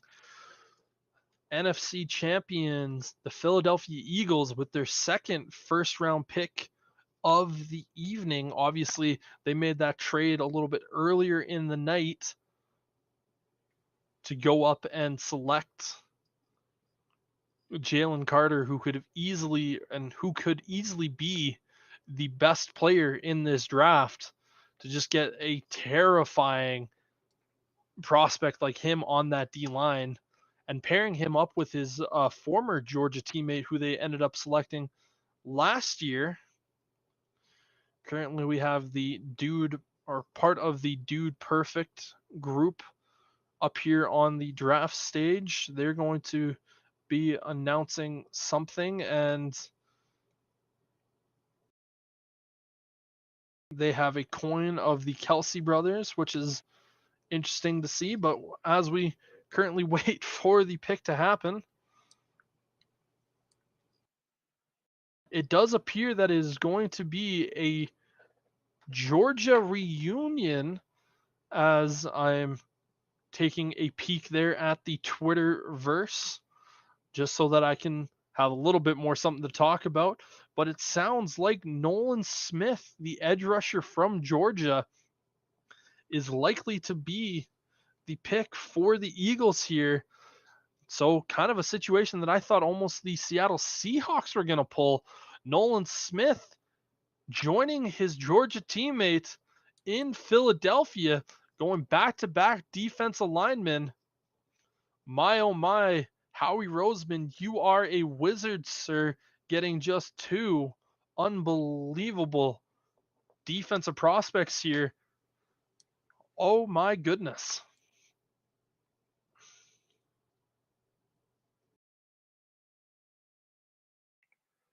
Yeah, that defense just got a hell of a lot better. I mean, even not seeing the Kansas City Chiefs pick yet, it's hard to believe we're not going to end up seeing a rematch next year of the Super Bowl. I don't know if there's any team in the NFC that's going to be able to compete with the Eagles next year. It is going to be very difficult for sure. And again, us just talking right now, this Kansas City Chiefs team, there's only one team stopping your Pittsburgh Steelers from getting Joey Porter Jr., and that being the Kansas City Chiefs. And I mean, unfortunately, that is a need they need to address. You know, they're looking at the Bills, the Bengals, and the Eagles, who all have top tier wide receivers that they need to look at getting some more secondary help to shut that down. Try to prevent it from being such a shootout each time. Yes, indeed. And funny enough, Georgia defenders drafted by the Eagles in the last 2 years is Jalen Carter, Nolan Smith, Jordan Davis, and Nakobe Dean. Yep. So it is pretty much just full Georgia company, or Georgetown. Yep. But then again, if you watch those Georgia defenses play over the last 2 years, you 100% understand why the Philadelphia Eagles would like to go down that route, because they were terrifying, to say the least, where it felt like every other defensive player in last year's first round was a Georgia Bulldog, still having some phenomenal talent coming into this year's draft in the first round, obviously in Jalen Carter and Nolan Smith. But your Pittsburgh Steelers also getting themselves a Georgia Bulldog here in this draft in Broderick Jones. And yeah, just depending on what this Kansas City Chief team does, I think the biggest shock of the night could be the fact that Will Levis ends up falling out of the first round unless we see a trade coming, which in that case you'd probably be doing somersaults just because the fact of getting Joey Porter Jr. and an offensive tackle of your choice. Right, the two biggest holes that we had coming into this draft being filled in essentially the first round would be a nice thing to see. Without a doubt. And it's going to be interesting to see what the Kansas City Chiefs do. Obviously, the draft being held in Kansas City this year. So, them waiting all the way to pick number 31. Obviously, we only have the 31 picks because the Miami Dolphins had to forfeit their first overall pick this year. And then the extra first round pick that they had, they ultimately traded to the Denver Broncos in that Bradley Chubb trade. And then that pick from the Broncos was ultimately traded to the New Orleans Saints for head coach Sean Payton to come to town. So that's how we had that all go about.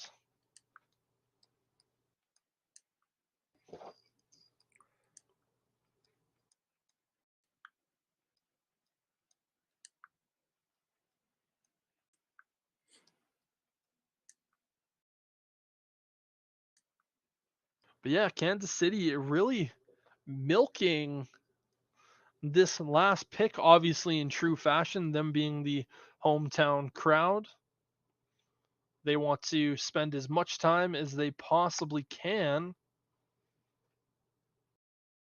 and just kind of see what they're going to be able to do. Taking a look at some of the players still on the board, obviously Joey Porter Jr. available. DeJuan Jones is available at that tackle spot, just getting a little bit more help here. And it is officially going to be a Kansas City Chiefs pick. We aren't going to see a trade away. So, shock of the night, Will Levis, quarterback for Kentucky, slips out of the first round.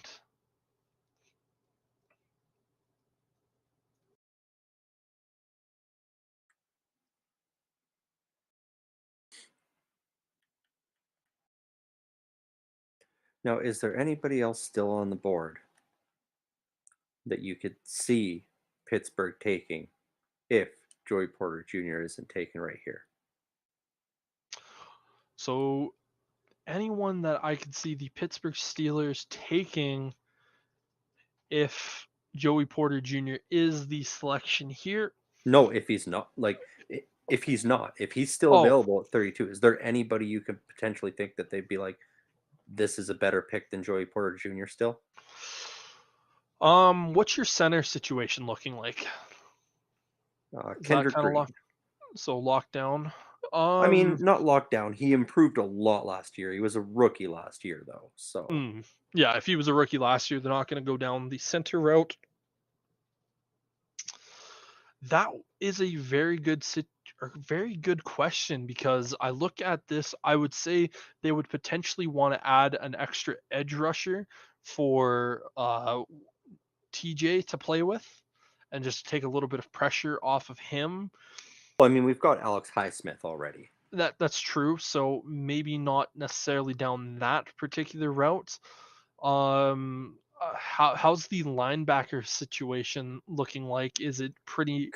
Could use a middle linebacker. I mean, we lost 3 of them. Yeah. So Drew Sanders out of Arkansas could be a pretty solid pickup right there. To be perfectly honest with you, if DeJuan Jones is still available, I could see the Steelers back-to-back tackles going. Yeah. Obviously, Broderick Jones and DeJuan Jones or having the Jones men. Obviously, they're not siblings. I don't even think they're family related, but having one on the right and one on the left, giving Kenny Pickett just a massive amount of help, on the offensive line. And obviously, I know the Steelers would like to make sure that offensive line is really, really solid. And I could see that potentially being a situation for the Steelers to potentially go down. I don't see them going running back. I don't see them No. going quarterback. I don't see them going wide receiver with that 32nd pick. Again, they do have that need at corner. And let's just say, Cam Smith out of South Carolina is also another pick that they could go in the corner spot. At the safety position, Brian Branch is still there. I thought he was a top 25 type of a player. So the Steelers could potentially look to add some safety help with that particular spot. But yeah, a lot of interesting players, to say the least.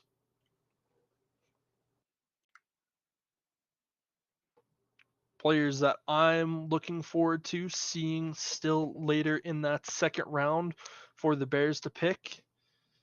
Keanu Benton, D tackle from Wisconsin, I would be pretty happy with.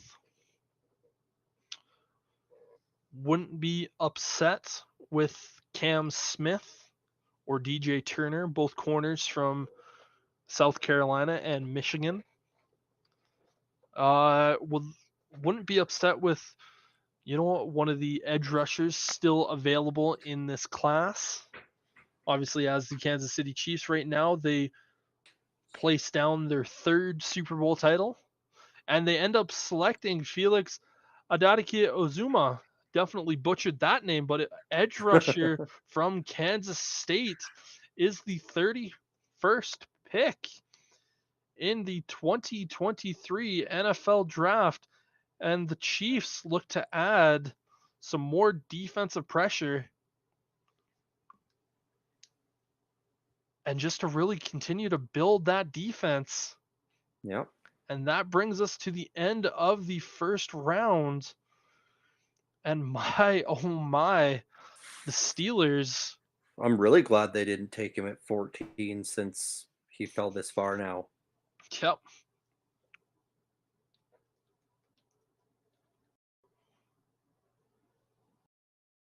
But yeah, I mean that safety could be the only other one that I could see them possibly opting for over top of Joey Porter Jr. Yeah. Yeah. And he's a guy that can just be very versatile. And you know what? You can probably put him at the corner spot as well and be pretty happy because he kind of did that utility role at Alabama. Yeah. Yeah, because I mean we've got Fitzpatrick at that free safety slot, but it's DeMonte Casey that we have for our strong safety since Terrell Edmonds left in the offseason. Yep. And so we could use the safety help if it comes to it. I'd be happy with either one of those. Tomorrow, we shall without see. a doubt. Without a doubt. Yeah, you'll have to let me know since I'll be at work. I will indeed be texting you and keeping you up to date. But yeah, again, the big shock of the evening is quarterback Will Levis out of Kentucky going into day number 2, still on the board. So But who's going to take him on day 2? That is a very, very good question. Taking a look at some of the teams that are up there, obviously the Steelers, I don't think they will be going quarterback. You have Arizona there with pick number 33. Then you have at pick number 34, the Detroit Lions. They might be very willing to go at that spot. Then you have the Colts. They won't select a quarterback. They obviously went with Anthony Richardson. Then you have the Rams, who I could see, but they still need a lot of holes to fill. And do I really see them going after a quarterback at that spot? Maybe. Then you have Seattle. Then you have Vegas after that.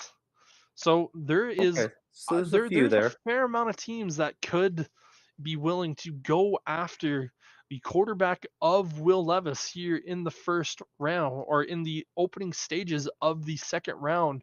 But that is going to do it for us here today for the opening round of the 2023 NFL Draft. I'd like to thank you all for hanging with us and watching throughout these 4.5 hours. But we appreciate all the time, and we wish you a adieu.